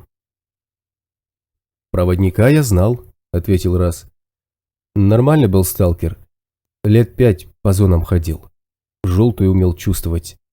После катаклизма был с Общаковскими, потом подался к Вольным. Я его редко видел, остальных не знаю. Кличку Сизы в Ареале носят человек 10. Посмотреть бы на него поближе, но он, похоже, вляпался, когда с тропы в кусты уползал. Он раненый был, кровавый след к воронке тянется, а она тряпья не оставляет. Бабу эту, Аню, пару раз видел у Геворкяна, это один из лидеров Вольных, у него свое поселение. Большинство не русских, в основном армяне. Там что-то типа диаспоры. А вообще поселок маленький, торгуют всем понемногу, да икс с нефтяных пятен собирают. Кое-кто из других Вольных их не любит, но если сравнивать с Подковой или Глобусом, то безобидные они. В последнее время у них приток новичков, 10-1.5 армян из Москвы переселились, то ли друзья, то ли родственники. Златовласка всех привела. Вроде все. «Понятно», – Кварт что-то отметил в своем блокноте. «После выброса нам с тобой предстоит много путешествовать. Выходим на 3-й день. В случае необходимости заночуем в гостинице «Сателлита». Приоритетная задача – обеспечить Кнопке спокойное возвращение». Контрразведчик перевел взгляд на Медведя. «Катерину привезете на 3-й день к вечеру. Предварительный радиоконтакт согласуем перед нашим уходом. Прежнюю схему связи я заменю на новую, завтра. Володину из лазарета выпускать ни в коем случае нельзя. Она не должна видеть ни лиц, ни окружающей обстановки. Айболит, ты хотя бы медицинскую маску на лицо одевай, что ли?» «Во время операции я всегда в маске», – недовольно заявил тот. «Лица моего она не видела, почти 5 часов ее латал. Все это время она была под наркозом. В ближайшие 3 суток вставать ей категорически запрещено. Идет наиболее ответственная фаза регенерации нервных волокон и межпозвоночных дисков. Позже я приделаю к дверям засов, чтобы не вышла даже в туалет». «Виталя, я что, лично для себя все это делаю?» «А давайте еще раз прострелим ей руки и ноги», – с энтузиазмом предложил медведь. «Тогда она точно никуда не денется, и все будут довольны. Кварц сохранит режим секретности, а Айболит сможет снова лечить пациента. Но я в накладе не останусь, пострелять дадут лишний раз». Спорщики затихли, бросая друг на друга недовольные взгляды, и майор продолжил. «Пока не проверим ее слова, пусть побудет на постельном режиме». Он посмотрел на военврача. «Рация у тебя есть. Просто сообщай, когда ей требуются водные процедуры. Кто-нибудь подойдет и проводит ее. На глаза шапочку натянем, ничего не разглядит. Без наших лиц она прекрасно обойдется. Раз уж ей повезло попасть в волшебную больницу, так пусть пользуется случаем и лечится. А завязанные глаза потерпит. Не самое большое неудобство. Вылечишь, отвезем ее к этой Ане, и вопрос закроется. Если ей потребуются препараты, будем приносить. Обещаю лично этим заняться. Можешь даже обследовать ее на дому. Сходим к ней ради этого хоть 10 раз. Вот только здесь, на базе, среди своих, давайте обойдемся без конфликтов и недопонимания. Нас не так много, чтобы не суметь учесть интересы каждого. И тут нет никого, кто бы не делал общее дело. Кстати, об общем деле. Никита, какие успехи с ретранслятором? «Я собрал пробную модель», – ответил ученый. «Пока там все очень неуклюже, надо испытывать». «Отлично», – подвел итог медведь. «Вот завтра этим и займемся». Глава 27. Ретранслятор оказался двумя отдельными блоками, соединенными между собой длинным куском провода. Каждому из них прилагалась раздвижная антенна, и устанавливать все это требовалось довольно нехитрым способом. Один блок с антенной на границе желтой зоны, второй уже в зеленой. Протянутый между ними провод должен был обеспечивать коммутацию. Проблемы начались сразу же. Едва второй блок вынесли в зеленую зону. Связь между блоками пропала, и все усилия Степанова исправить ситуацию ни к чему не привели. Оба блока прекрасно работали в желтой зоне, отлично функционировали в зеленой, принимая и усиливая сигналы портативных раций, но стоило развести их по обе стороны границ, как связь прекращалась. «Сигнал не проходит через границу», – ученый бессильно разводил руками. «Я все испробовал. Менял кабель, подключался по нескольким линиям сразу, делал экранирующее покрытие заземлением, закапывал под землю, растягивал по воздуху между деревьями. Бесполезно. Мы не можем заставить желтую зону выпустить сигнал. Из зоны в зону ничего не проходит, и провод тут никак не поможет». «Может, применить световую коммутацию?» – предложила профессор Николаева. «Лазерный луч, фотоэлементы, возможно, инфракрасное излучение. В нашем распоряжении имеются необходимые запасные части». «Вряд ли сработает», – скептически заявил Раз. «После катаклизма ареал сильно изменился. Чем ближе к эпицентру, тем барьеры между зонами сильнее. Когда стоишь на нейтралке, то хорошо видишь, что происходит в зеленой зоне и наоборот. И вода по трубопроводу в сателлит идет с большой земли исправно, и электричество по проводам, но, например, звук уже не проходит. Вы можете из автомата палить в метре от меня, но если по этому метру будет проходить граница ареала, и я стою на нейтралке, звук до меня уже не дойдет, хотя пули долетят. А вот если дело происходит на границе желтой и зеленой, то там все уже по-другому. И пули не долетят, просто исчезнут в воздухе, и видеть мы друг друга не будем. Но при всем при этом, если долго идти друг за другом в составе группы, то двигающийся впереди тебя человек будет виден, даже когда он пересечет границу между желтой и зеленой. Для наблюдателя со стороны он исчезнет, а для тебя нет. Ты даже не поймешь, что он из зоны в зону перешел, пока сам не перейдешь. Вспомните, переход из зеленой в желтую и обратно заранее не заметить. Тебе кажется, что впереди все как обычно, и вдруг раз – небо с травой цветом поменялось. А с красной зоной все еще сильнее. Ее барьер глазами видно, хоть и едва-едва. Такой призрачный купол, если присмотреться, его поверхность как бы подрагивает. Через него уже и человеческие мозги не проходят. В смысле, шагнул человек и стал зомбаком. Молодой сталкер лишь махнул рукой. Не увидят ретрансляторы друг друга. Как мы не видим, если по разные стороны барьера стоим. И все же попробовать необходимо, решил Степанов. Человеческое зрение сильно ограничено рамками доступного спектра. Нужно проверить, как поведет себя сигнал в ультрафиолетовом и инфракрасном диапазонах. На это ушел весь 6-й день. Ученые наскоро собрали полдюжины различных вариантов беспроводных коммутирующих устройств, но результат оказался тем же. Сигнал через барьеры не проходил, и масса потраченных усилий ни к чему не привели. Ночью ударил выброс, и на базе началось сверлящее мозг заунывной болью безделье. Из своих комнат почти никто не выходил. Слабая монотонная резь в голове вызывала апатию и нежелание даже шевелиться. Завтрак и обед всеобщим молчаливым согласием были отменены, лишь к ужину люди неохотно потянулись в столовую. Машинально побросав в желудки пищу, бойцы разошлись по комнатам, и Медведь в который раз удивился стойкости и одержимости научной группы. В подземной лаборатории деятельность не затихала ни на минуту. В тусклом свете нефтяных светильников ученые что-то обсуждали, рассчитывали вручную, собирали на стендах какие-то макеты, снова обсуждали и снова рассчитывали. Из лаборатории в лазарет и обратно сновала Айболит с какими-то пробирками и записями в руках. Тихо звенели склянки и поскрипывали верньеры старенького микроскопа, безотказно работающего хоть под выбросом, хоть под землей, хоть под теми и другими сразу. В конце концов Медведь не выдержал безделья и отправился мешаться под ногами ученым.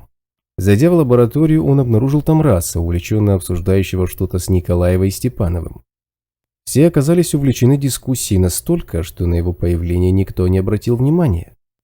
«Это хороший знак», — отметил про себя здоровяк. «Значит, не выставит за дверь в первые же секунды, как это обычно бывает. Непрофессионалы всегда помеха, это верно. Но что делать, если вторые сутки нечего делать? Оружие и снаряжение вычищено до блеска, лезвие клинка перерезает падающий на него волосок, а руки отказываются разгибаться из-за бесконечных отжиманий с набитым под завязку рюкзаком на спине. Как тут не сходить в гости к тем, кому всегда есть чем заняться?» Майор подошел к кипящему обсуждению и прислушался. «А если собрать трубу с двойными стенками, ну или короб?» Раз рисовал на исчерканном, отвергнутыми схемами листе бумаги очередной чертеж. Между стенками уложить осколки, а по трубе пустить провод. Если труба будет, ну скажем, метр, то ее можно будет просто двигать руками раз в сутки. Это не так сложно, пройти пару-другую километров. Вот так мы провод из желтой и выведем. Если осколки позволяют запускать электроприборы, может, они и из зоны в зону сигнал могут вывести? «Теоретически это возможно», — согласился Степанов. «Обязательно проверим вашу догадку, Раз. Но на практике я предвижу определенные трудности. Например, чтобы выложить метровую трубу осколками, может понадобиться пара этих минералов, а может десяток. Мы не знаем, каково должно быть удельное количество экранирующего вещества на единицу объема для преодоления барьера. Очень сомнительно, что запуск электроприбора и преодоление барьера будут требовать равного количества осколков. Опытный образец мы соберем. Чтобы проверить саму гипотезу, нам будет достаточно и 2-3 сантиметров экранированного кабель-канала. А вот как все сложится дальше – это вопрос. Осколков нам катастрофически не хватает, особенно если мы будем запускать радиостанцию на полную мощность. Я предлагаю вынести радиостанцию на крышу базы. Профессор Николаева изучала укрепленные на стене большие листы ватмана, на которых были изображены планы базы в осях, продольные и поперечные срезы каждого из этажей, сечение балок и перекрытий и целое море векторов и цифробуквенных обозначений. И подключать ее к цепи верхнего элемента второй вакуумной пары – это будет не безинтересный эксперимент. «Может, лучше начать с нижнего элемента?» – предположил Степанов. «Ведь чем выше смещается фокусировка вакуумной пары, тем меньше ее возможности.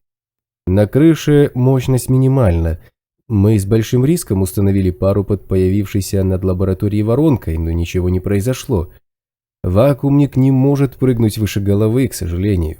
Его действие полностью прекращается в верхней точке пары, в то время как под нижним элементом оно максимально. Не лучше ли установить радиостанцию под ним?» «Для этого нам придется пробить дыру в бетонном полу и вырыть под ней небольшой котлован», – влез в разговор Медведь. «Если, конечно, вы не планируете опустить радиостанцию в водную скважину.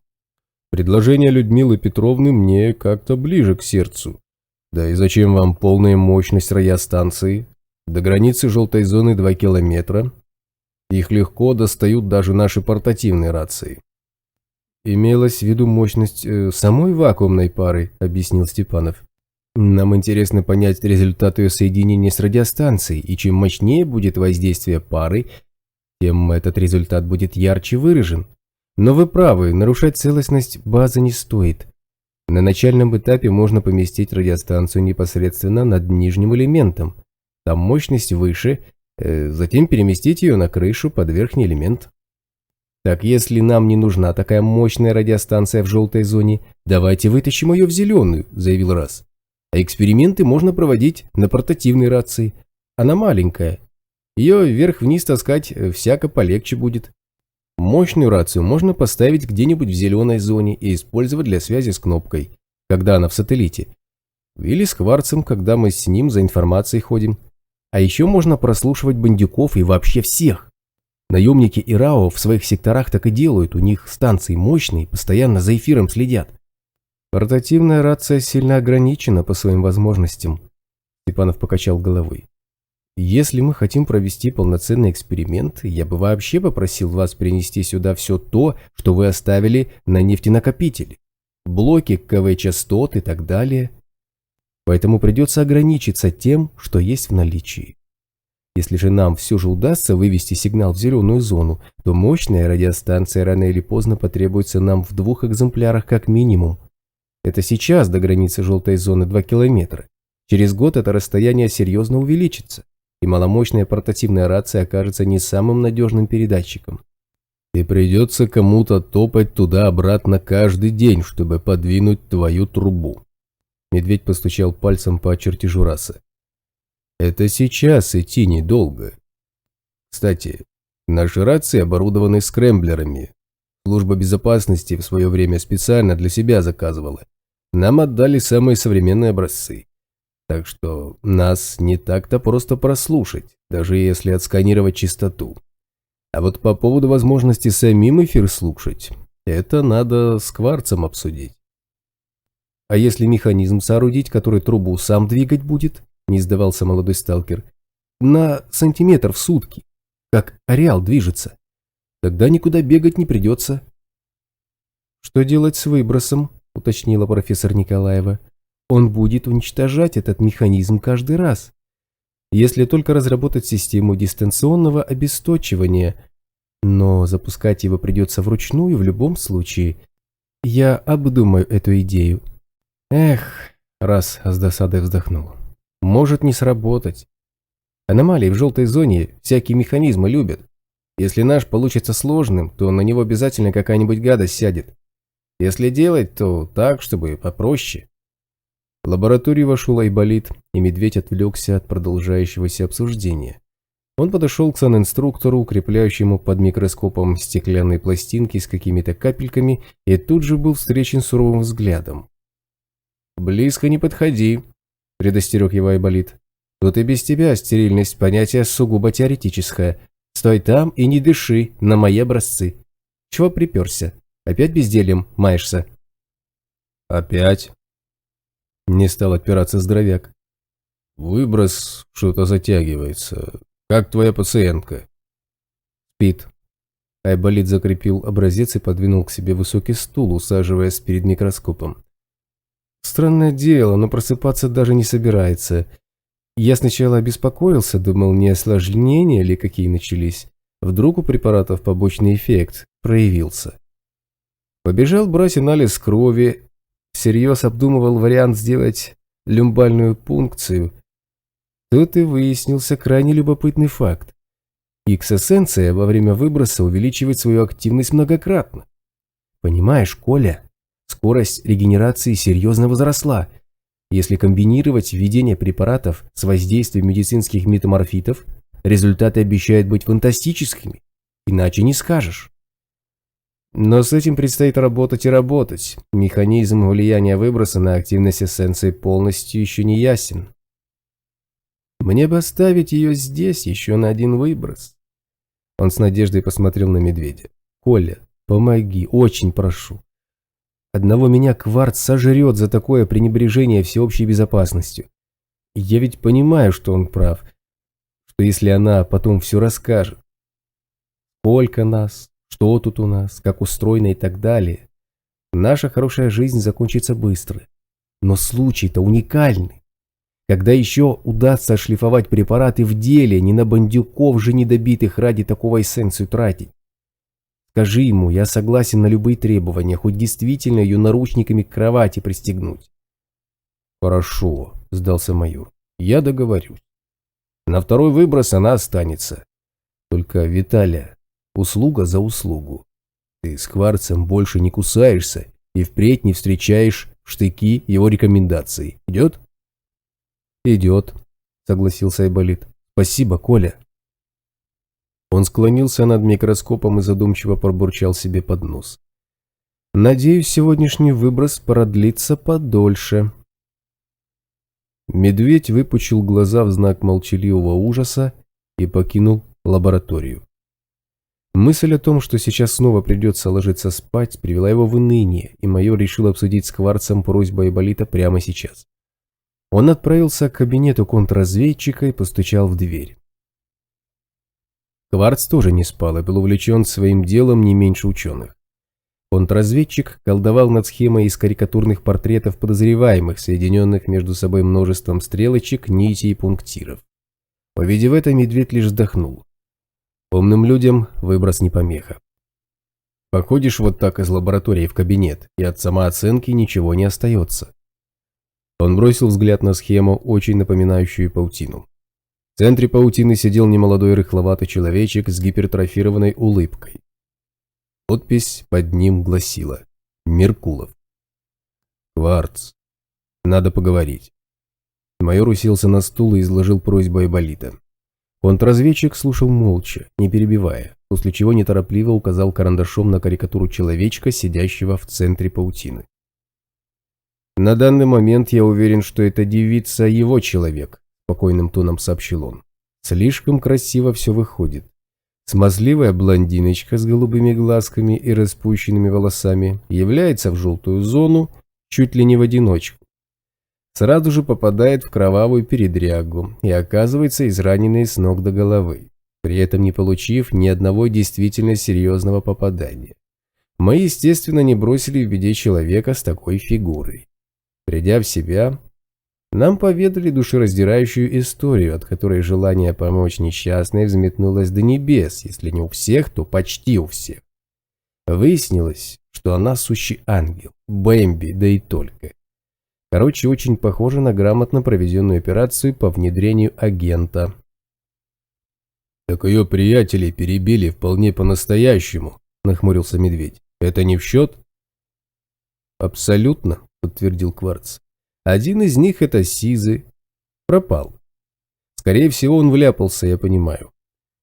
Но трупа мы его не видели. Остальные могли быть расходным материалом. Вторую бабу вообще не зацепила, если помнишь». «Она шла предпоследней», – вспомнил майор. «Первая тройка выхватила по полной. Впрочем, ладно, можно допустить, что ты прав. Но что-то уж больно тонкая операция для ареала, нет?» «Профессионалы грубо не работают», – парировал контрразведчик. «И неважно, гвоздь надо забить или электронную схему спаять. Вспомни наши рукопашные тренировки. Что ты мне говорил?» «Согласен», – сдался медведь. «До подтверждения или опровержения ее рассказа будем считать девицу вражеской шпионкой». «Но мы ведь можем и ошибиться. А Айболит, если подумать, не так уж много просит. Он ведь согласен на любой режим секретности. Как насчет обоюдовыгодного решения? Пусть эта Бэмби сидит до выброса в лазарете безвылазно, а все вынужденные перемещения за его пределами осуществляются исключительно с завязанными глазами. «Если ты считаешь, что так надо, я спорить не буду», – ответил Кварц. «Условие у меня одно. Ты лично ею и занимаешься. Все перемещения, разговоры, кормежка, хоть смена утки, все, что не успевает сделать Айболит, все на тебе. Тебе, кстати. Лицо скрывать не имеет смысла. Тебя весь ареал знает. И так понятно, что ты тут есть. К тому же ты большой и страшный, а это очень убедительно. У нее будет меньше желания нарушать режим. «Ты на меня наговариваешь», — возмутился медведь. «Как это страшный? Да я на этой базе самый обаятельный и привлекательный, меня даже Фантик любит». «Скорее он всякий раз при виде тебя впадает в ступор от ужаса», — не согласился контрразведчик. «А я так мечтал о карьере фотомодели», — печально вздохнул медведь. «Фотосессии, телевидение, обложки модных журналов, реклама одежды для шахтеров в забое, алкашей в запое и мясников на бойне. Главная роль в кинофильме о трогательной истории жизни обычного детского садика, в котором ты играешь маньяка-убийцу, который съедает всех детей, персонал детского сада и прибывший для задержания ОМОН», — закончил за него Кварц. «Одним словом, я спокоен за нашу безопасность, если ты не отходишь от этой девицы. Она не должна видеть даже коридор, иначе сможет пересчитать количество дверей в нем. Все, что могут узреть ее глаза, это лазарет, потому что выбора нет, так как она его уже видела и санузел с душевой. Изнутри», — подчеркнул он. «И заметь, это тоже само по себе не без последствий, потому что по количеству душевых и унитазов можно сделать приблизительный вывод о численности личного состава, на который рассчитана база. Как видишь, я не требую впадать в крайности. Я настаиваю лишь на трезвом взгляде на степень потенциальной угрозы». «Значит, договорились». Медведь поднялся со стула. «Пойду обрадую Айболита, а то он уже бормочет какие-то заклинания, чтобы продлить выброс. Вам хорошо, сидите по кабинетам, важными делами занимаетесь, а у меня в голове ежики в катании на перегонки соревнуются. Олимпийцы, блин». Глава 28. Выброс закончился только через сутки, полуночи. За это время слоняющийся по базе медведь успел надоесть ученым и Айболиту, и даже Кварцу, в результате чего был изгнан отовсюду и, погрузившись в печаль, молотил своими могучими кулачищами здоровенный боксерский мешок. Чтобы звук ударов не бил по мозгам остальным, майор утащил его на лестничную клетку и подвесил к стальному потолочному швеллеру. В результате проход на минус первый этаж оказался перекрыт, и каждому, кто спускался или поднимался по лестнице, приходилось пролазить в узкое место между стеной и стоящим в обнимку с мешком медведем. «Просто у кого-то слишком узкие двери, да?» – поинтересовался Шорох, протискиваясь на лестницу. «Шел бы ты спать уже, что ли?» «Нет, это просто кто-то слишком много шоколада ест», – заявил здоровяк и удивленно посмотрел на Фантика, деловито прыгающего по ступеням следом за Шорохом. «А ты-то чего не спишь?» «Выброс закончился. Идем крышу осматривать», – ответил за кролика боец. «Он выполняет свои обязанности согласно инструкции по борьбе за живучесть. Его радиус действия больше, чем у ИПа». «Закончился?» Медведь только сейчас понял, что больше не чувствует ковыряющий мозг монотонной боли. Увлекшись избиением мешка, он пропустил самое главное. «Давно?» «Вот я и говорю, иди поспи», – донесся сверху голос Шороха. Майор отцепил боксерский мешок, взвалил его на плечо и потащил в кладовую. Вскоре запустили генератор, включили освещение и подали питание на насосы. Медведь посетил душевую и завалился спать, радуясь, что можно заняться этим без рассыпающейся по мозгам едкой боли. Проснулся он от того, что кто-то настойчиво трясет его за плечо и что-то негромко шепчет. «Оля! Медведь!» Майор узнал голос Айболита. «Просыпайся, у нас боевая тревога!» «Отчего она такая тихая?» Здоровяк потер глаза, вглядываясь в лицо санинструктора, освещаемое неровным светом нефтяной лампы. «Ты чего со светильником? Прятки играете?» «Около базы фронтовик!» – торопливо прошептал тот. «Генератор вырубили, чтобы не шуметь». Сон как ветром сдуло, и медведь подскочил, выпрыгивая из спального мешка. Он схватил со стола эмку и принялся торопливо впихивать в нее свою мощную фигуру. «Где остальные?» Здоровяк подбежал к стоящему в углу ящику из-под патронов и вытащил из него пару коробок с пулеметными лентами. Кто сейчас на крыше? Шорох?» «На крыше никого», – тихо ответил Айболит. «Мы загерметизировали базу изнутри. Шорох расскажет подробности. Я мало что знаю. Он меня послал людей будить. Что делать с гражданскими?» «Гимнастку пристегни к чему-нибудь в лазарете, чтобы не выбралась. Никиту, Людмилу и Кнопку в кабинет Кварца. Оставь с ними Раса и Водянова и возвращайся к нам». Майор схватил печенек и вылетел из своей комнаты впереди санинструктора. Шороха он нашел на первом этаже, в предбаннике, перед входными дверями. Рядом с ним уже был Базальт. Оба бойца в лихорадочной спешке составляли баррикаду из бочек с биораствором для дезактивации снаряжения, промывочных ванн и ящиков с инструментом для раскопок. «Где он?» Медведь схватил ближайшую из бочек и покатил в общую кучу.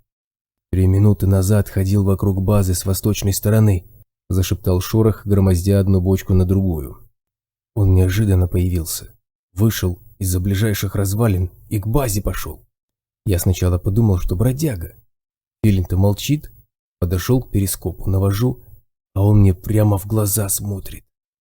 А у стены уже собака его стоит на задних лапах и передними на стену опирается. У нее башка на одном уровне с моей.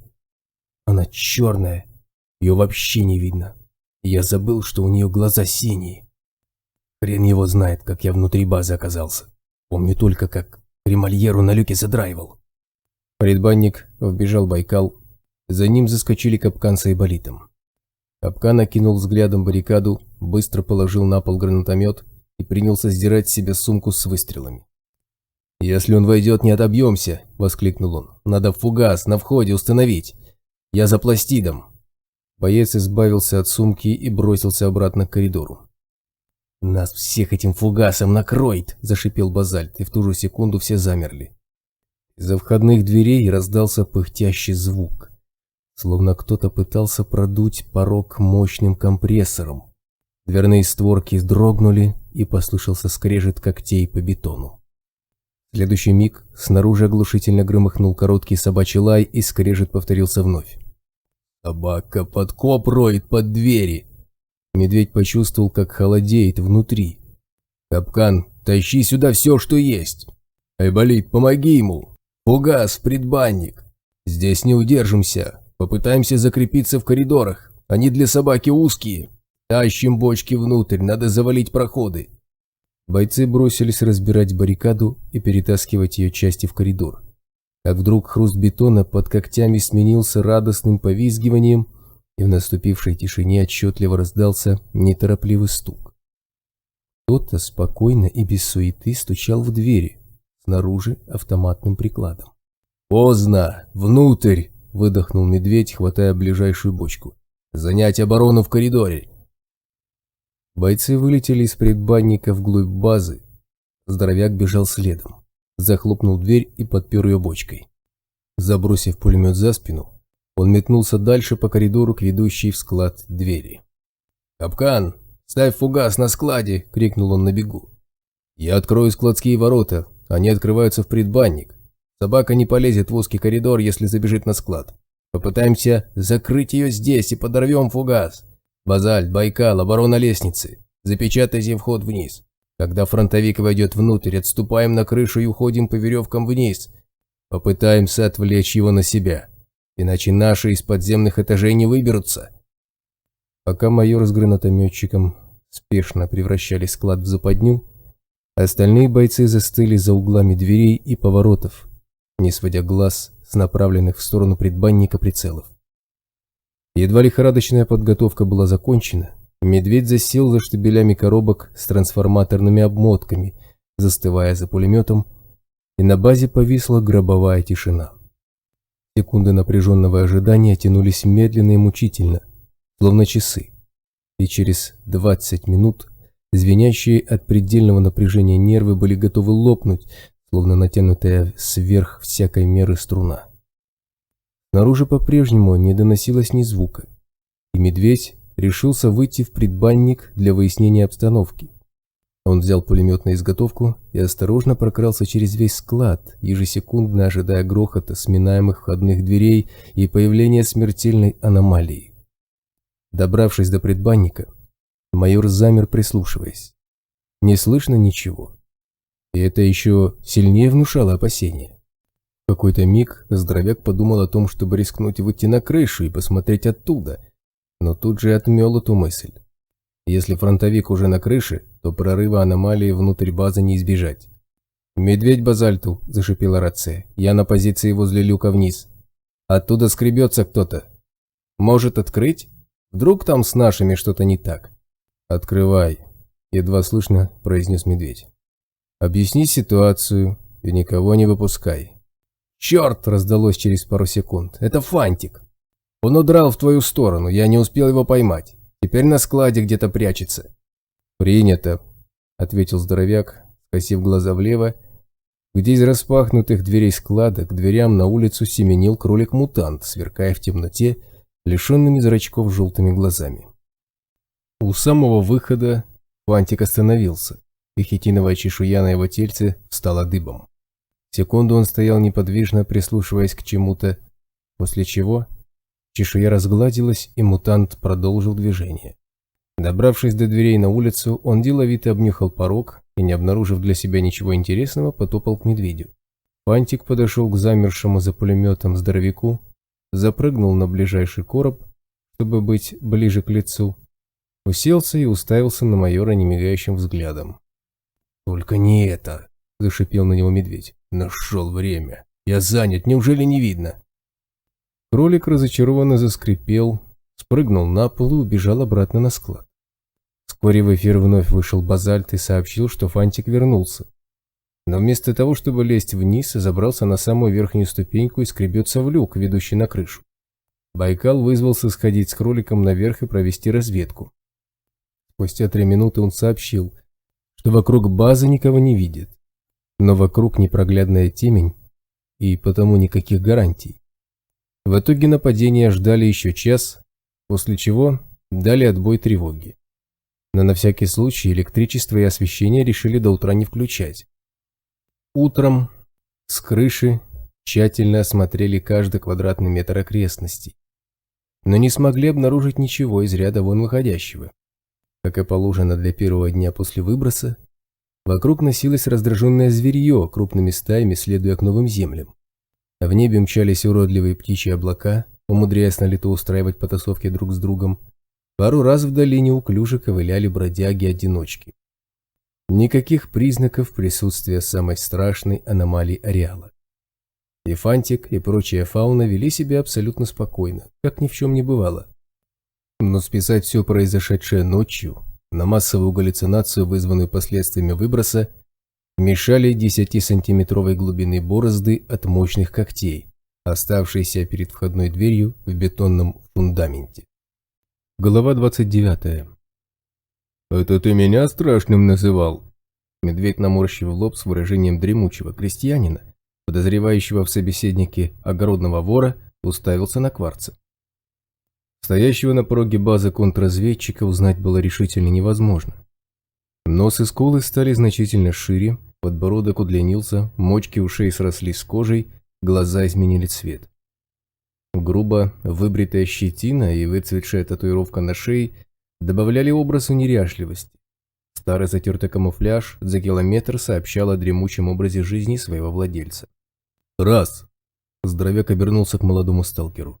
«Ты уверен, что это Кварц, а не вражина засланная? Может, того? В расход его?» Он потянулся к Базальту, собираясь отобрать у того пулемет.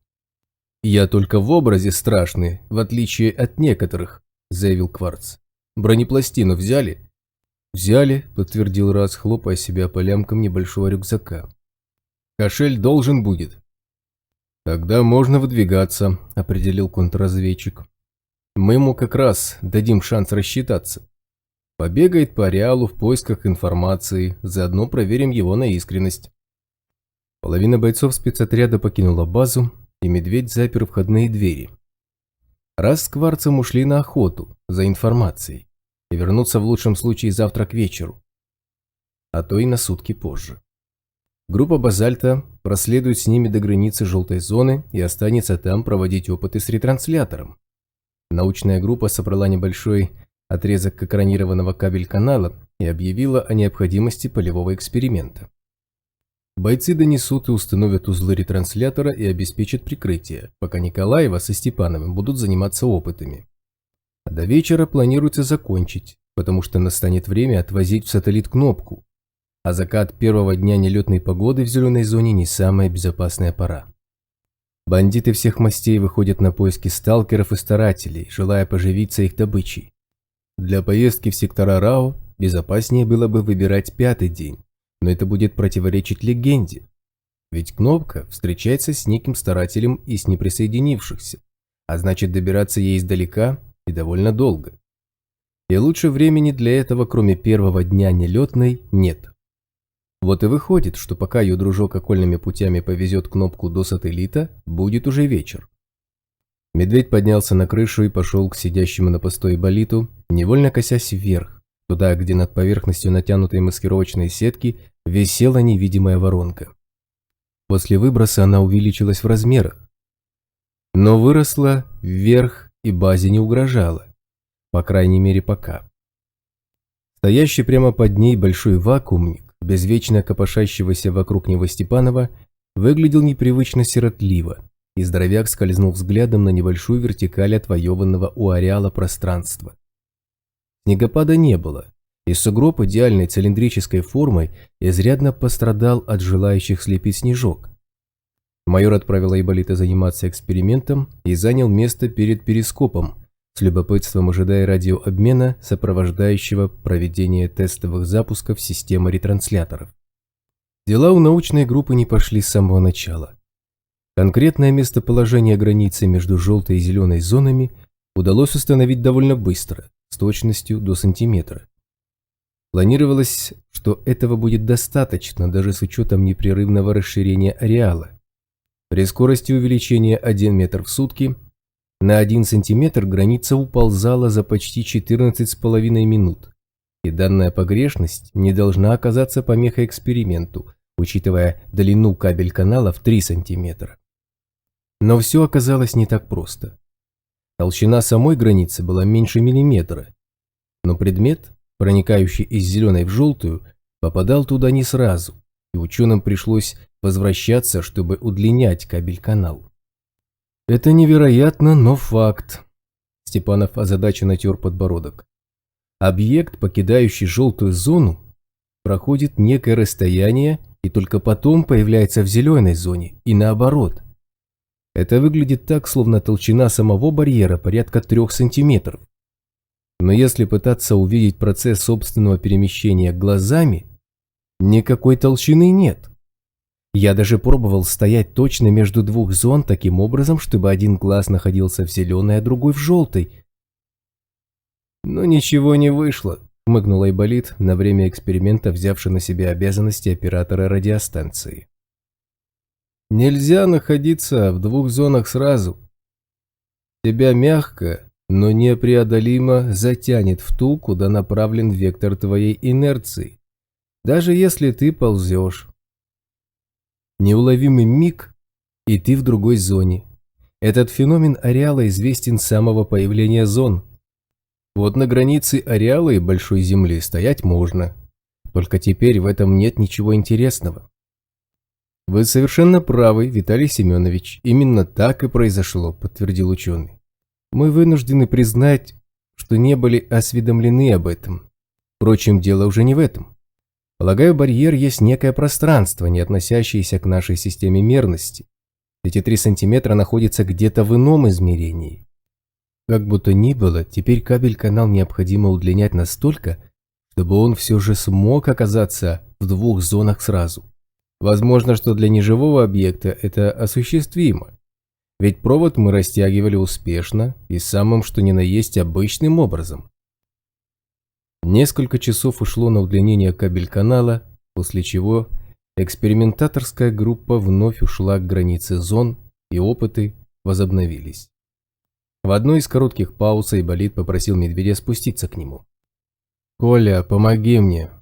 Санинструктор хмуро возился с радиостанцией, меняя настройки для очередного сеанса связи. «Моя пациентка с утра в сознании. Я ее покормил, Теперь ее надо отвезти в санузел, помыть и переодеть, но я не успеваю быть сразу везде». «Иди переодевай, я пока за тебя посигналю», — согласился здоровяк. «Где сетка частот и параметры изменения настроек?» «Это тот еще рак мозга», — отмахнулся Айболит. «У нас тут целая программа. Дольше объяснять. Отведи ее сам. Так и мне, и Кварцу будет спокойнее. У него режим секретности соблюден, а мне не придется с пациентом, как с захваченным в тылу врага языком обращаться. Иди». Он вновь склонился над верньерами радиостанции.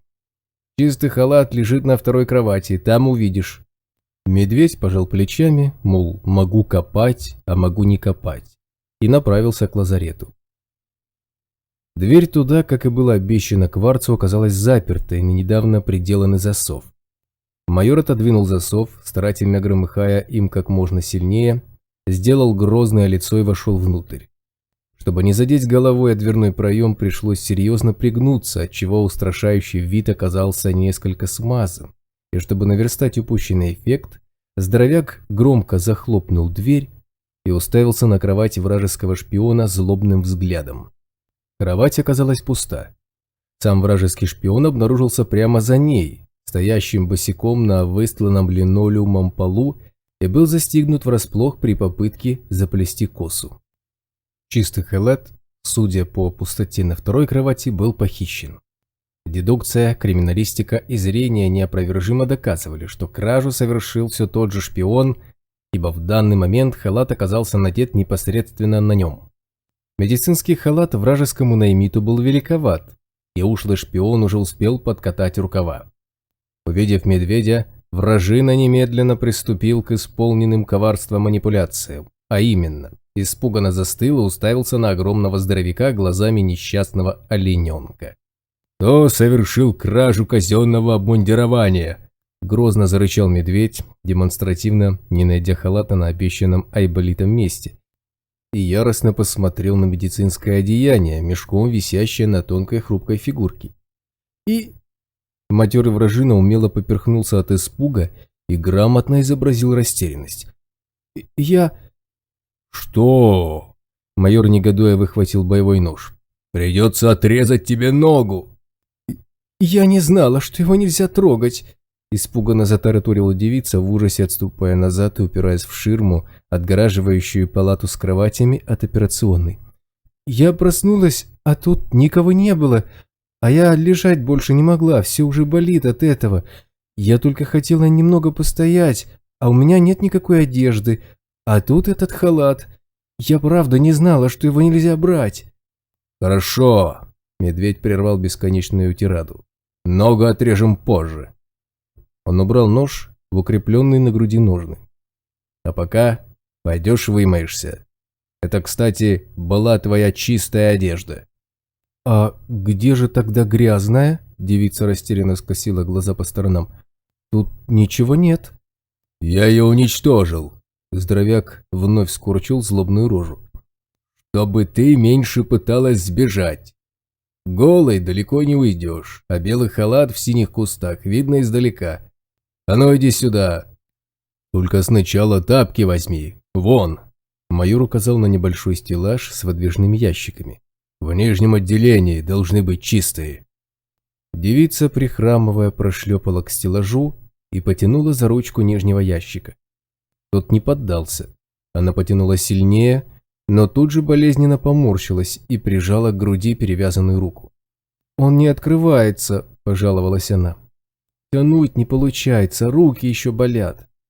«Ящик заедает немного. Его сначала вверх, а потом на себя», – подсказал медведь. «Попробуй еще раз. Мне разуваться долго, а в обуви на чистый пол нельзя. Айболит меня живьем сожрет». Она проследовала его рекомендациям, и ящик открылся. Девица извлекла из него прозрачный пластиковый пакет с тапками, обулась и, прохромав пару шагов, остановилась. «Куда вы собираетесь меня отвезти?» Голос ее звучал слабо, но твердо. «Доктор сказал, что мне нельзя покидать это место. Где он?» «Занят», – отрезал здоровяк.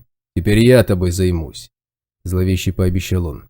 Для начала я отведу тебя в душ, пока состояние твоей кожи не начало негативно влиять на местную атмосферу. Майор достал из кармана черную лыжную шапочку. Подойди ближе. Зачем это? Девушка сделала шаг и вновь остановилась, с опаской разглядывая шапочку. «Ближе!» – маниакально прошипел медведь. «Ближе! Вы слышите меня, бандерлоги?» Он на мгновение вышел из кровожадного образа и пояснил. «Это чтобы ты ничего не видела». И тут же вошел в него снова. «Если тебе не нравится шапочка, есть еще один вариант. Я могу выколоть тебе глаза. Этот способ надежнее. Выбирай». «Шапочка подойдет», – быстро определилась девица и подхромала к медведю. «А вы... медведь?» «А кто же еще?» – прорычал здоровяк, натягивая ей шапочку до самого подбородка. «Что, узнала?»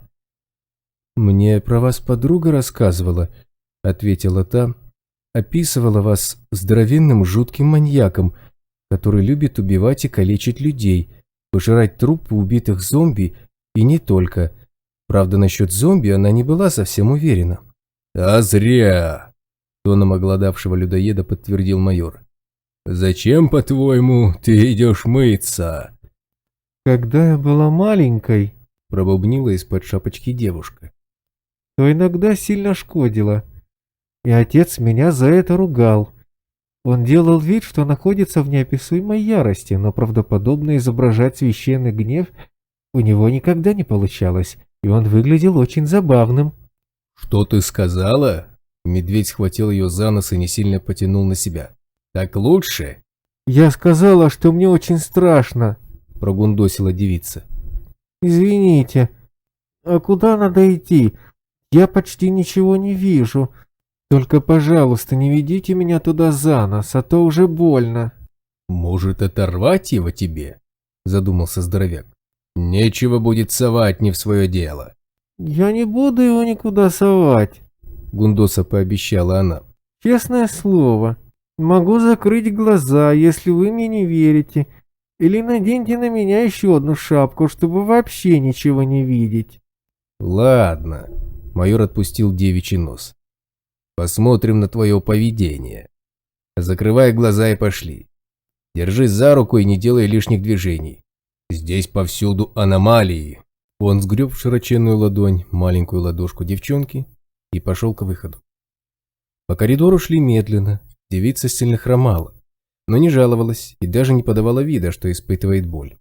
Она терпеливо ковыляла, шлепая по полу тапками, размера на 3, превышающими размер ее ноги, и не пыталась вертеть головой. Добравшись до лестницы, ведущей с минус первого этажа на минус второй, где располагался санитарный узел базы, девушка шагнула на ступеньку и едва не рухнула. Ее раненая нога подломилась, она издала короткий шипящий вдох боли и взмахнула свободной рукой, пытаясь ухватиться за что-нибудь. Медведь подхватил падающую девицу под руки, запоздало понимая, что обе они у нее были прострелены, и его помощь для нее сейчас должна быть очень болезненна. Но девица не издала ни звука.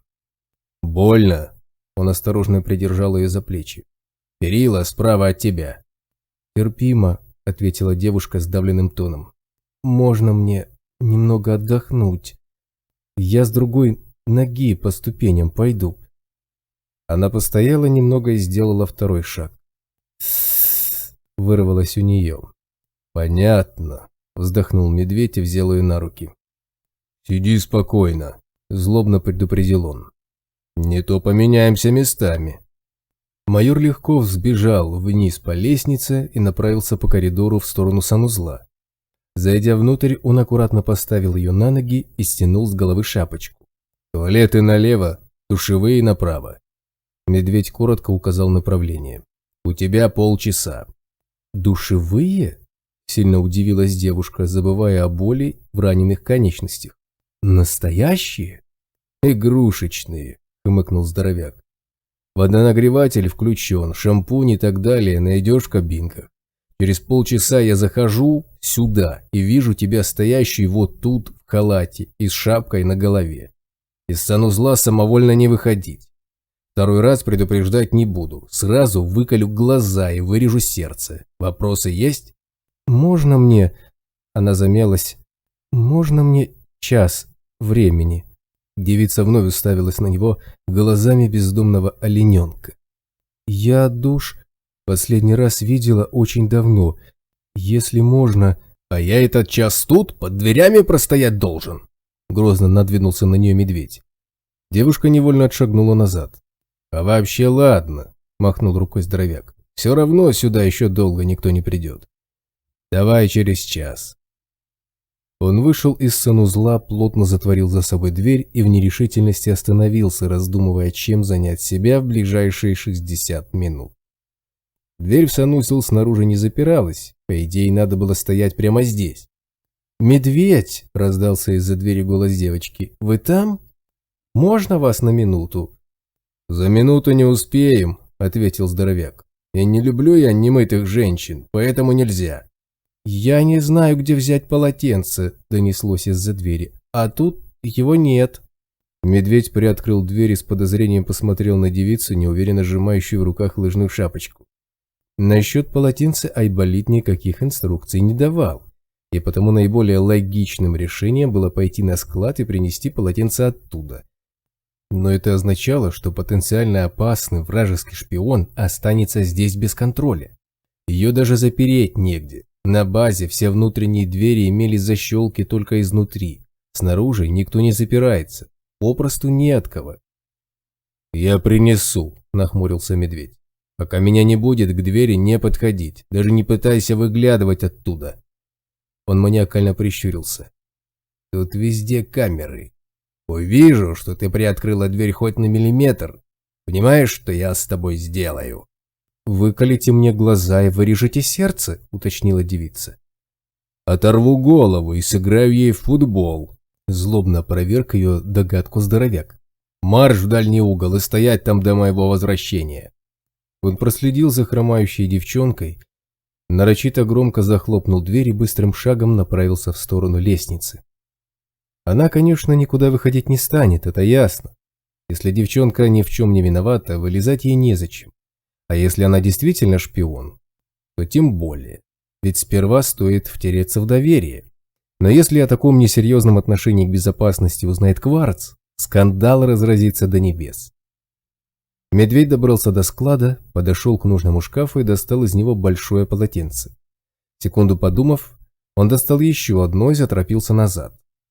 К двери в санузел он подкрался бесшумно и, резко распахнув ее, испепелил взглядом внутреннее пространство. Девчонка стояла на том же месте, где было велено, прислонившись к стене, и его внезапное появление заставило ее вздрогнуть. «Чего вздрагиваем?» Здоровяк вошел внутрь. «Скрываем подлые намерения, так?» «Нет», – опешила девица. Похоже, его обличительное предположение поставило ее в тупик. «Держи». Медведь протянул ей полотенце.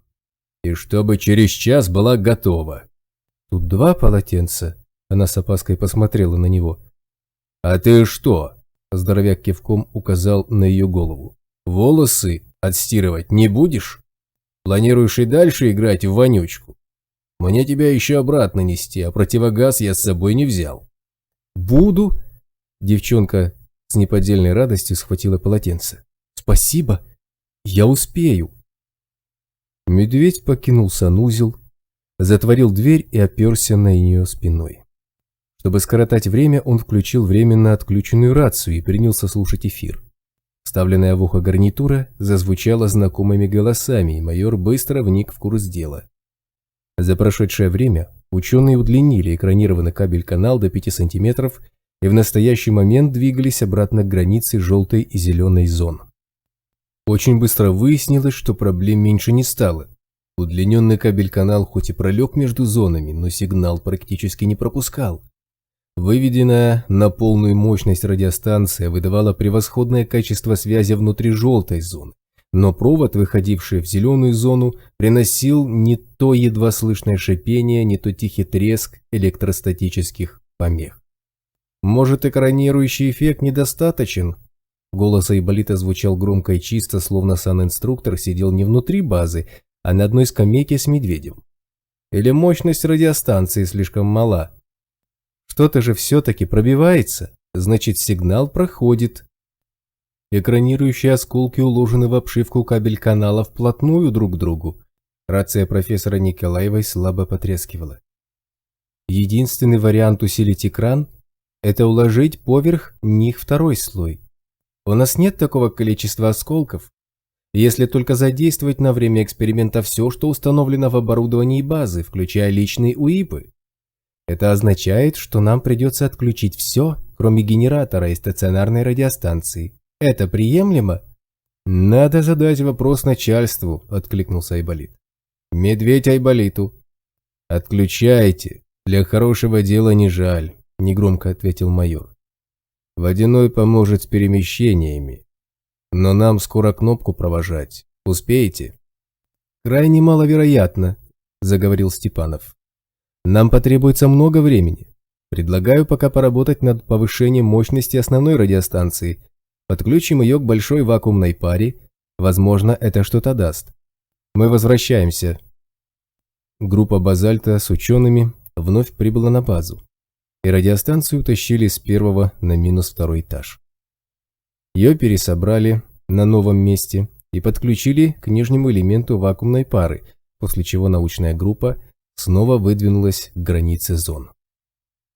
На всякий случай Медведь отправил с ними всех свободных бойцов. Эксперимент затягивался, и с каждым часом возрастали шансы столкнуться с кем-нибудь, если не в желтой зоне, то в зеленой точно. Первый день нелетной погоды как-никак. Кто только не бродит сейчас в глубинах ареала. Шум воды в душевых прекратился, и Медведь прислушался, понижая громкость работающего эфира в наушнике гарнитуры. Вражеский шпион за дверью негромко вошкался. Одно из двух. Либо роет подкоп, либо вытирается. Здоровяк выждал несколько минут, приоткрыл дверь и заглянул внутрь с выражением лица инквизитора, явившегося проверить, хорошо ли горит огонь, поджигаемым на костре еретиком.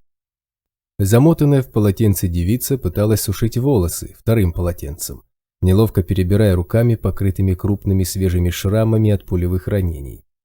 Увидев майора, она замерла и неуверенно спросила: «Я опоздала, да?» Девчонка перехватила сползающее с волос полотенце. Было видно, что руки слушаются ее еще недостаточно хорошо. «Я не специально, у меня часов нет». «Зато у тебя есть 2 минуты», — грозно рявкнул Медведь. «Иначе пеняй на себя, пасть порву, моргал и выколю».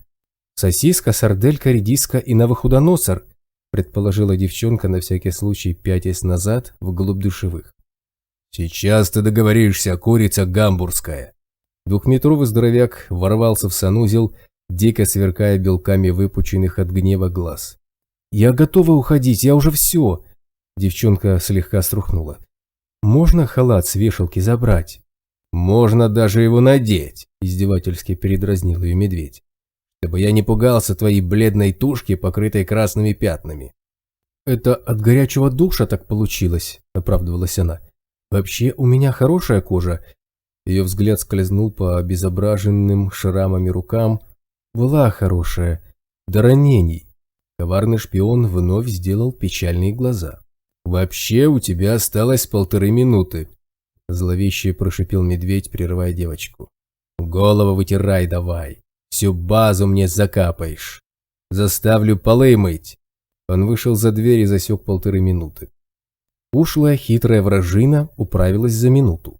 За дверью послышалось шлепание не по размеру больших тапок и раздался осторожный стук. Майор распахнул дверную створку и увидел стоящую на пороге девицу в медицинском халате и натянутой до подбородка черной лыжной шапочки. В руках она держала свернутые полотенца. «Я закончила», – боязливо сообщила она, промахиваясь взглядом мимо Медведя. «Куда положить полотенце?» – спросила девчонка, не то прижимая полотенце к себе, не то прижимая себя к полотенцам, и жалобно добавила: «Только не тяните меня за нос, пожалуйста, а то до сих пор болит». «Давай сюда». Здоровяк забрал у нее полотенце и бросил настоящую под вешалкой скамейку. «Надо будет потом отнести их в хозяйственный блок. Не забыть бы. Руку. Пошли».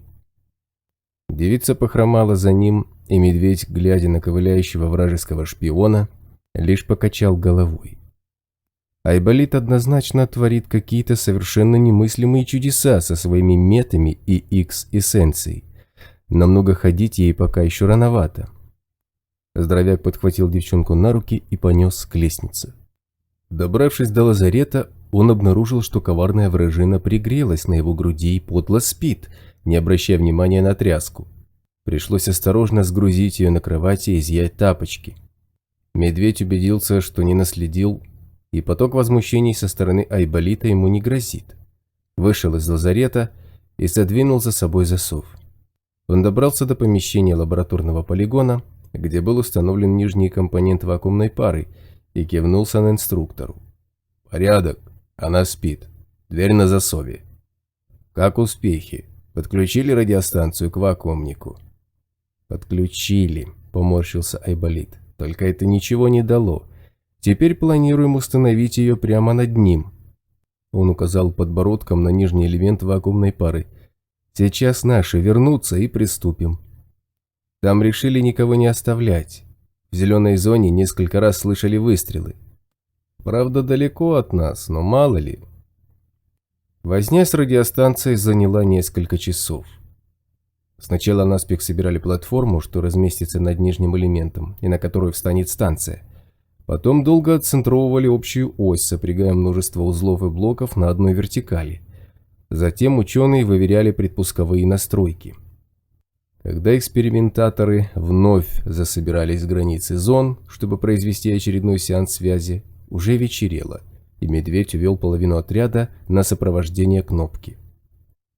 До сектора сателлита добрались относительно спокойно. Дважды на пути попадались свежие нефтяные пятна, состоящими в центре походными буровыми установками, вокруг которых виднелись коромысла с канистрами и груженные бочками тележки.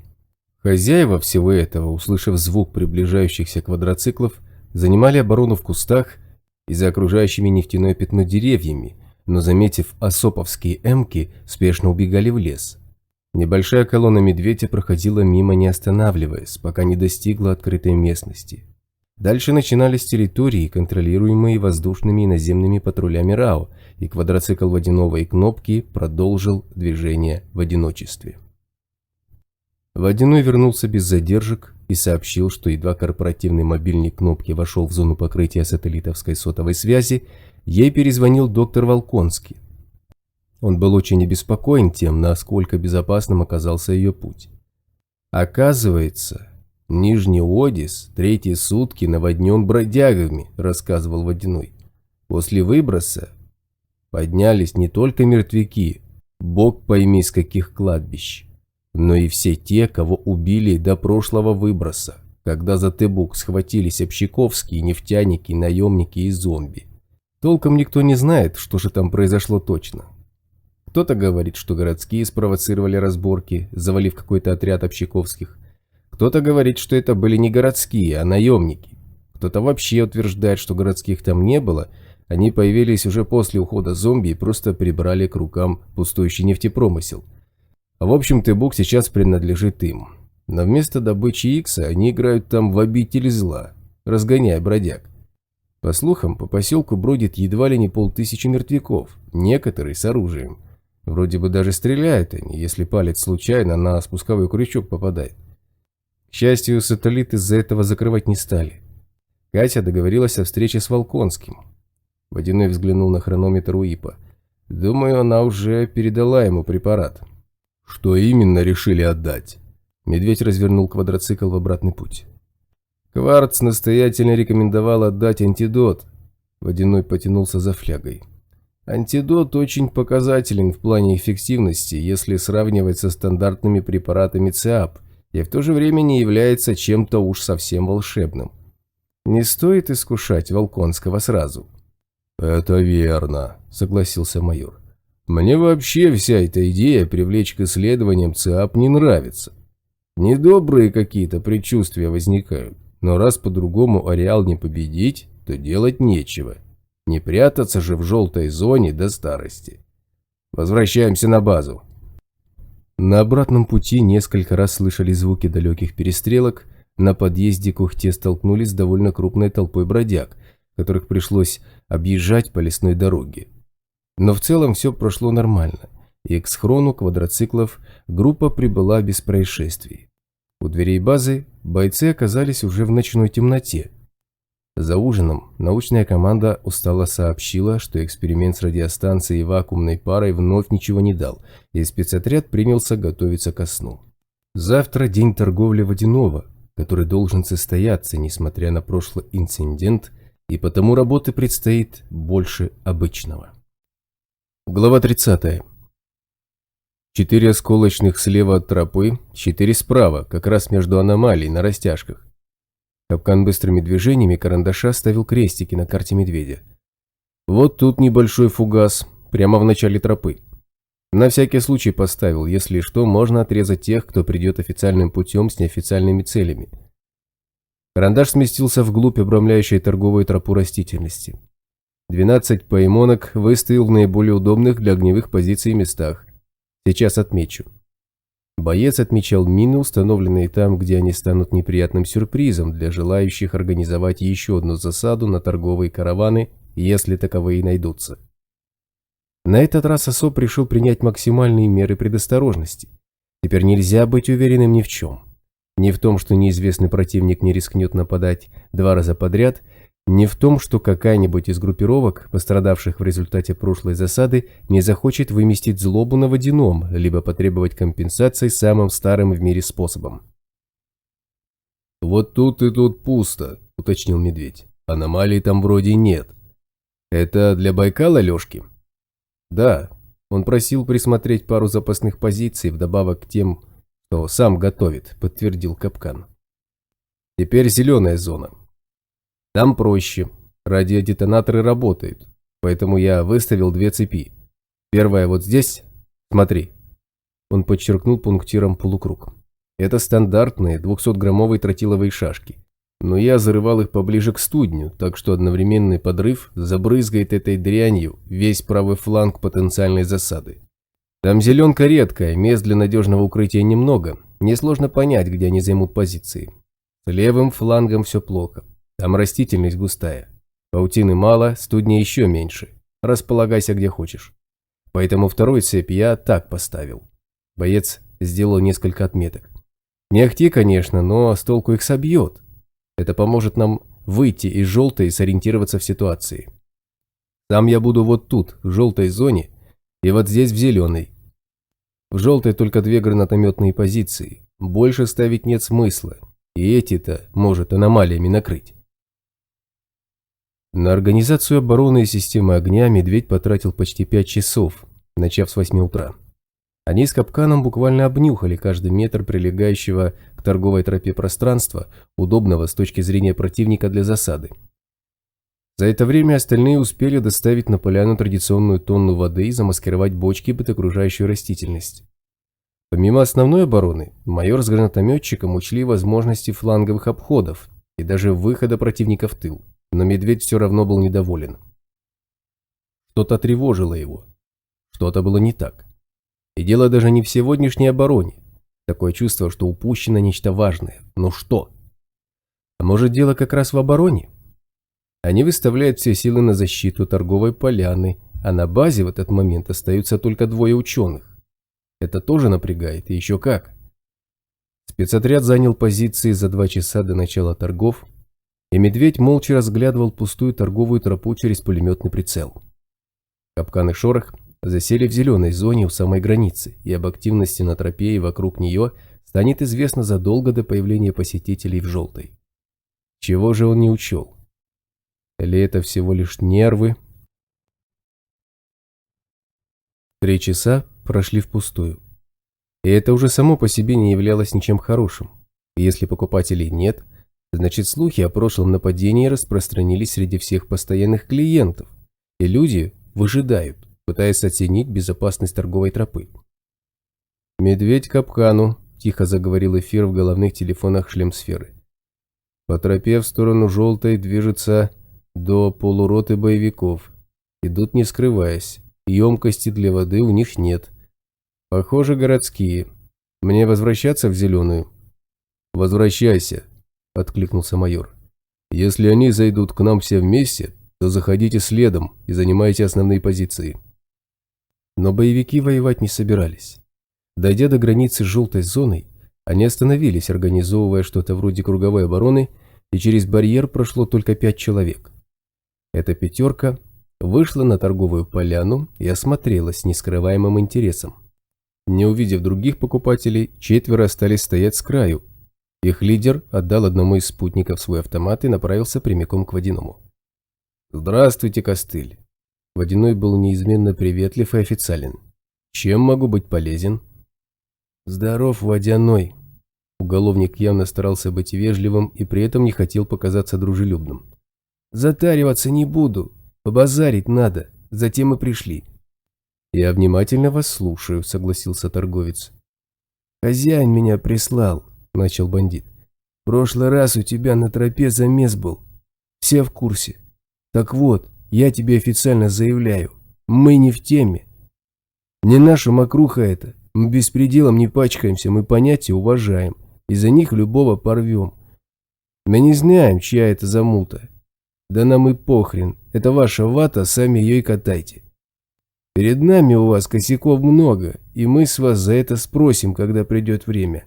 Особенно за беспредел с нефтевозом и за близких, которых вы замочили». «У вас неверная информация», – невозмутимо ответил Водяной. «Я не знаю, о каком нефтевозе вы говорите. Впрочем, вы вольны поступать так, как считаете нужным». «Не юли, барыга», – окрысился уголовник, но немедленно взял себя в руки. «Раненые на медведя указали, так что покос на вас упал по делу». «Я вынужден повторить еще раз». Водяной был спокоен, как камень. «Ваши данные неверны». «Сейчас базар не о том», – Костыль сплюнул на красную землю. «За беспредел мы с медведя спросим по-любому. Но торговую тропу мы уважаем. Замес тот был не наш. Мы не при делах. Так медведю передай. Я все сказал». Бандит развернулся и направился к своим подельникам. Он забрал у подельника свое оружие, кивнул проводнику, и уголовники покинули поляну. Спустя 15 минут в желтой вновь появился капкан и доложил, что городские в полном составе уходят в сторону Ухты. В следующий час поляна пустовала, после чего на торговой тропе появился хорошо вооруженный караван. 20 автоматов, не считая носильщиков, негромко докладывал Байкал, растворившийся где-то в сине-желтой растительности. 6 пулеметов, 2 снайпера, на всех суммарно 12 мух и 8 подствольников. Камуфляжи ОМОНовские, охрану набрали у наемников, по тропе идут грамотно. Носильщики и десяток караванчиков от остальных отличаются. «Принято», — подтвердил Медведь. «Работаем на Водяного. Конец связи». Спецотряд сосредоточил внимание на Водяном, рассчитывая уровень накала обстановки по его позе и жестам. Но все прошло спокойно. Караван занял торговую поляну, караванчик подошел к Водяному один и без оружия. Он оказался Водяному знаком и принадлежал к одному из поселений вольных. Караванчик не скрывал, что изрядно потратился на наемников, потому что в красках был наслышан о произошедшем здесь в прошлый раз кровавом беспределе. Но этот торг ему был необходим, потому что он шел за медицинскими препаратами по заказу всего поселения. 2 выброса назад их сталкеры в момент разработки нефтяного пятна столкнулись с бандой каких-то отморозков, скорее всего ничьих. Произошел бой. От бандитов удалось отбиться, но потери оказались крайне тяжелыми. Треть людей погибла, из остальных почти все были ранены. Состояние нескольких человек ухудшается, и поселение возлагает на медикаменты из желтой зоны большие надежды. Водяной дал караванчику скидку, а когда тот узнал, что питьевая вода не распродана до сих пор, немедленно забрал всю тонну. В целом, сделка получилась выгодной для обеих сторон, но после окончания взаиморасчетов караванчик уходить не спешил. Он немного помялся, чувствуя себя не в своей тарелке, но все же решился задать явно мучивший его вопрос. «Скажите, Водяной», караванчик постарался скрыть нарастающий страх, «медведь действительно расстрелял пленную женщину в наказание за то, что ее караван устроил бой на вашей торговой тропе?» Суть вашего вопроса мне непонятна. Тон и выражение лица Водянова были непроницаемы. Не сочтите за труд сформулировать вопрос развернуто, с несколько большими подробностями. Ну, караванщик замялся и отвел взгляд. Все знают, что в прошлый торговый день на вашей тропе кто-то напал на 2 каравана. Говорят, что один обстреляли в зеленой, а второй в желтой. Караван в зеленой зоне принадлежал наемникам. Они отбились сами, а тот, что был в желтой, устроил с налетчиками перестрелку, но народа в нем было мало, и их почти всех убили. Уцелели только 2 женщины. Говорят, что особ перебил засаду и захватил женщин. Говорят, что одну из них медведь отпустил и даже отправил в безопасное место, а вторую расстрелял в качестве назидания для всех, чтобы никому не повадно было стрельбу на вашей тропе устраивать. Могу я узнать, кто именно так говорит? Все так же бесстрастно уточнил Водяной. Ну, караванщик растерянно пожал плечами. Люди говорят. Да много кто. У меня в магазине все разговоры только об этом. Покупатели ходят озадаченные. Говорят, что кто-то из наших, кажется, Геворкян, даже ездил к этой женщине, которую медведь отпустил, и спрашивал ее, как дело было. Только она ничего толком объяснить не может. Говорит, что ей мешок на голову надели и вывезли к одному из поселений. Что с подругой ее стало, сама не знает. В таком случае любопытно, на каком основании возникло предположение о расстреле. Ничего не выражающий вид Водяного не изменился. Если единственный выживший свидетель не скрывает того, что ничего не знает о судьбе второй женщины. Ну, в который раз протянул караванщик, так ведь все знают, что медведь делает с теми, кто на поляну осопа криво заехал. Сколько бандюков на тот свет отбыло, целые поселения на воздух взлетали. Чему удивляться-то? В данном случае слухи ошибочны, абсолютно ровно произнес Водяной. Ни расстрел, ни иные карательные меры к женщине не применялись. Ее караван попал в засаду и был вынужден отбиваться, чтобы спасти свои жизни, и вины в этом поступке мы не усматриваем. Я могу вам чем-либо еще помочь? Нет, все ясно. Я тогда пойду. Спасибо за скидку, заторопился караванщик. До свидания. Он поспешил отойти от Водяного, и вскоре караван отправился в обратный путь. Спецотряд провел на позициях еще 2 часа, но более покупателей не появилось. Глава 31. Это была ошибка. Кварц с досадой поморщился. Не стоило так говорить. Надо было не давать никакой информации, не подтверждать, не опровергать. Он вздохнул и посмотрел на медведя тяжелым взглядом. Мы сделали необдуманный ход. Теперь нужно просчитать, кому он больше на руку, нам или Меркулову. Раз с Кварцем вернулись только на исходе 5-го дня, ближе к полуночи. Усталый контрразведчик в ответ на немой вопрос только махнул рукой, мол, все завтра, и побрел спать. На следующий день он первым делом вызвал к себе Водяного и принялся мурыжить его дотошными расспросами. Через час туда явился медведь и спас несчастного, вырвав его из цепких лап контрразведки ценой обмена на себя. Водяной пресек бредовые слухи, раздувающие нашу кровожадность, заступился за парня медведь. К тому же советоваться с кем-либо он не имел ни времени, ни возможности. Что не так?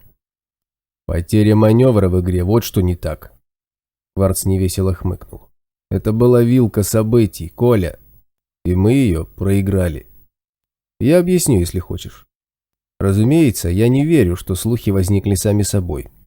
Это дело рук Меркулова. Он организовал операцию по заброске к нам своего агента, но он опытный резидент и не может не учитывать различные варианты событий. Например, мы заподозрили эту девицу с глазами Бэмби и сразу решили от нее избавиться. Он запускает слух о кровавой расправе, и нам так или иначе придется на него отреагировать. Либо подтвердить, либо опровергнуть.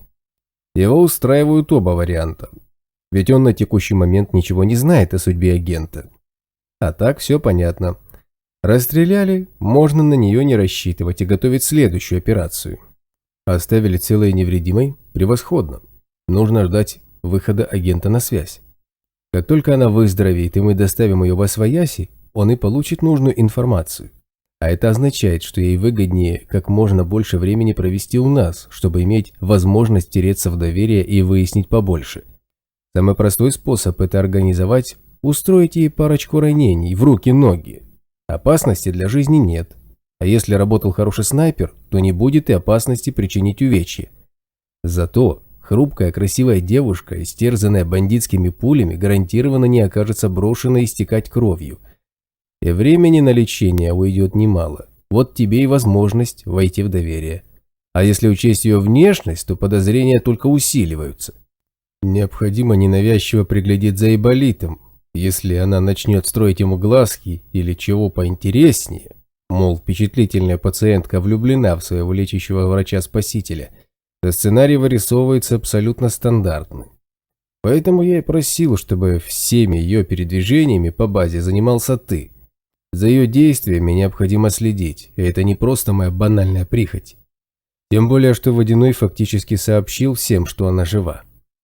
«Не проще ли тогда отвезти ее домой прямо сейчас?» – нахмурился Медведь.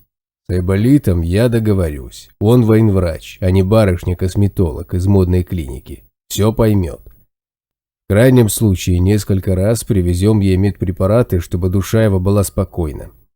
Пока этого делать нельзя», – покачал головой контрразведчик. «Сейчас у нас на нее ничего нет, кроме умозаключений. Прежде чем делать такой ход, нужно быть уверенным, что не ошибаемся». «Ты имеешь в виду, — нахмурился Медведь, — что если она ни в чем не виновата, а мы сбрасываем ее туда, откуда пришла, она неизбежно попадет в руки Меркулова? Он не упустит возможности расспросить ее о нашем житье-бытие?» «И не только он один, — подтвердил Кварц. Представляешь, сколько желающих? Позадавать ей вопросы возникнет сразу же, едва станет известно, что она вернулась с базы Осопа. Девчонке не поздоровится, это однозначно. Она ведь будет твердить, что все время была с завязанными глазами и ничего не знает. А кто в это поверит? Кто-нибудь, наверное, и поверит.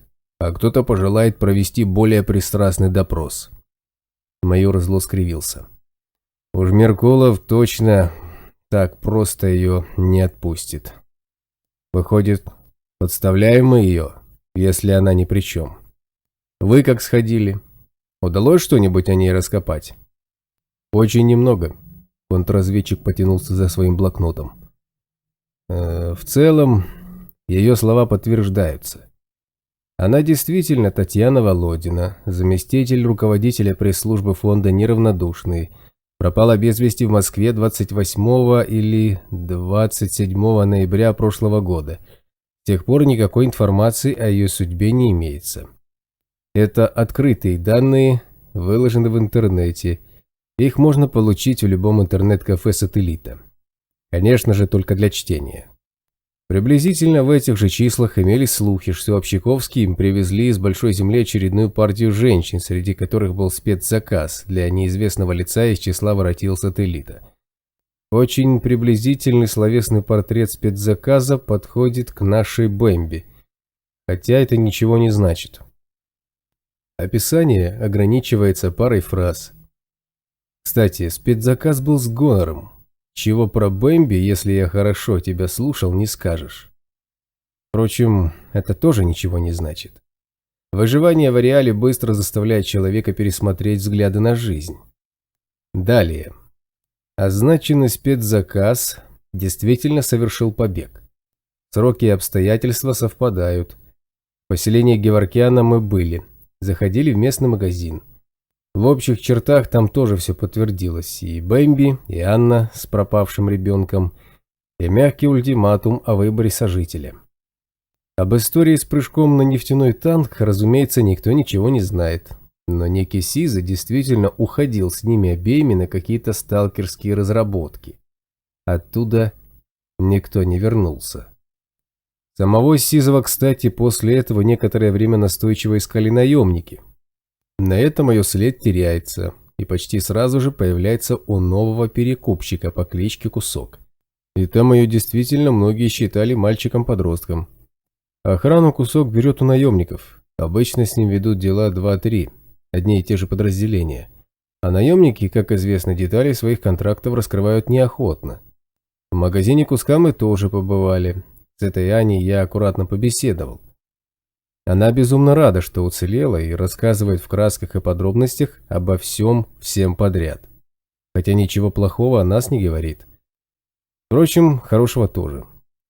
Очень беспокоится за судьбу Бэмби и просит едва ли не каждого встречного поразузнать у Водянова, если этот самый каждый встречный при случае окажется на нашей торговой поляне. Она утверждает, что видела, как погибли оба сталкера. Раненый Сизый вляпался, пытаясь уползти в кусты, но уверена, что Бэмби была жива на момент нашего появления. В общем, тот караванчик не преувеличивал. О произошедшем уже знают все. Наемники объявили награду в $500 000 за информацию о тех, кто устроил на них засаду. Общак и городские назвали нападение на торговую тропу беспределом. Но от каких-то конкретных мер воздержались. Нефтяники сейчас в союзе с наемниками, и потому приняли их сторону автоматически. Мнение вольных, как всегда, мало кого интересует. $500 000 наличкой? – удивился Медведь. Наемники пошли на принцип. Они кого-нибудь подозревают? В том-то и дело, что они в замешательстве, хмыкнул Кварц. Им то ли подозревать всех, то ли никого. Они считают это нападение продолжением той истории в Нижнем Одессе, разобраться в которой им до сих пор не удалось.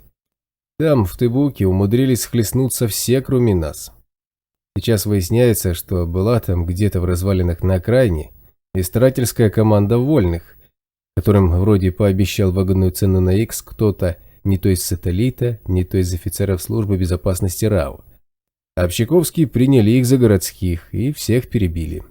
Так что уточнить не у кого. И все стороны отказываются от роли зачинщика. Сначала подозрения пали на городских, ведь в результате всего этого нефтяной промысел достался им.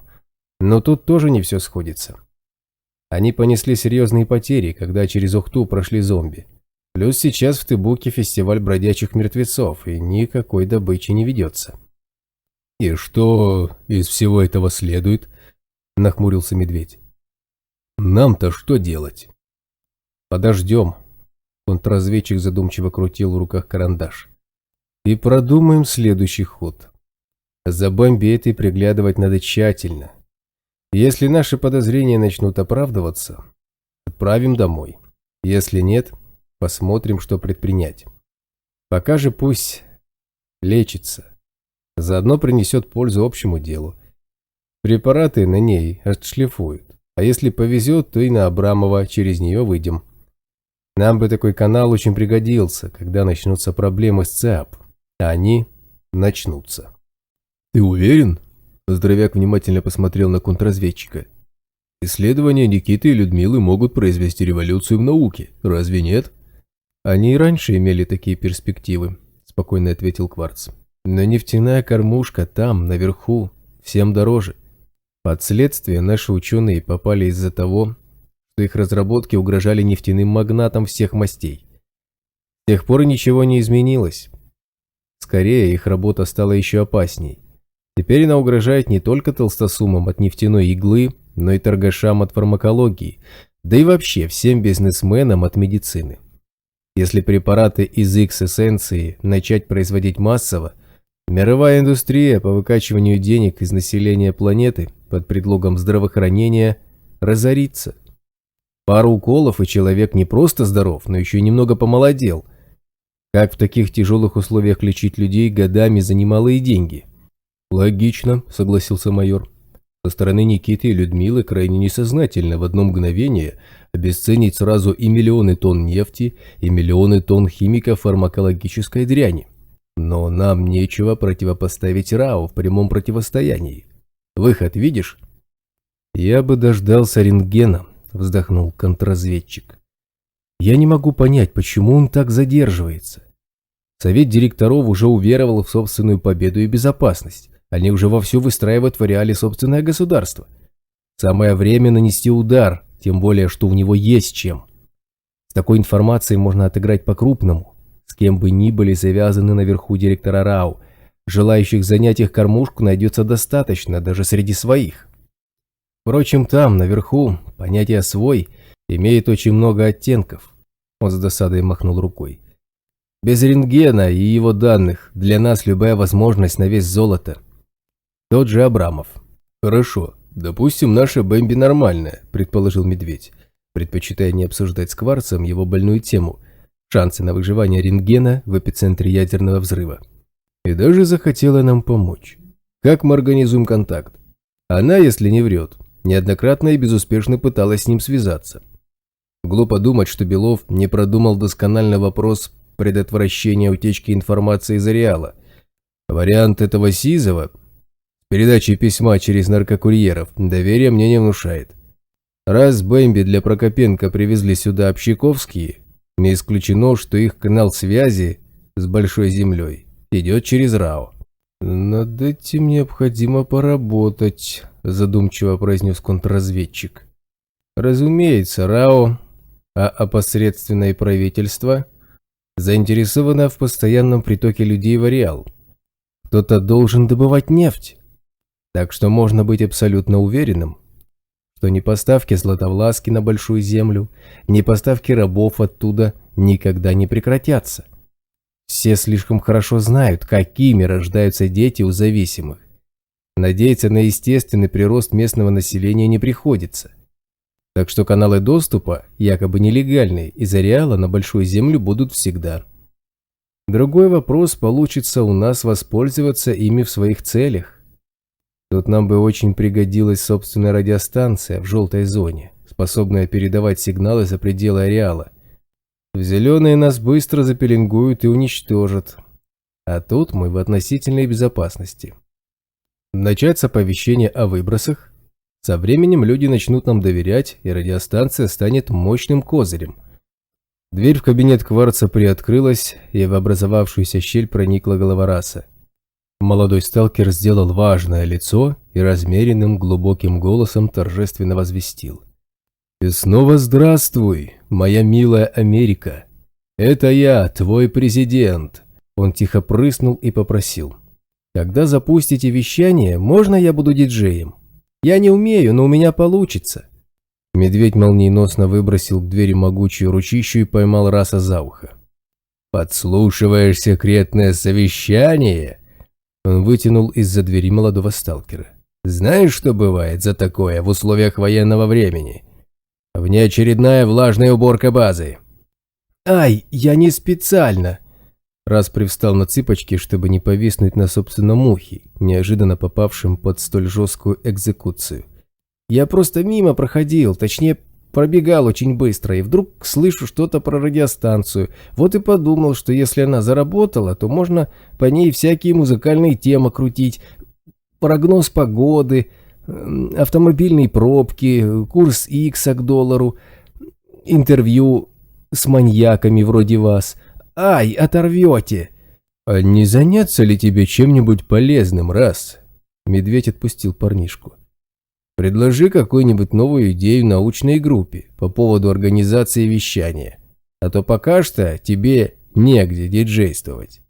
Сигнал в зеленую зону так и не провели, чего только не испробовали уже».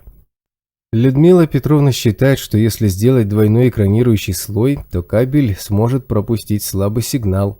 Раз осторожно коснулся ставшего ярко-красным уха и философски вздохнул. «Только на это у нас осколков не хватит.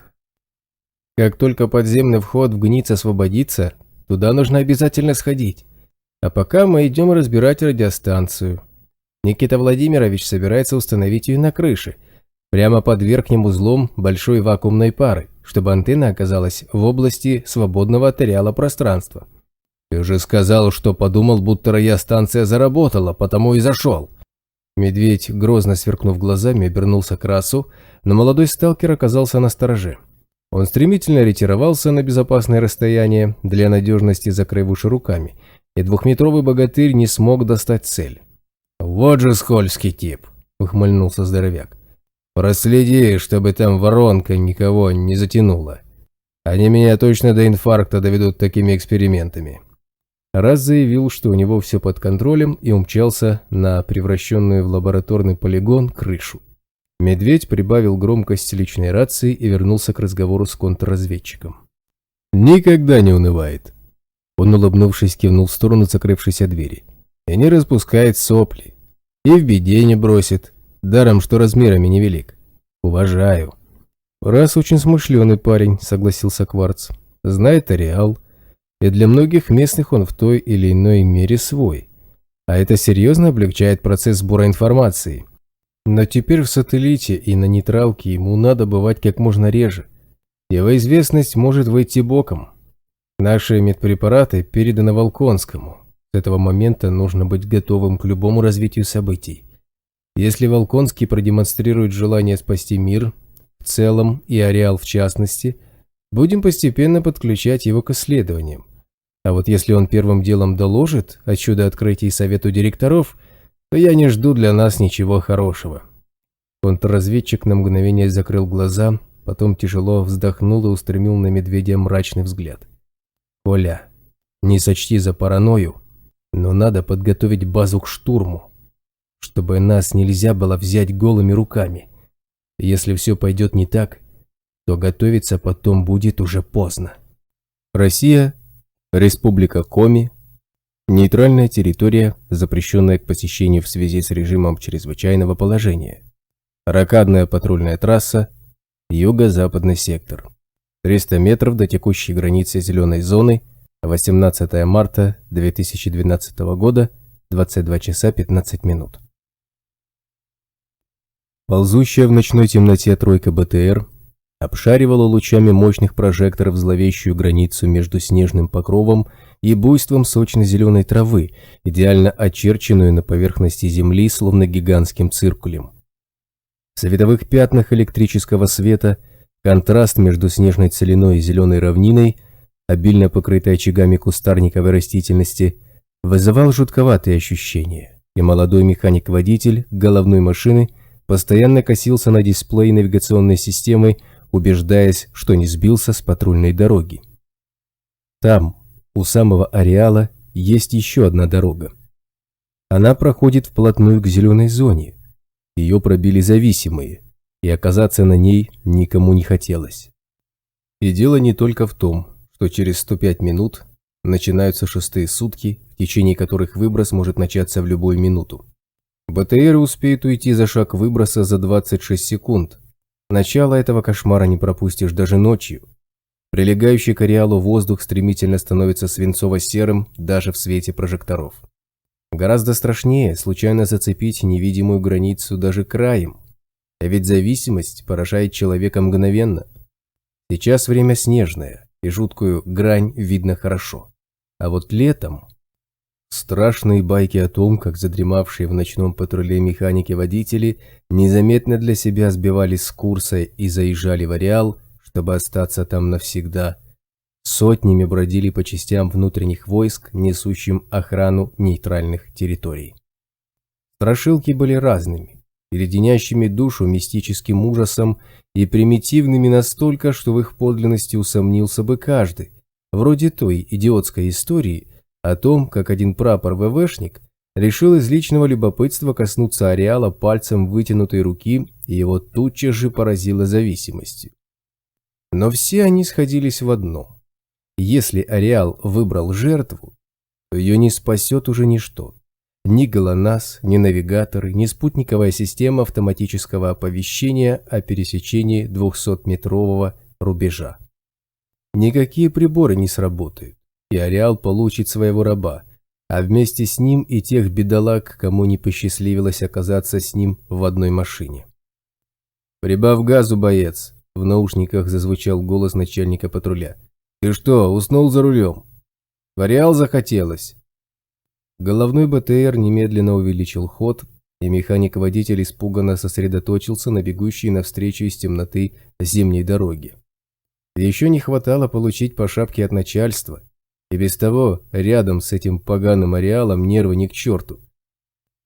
Замыкающий колонну бронетранспортер погасил огни и некоторое время двигался вслед за остальными, тщательно выдерживая положенную по инструкции дистанцию.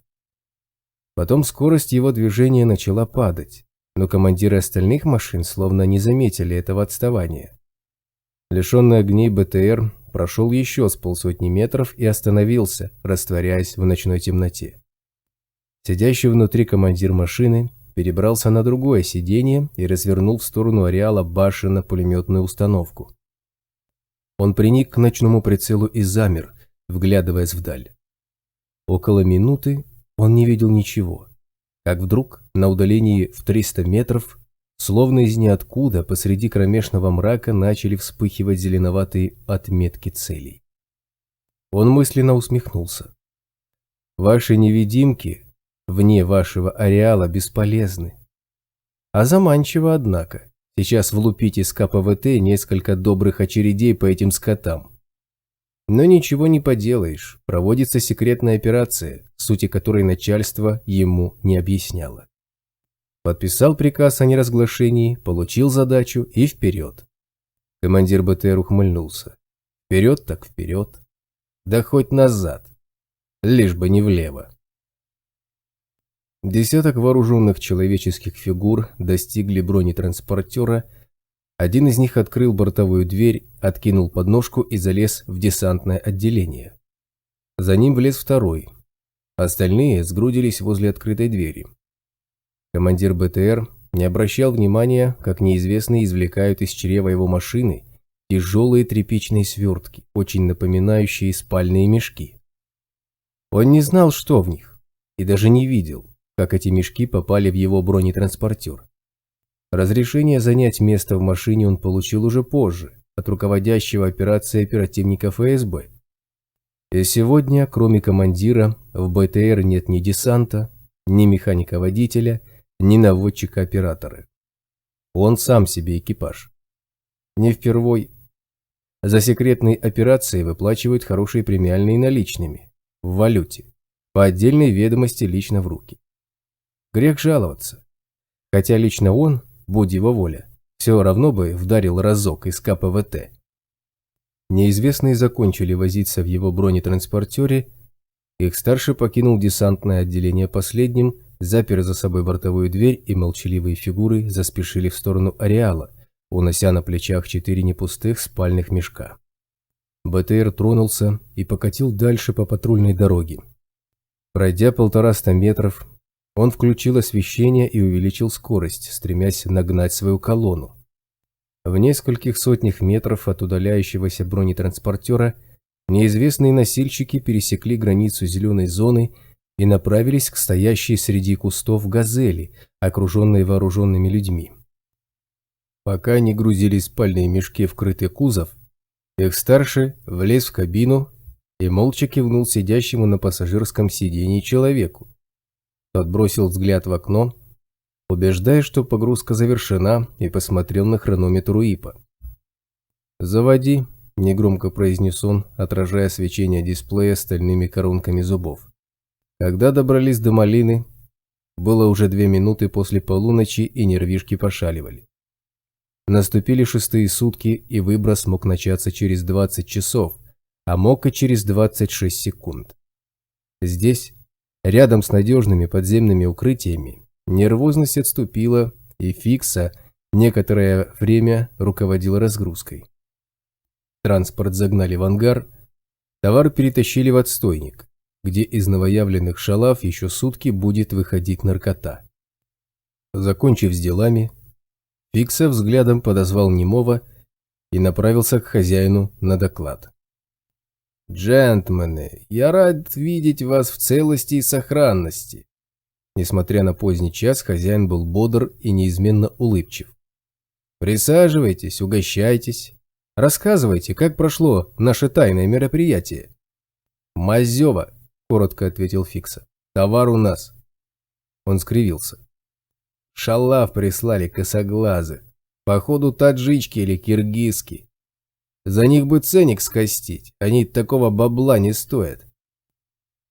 «Этот товар нам обошелся в символическую цену», – заулыбался Меркулов.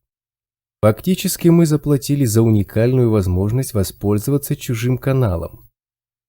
Вскоре поставщик встретится с представителем многоуважаемого господина Рашпиля для обсуждения следующей сделки и уточнить, хотя бы из вежливости, доволен ли покупатель товаром. Сосногорские будут весьма удивлены столь неожиданным вопросом. Это неизбежно вызовет между ними, скажем так, определенную тень недоверия. Разумеется, уважаемый Рашпиль со временем уладит это недоразумение, пополнившее копилку его забот, столь неожиданно возникших в большом количестве. Но пока общаку будет не до тыбука.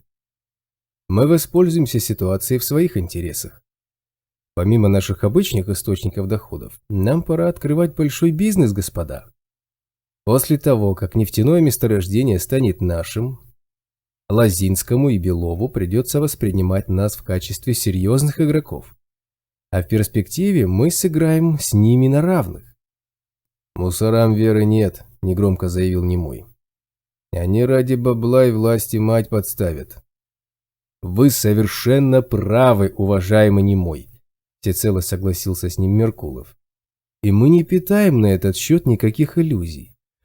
Но если наши планы реализуются, мы получим возможность жить в желтой зоне, а все нефтепромыслы рано или поздно окажутся в ней. И тот, кто владеет желтой зоной, получит весь этот куш. С таким потоком нефти мы сможем диктовать им свои условия, джентльмены, тем более если у нас будет не только монополия на электричество в желтой, но и собственная вода. Я уже не говорю об эксклюзивных медикаментах». Хозяин посмотрел на Немова. «Есть новости по нашему главному вопросу?» Баба чалится на молению медведя. Немой недовольно потер пересекающий горло застарелый шрам. «Все срослось, как ты раскладывал. Лохов развели в темную и накормили маслинами. Замес устроили в натуре мутный. Теперь все вату катают беспонтово, не вмыкают, чья это была подача. А соповские мусора увидели смазливую раненую бабу и уволокли к себе. Назад она не вернулась. Базар на тему, что медведь типа замочил ее за беспредел на торговой тропе, мы пустили. Кто-то из барыг уже залепил эту тему водяному, и тот сказал, что баба жива». «Превосходно!» – обрадовался хозяин. «Отличная работа, джентльмены. Этот этап можно считать успешно реализованным». «Медведь матерый, падла», – поморщился Фикса. «Может и слить бабу, как только она оклемается. У него молотобойцев полно, а баб нет. Если каждый на ней попахать захочет, это будет конфликт. Медведи такое западло не климатит. Если что-нибудь подобное случится, Меркулов светился энтузиазмом, то будет нам только на руку. Мы заинтересованы в том, чтобы девушка стала близка хотя бы к кому-нибудь из них. В этом случае она быстро окажется в курсе их тайн. Пока же в наших интересах сделать так, чтобы она находилась там как можно дольше. И в этом нам невольно подыграет их врач. Мы недаром столь досконально изучили ту историю о проявленном им благородстве. Врач-силовик спасает жизнь бандиту, проводя операцию наперекор своим коллегам непосредственно после проведения ими карательной акции.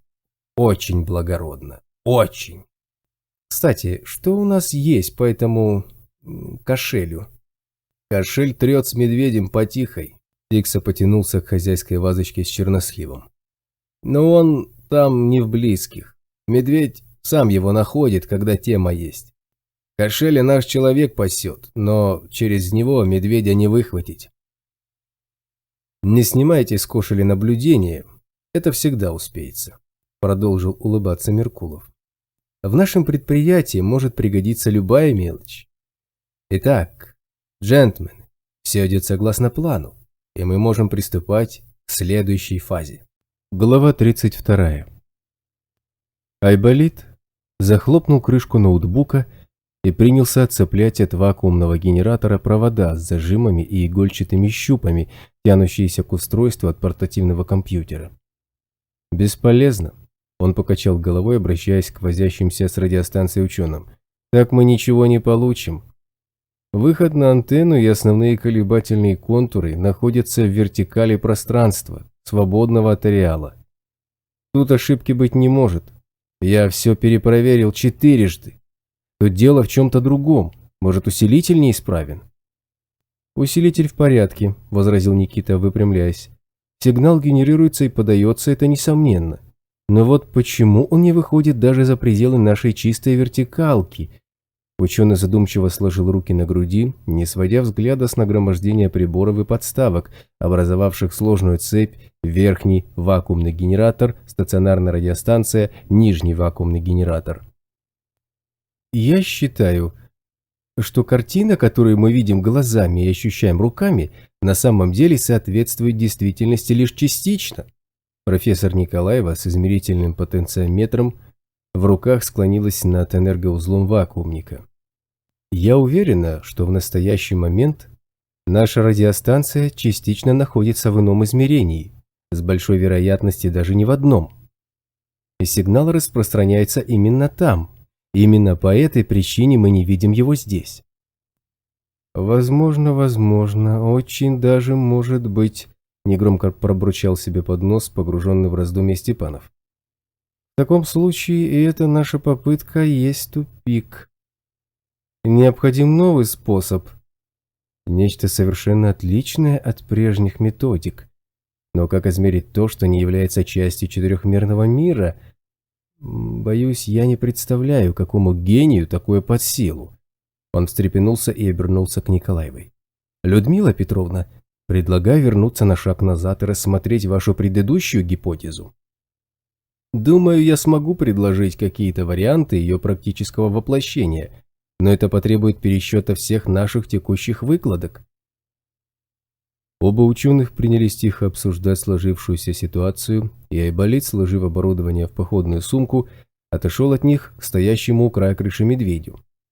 Могучий здоровяк замер у остатков разбитой кирпичной кладки стены второго этажа и напряженно всматривался вдаль. Его взгляд медленно скользнул по грудам поросших синим мхом руин, обметанных желтой сыпью пыли, некогда бывших городком Рао в поясе. На лице майора лежала печать тревоги и ожидания опасности. «Не получилось?» – негромко спросил он санинструктора, не отрывая взгляда от развалин. «Нет», – поморщился тот, – «так стало еще хуже. Радиостанцию совместили с осью вакуумников и подключили к верхнему генератору, и сигнал вообще пропал. Теперь его не слышно даже в желтой. Идею с оповещением для всех придется забыть». Медведь поднес глазам бинокль. «Как минимум отложить до лучших времен», – невесело ответил Айболит. «Пока что единственный способ передать сигнал в зеленую – это изготовить кабель-канал с двойным, а может даже и с тройным экранирующим слоем. У нас нет и половины необходимого для этого количества осколков. Но даже если найдем, намного легче не станет». «Кабель-канал придется постоянно двигать», – уточнил майор, – «вместе с границей желтой зоны». «И это тоже», – Айболит недовольно вздохнул. «А еще лично мне не нравится, что если мы и выставим ретранслятор в зеленую зону, то желтая зона закроет его сигнал от той половины ареала, в которой живут неприсоединившиеся и большая часть вольных. Фактически мы будем оповещать о выбросе общак, городских и РАО. Остальным придется надеяться на ретрансляцию тех, кому повезло больше. Либо нам придется выставлять ретрансляторы по всему ареалу». «Нет у нас ни ретрансляторов, ни такого количества людей, чтобы их обслуживать». Медведь опустил бинокль, но тут же поднял его вновь, переключаясь на другое направление. «Да и не специалисты мы. Нам еще повезло, что Никита был радиолюбителем. Так бы и с этой радиостанцией намучились. По самое на здоровье». «Коля, ты зайди-ка ко мне в лазарет», – нахмурился Айболит. «Что-то ты с утра сам не свой. С крыши не слазишь, бинокль из рук не выпускаешь. И фантик вокруг тебя кружится». Санинструктор кивнул на кролика-мутанта, забравшегося на тонкий обломок стены, и оттуда гипнотизирующего желтым взглядом широченную спину медведя.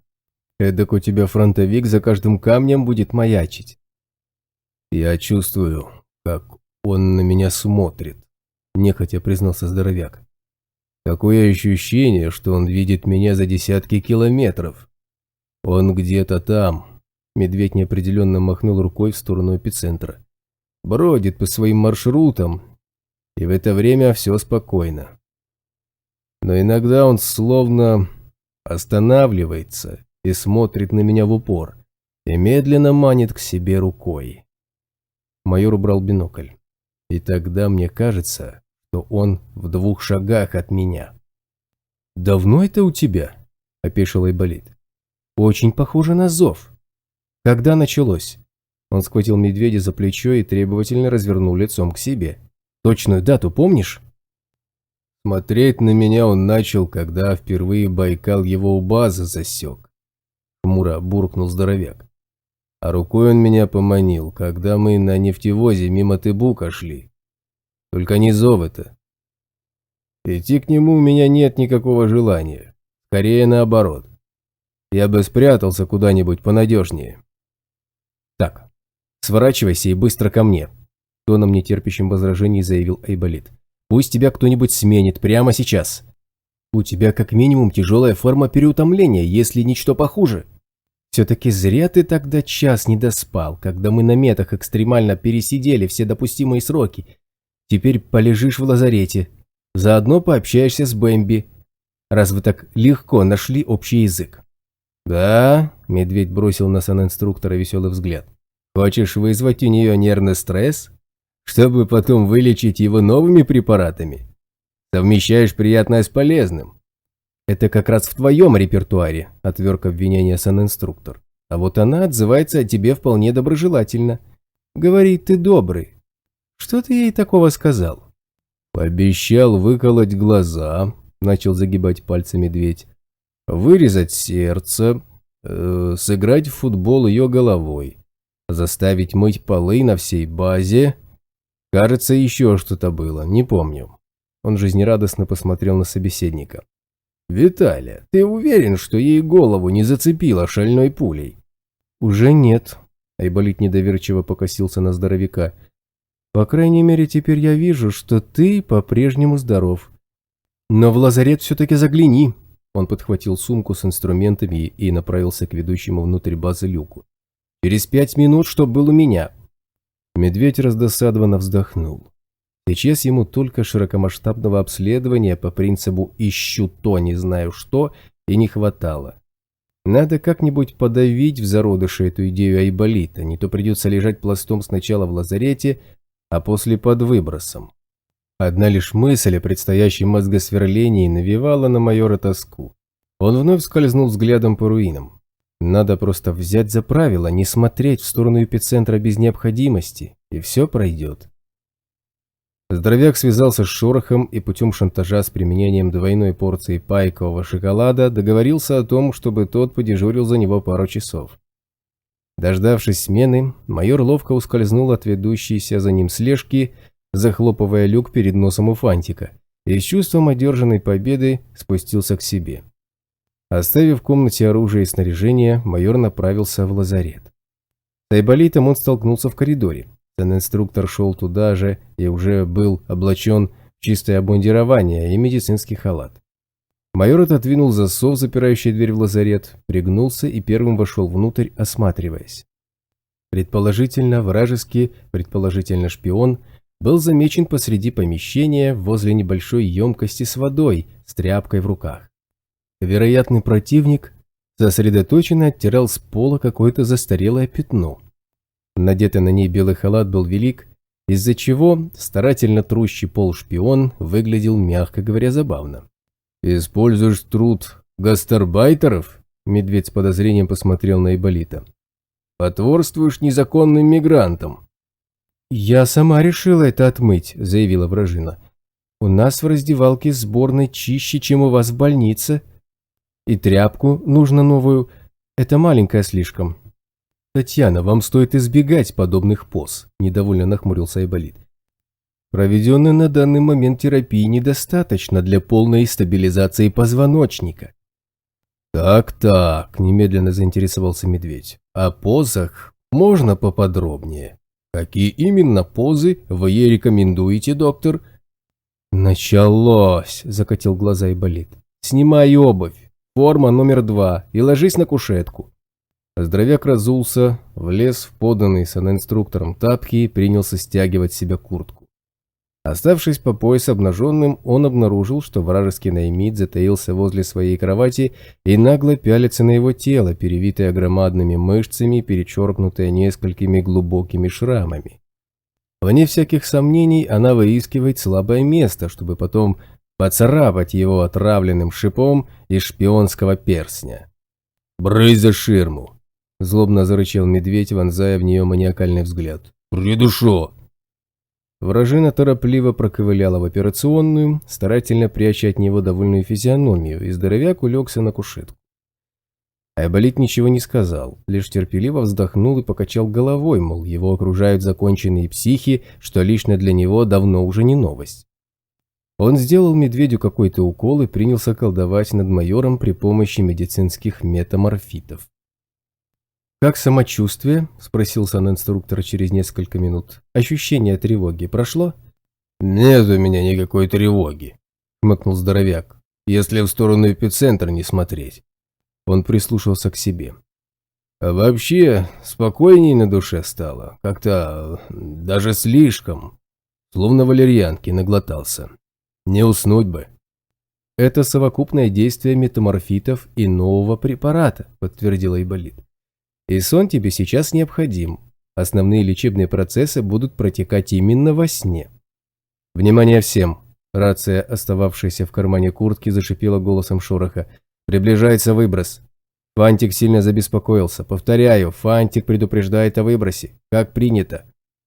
В эфире зазвучали голоса обитателей базы, подтверждая прием, и санинструктор ответил шороху за себя и за медведя. После чего Айболит вернулся к кушетке с еще одним шприц-тюбиком в руках. «Я сейчас поставлю тебе новый препарат», – сообщил он с видом доктора-маньяка, делая укол. «Я его недавно разработал, еще ни на ком не опробировал. По идее, ты должен пару часов проспать, а затем проснуться полностью восстановившимся. Я пытался сделать средство, способное быстро поставить на ноги человека после экстремальной передозировки метаморфитов, так что можешь остаться в лазарете». «Нет, я лучше к себе пойду». Медведь слез с кушетки. «Не хватало еще свалиться с этой лежанки во сне. Я под выбросом сплю беспокойно. Спальник по всей комнате елозит. Я к тебе зайду, когда проснусь». Здоровяк влез в ботинки, подхватил куртку и покинул лазарет. Уснул он действительно быстро, едва голова коснулась подушки. Сначала сон был теплым и спокойным. Потом в него ввинтилась тупая монотонная боль, сопровождаемая мелкой вибрацией всего вокруг.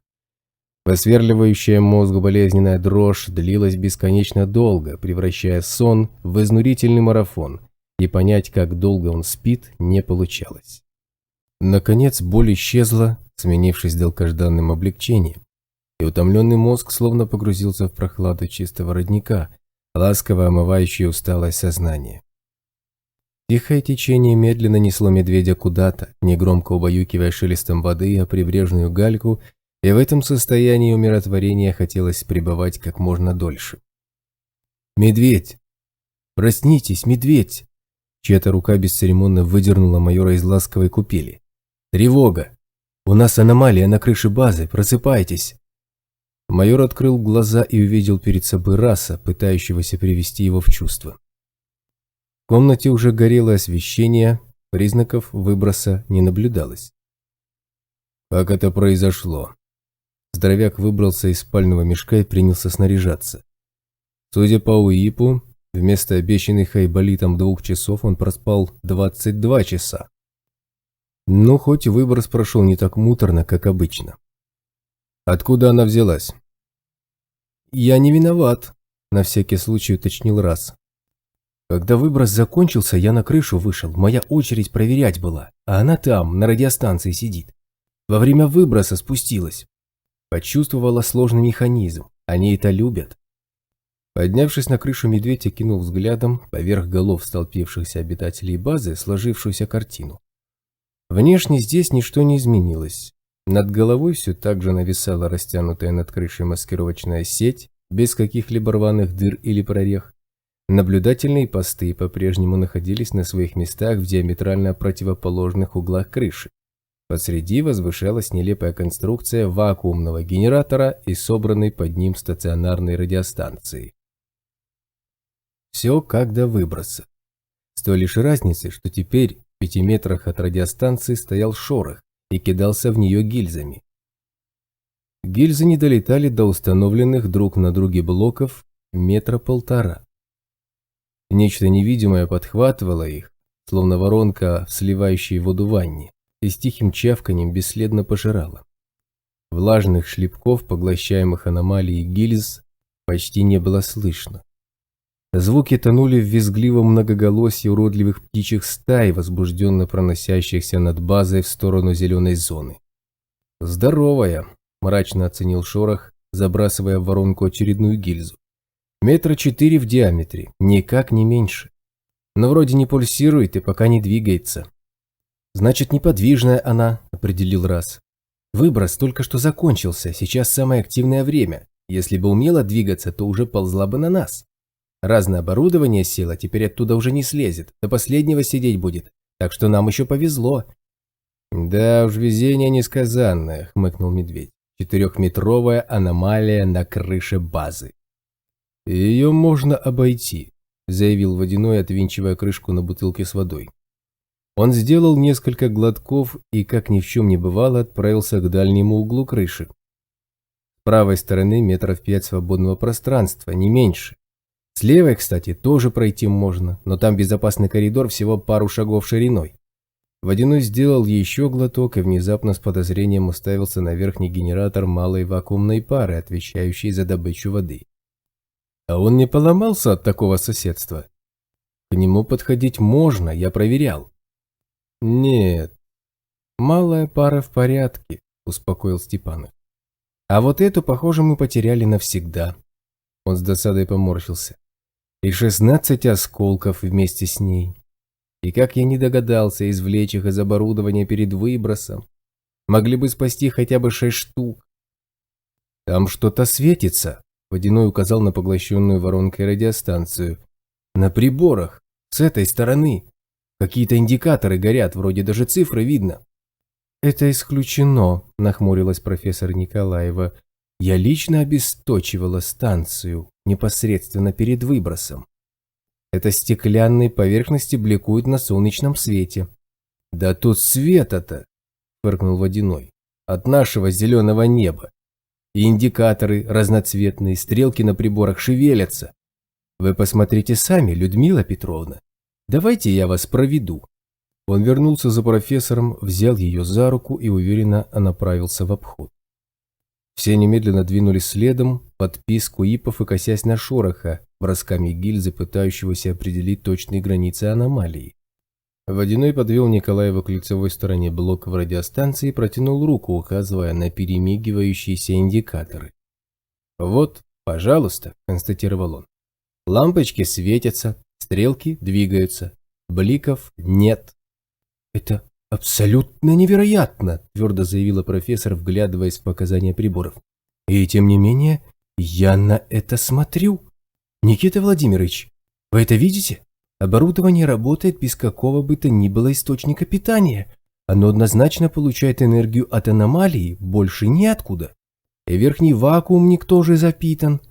Полагаю, что и нижний под напряжением». Степанов подошел к ней и остановился рядом, разглядывая невозможный с точки зрения традиционной физики феномен.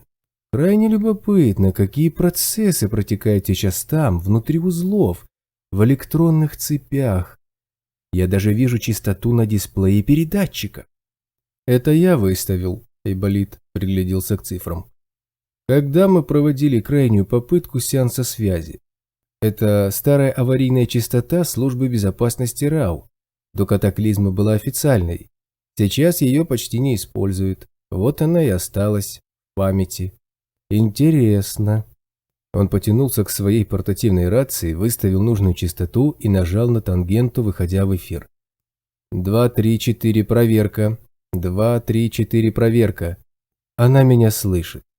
Он с удивлением ткнул рукой в отрабатывающие датчики амплитудно-частотных характеристик. Наш ретранслятор работает. «И куда он тебя ретранслирует?» – поинтересовался Медведь, переключаясь на старую аварийную частоту следом за санинструктором. «Айболит Медведю!»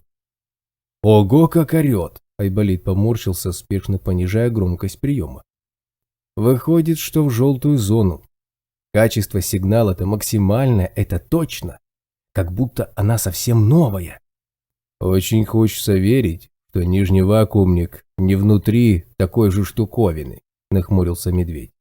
«Иначе базу придется перепланировать. И как бы в процессе этого чего не вышло». «Он чистый, я первым делом проверил», – заявил Раз. «А давайте на границу с Зеленой сходим. Может, теперь кабель-канал заработает?» «Сейчас туда идти – это гарантированное самоубийство», – стоящий у края крыши базальт кивнул на окрестности, забитые мчащимися к новым территориям беснующимися стаями мутантов. «Завтра сходим», – решил Медведь. «После обеда, когда зверье хоть немного успокоится. А пока нам предстоит заняться дорожной разметкой. Раз, тащи вешки. И справочник по фэн-шуй. Будем расставлять эстетично, чтоб глаз радовало». Глава 33. Ареал, желтая зона, 2 километра 467 метров от базы ОСОП. 21 марта 2012 года, 16 часов 35 минут. Головной дозор пересек границу зеленой зоны и исчез из поля зрения.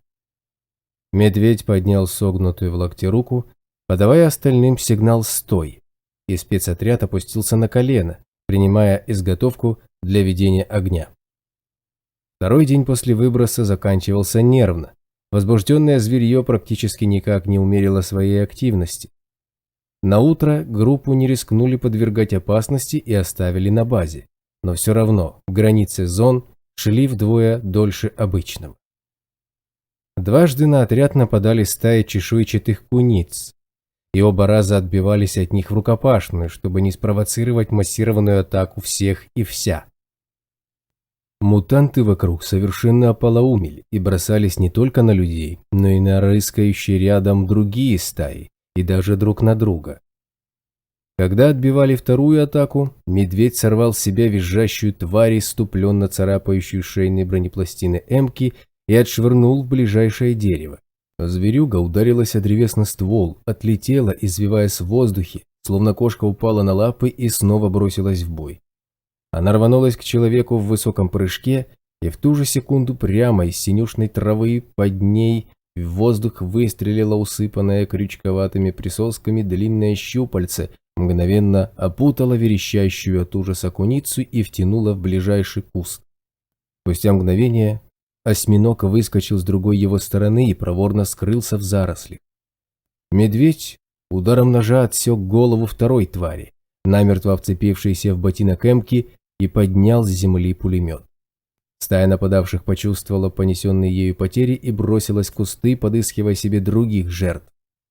Спустя несколько секунд в десятки метров от человеческой тропы закипела еще одна битва, и полный ярости визг вновь зазвучал сквозь толстые стенки шлем сфер. Со всех сторон к кровавой схватке присоединялись все новые мутанты, и спецотряд бегом покинул зону стремительно разрастающейся драки. «Раз, капкан!» Медведь на бегу вышел в эфир.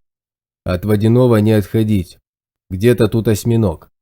Он может быть не один». «Вижу еще двоих», — отозвался Раз. «Филин показывает отпечатки. Лучше обойдем». Отряд взял правее, избегая ненужного риска, и едва не попал под удар крупной стаи птиц. «Воздух!» — крикнул капкан, падая на землю, и спецотряд спешно залег, изготавливаясь к бою. Птичья стая пронеслась над вжавшимися в синюю траву людьми в считанных сантиметрах, промахиваясь мимо целей. Визжащие резкими, почти ультразвуковыми криками, облако уродливых клювасто-когтистых тварей зашло на разворот и устремилось в следующую атаку. Почти сразу, из-за верхушек обметанных желтой сыпью посиневших деревьев, им навстречу вылетела другая стая, и два пышущих жаждой крови облака схлестнулись в жестокой схватке. Птицы рвали друг друга на лету, с неба на землю падали растерзанные тушки, и сцепившиеся в кувыркающиеся комки грызущиеся твари с бешеной яростью продолжающие бой в жесткой траве. «Уходим быстро!» Медведь поднял отряд, и бойцы рванулись вперед, спеша выйти из-под дождя из крови, выдранной чешуи и мертвых птичьих тушек. Когда вышли к самой границе зон, плотность зверья вокруг меньше не стала. Среди кустов и деревьев постоянно мелькали уродливые хитиново-чешуйчатые фигуры животных, то бросающихся друг на друга, то разбегающихся в разные стороны, не то обходя, не то уступая дорогу незримым аномалиям, и задерживаться на одном месте надолго было слишком рискованно. Медведь уже трижды пожалел о том, что спецотряд решился на эксперимент с кабель-каналом. Стоило подождать до завтра. Но кто же знал, что тут, на крайнем километре, творится такое безумие, даже по меркам второго дня после выброса? Вокруг базы, по сравнению с этим, было, можно сказать, тихо и спокойно. «Айболит, быстро! Проводим запуск и уходим!» Медведь сбросил со спины рюкзак с оборудованием. «Лучше вернемся сюда завтра. Сегодня слишком неспокойный день. Куда оставить приемник?» «Сюда». Сан-инструктор, склонившись над вторым устройством, ткнул рукой рядом с собой. «Прямо отсюда провод потянем. Сейчас я его через кабель-канал продену, чтобы потом время не терять». «Базальт, левый сектор. Мой правый», – вышел в эфир здоровяк. «Байкал на тебя и болит. Пока он в желтой, Шорох, ты идешь с ним в зеленую. Ждем головной дозор и начинаем, пока нас опять кто-нибудь не захотел сожрать». Головной дозор вывалился из зеленой в желтую в шаге от Айболита, едва не споткнувшись о расставленное на кишащей синькой траве оборудование. Увидев их появление в полном составе, медведь резко развернулся и вскинул пулемет, ожидая увидеть погоню. «Чисто!» – выкрикнул в эфир Капкан, увидев его движение. «Там озеро образовалось», – тревожно сообщил он, указывая рукой в сторону зеленой зоны. «Метров 300 отсюда, на 2 зоны сразу. Вот почему зверье само не свое. Территорию у водопоя делят, прут отовсюду. В Ухте стрельба стоит бешеная. Не иначе кто-то под зов попал. Медведь, ты что, не слышал меня? Я ж тебя вызывал». «Не слышал», – напряженно ответил медведь, провожая пулеметным стволом мелькающего в кустах кабана. «Ты в зеленой зоне был. Мы здесь оборудование разворачиваем». «Мы тебя слышали», – возбужденно заявил боец. «Там, в зеленой. Ты Шороху приказал с Айболитом границу пересекать». «Что?» – клянился в эфир голос инструктора. «Вы нас слышали? Я же еще кабель не растягивал. Все оборудование в желтой. Медведь, я в зеленую, надо проверить. Вызывай меня постоянно. Кого брать?» «Капкан, Шорох, вперед!» – приказал здоровяк, и, убедившись, что все трое покинули желтую зону, вновь вышел в эфир. «Айболит медведю! Айболит, ответь медведю!» С минуту ответа не было, после чего в желтую вернулся сан-инструктор и сообщил, что сигнал из желтой зоны в зеленой слышен очень хорошо, но в другую сторону он не проходит. Айболит спешно принялся возиться с укладкой экранированного кабель-канала, но итог оказался тем же. Спустя 5 минут количество зверья в окрестной растительности стало угрожающе расти, и медведь приказал свернуть оборудование. Отступить без сопровождающих не удалось. Метров через 800 позади появилась стая волков, голов в 30, идущая за спецотрядом по пятам. К базе вышли без драки только благодаря появлению токсика. Токсичное облако выползло из восточных развалин, накрыло окружающие тропу руины и выдавило из них вторую часть волчьей стаи, сидевшую в засаде в ожидании уходящей от загонщиков добычи. Только увидев перед собой открывающиеся двери базы, медведь признал этот день удачным. Он убедился, что весь отряд вошел внутрь и, старательно избегая глядеть в сторону эпицентра, запер вход. «Вот теперь можно порадоваться», – подумал майор, направляясь к емкостям с жидкостью для биологической дезактивации снаряжения. Послезавтра, в день торгов, Водяной вручит всем покупателям по небольшому клочку бумаги с цифрами.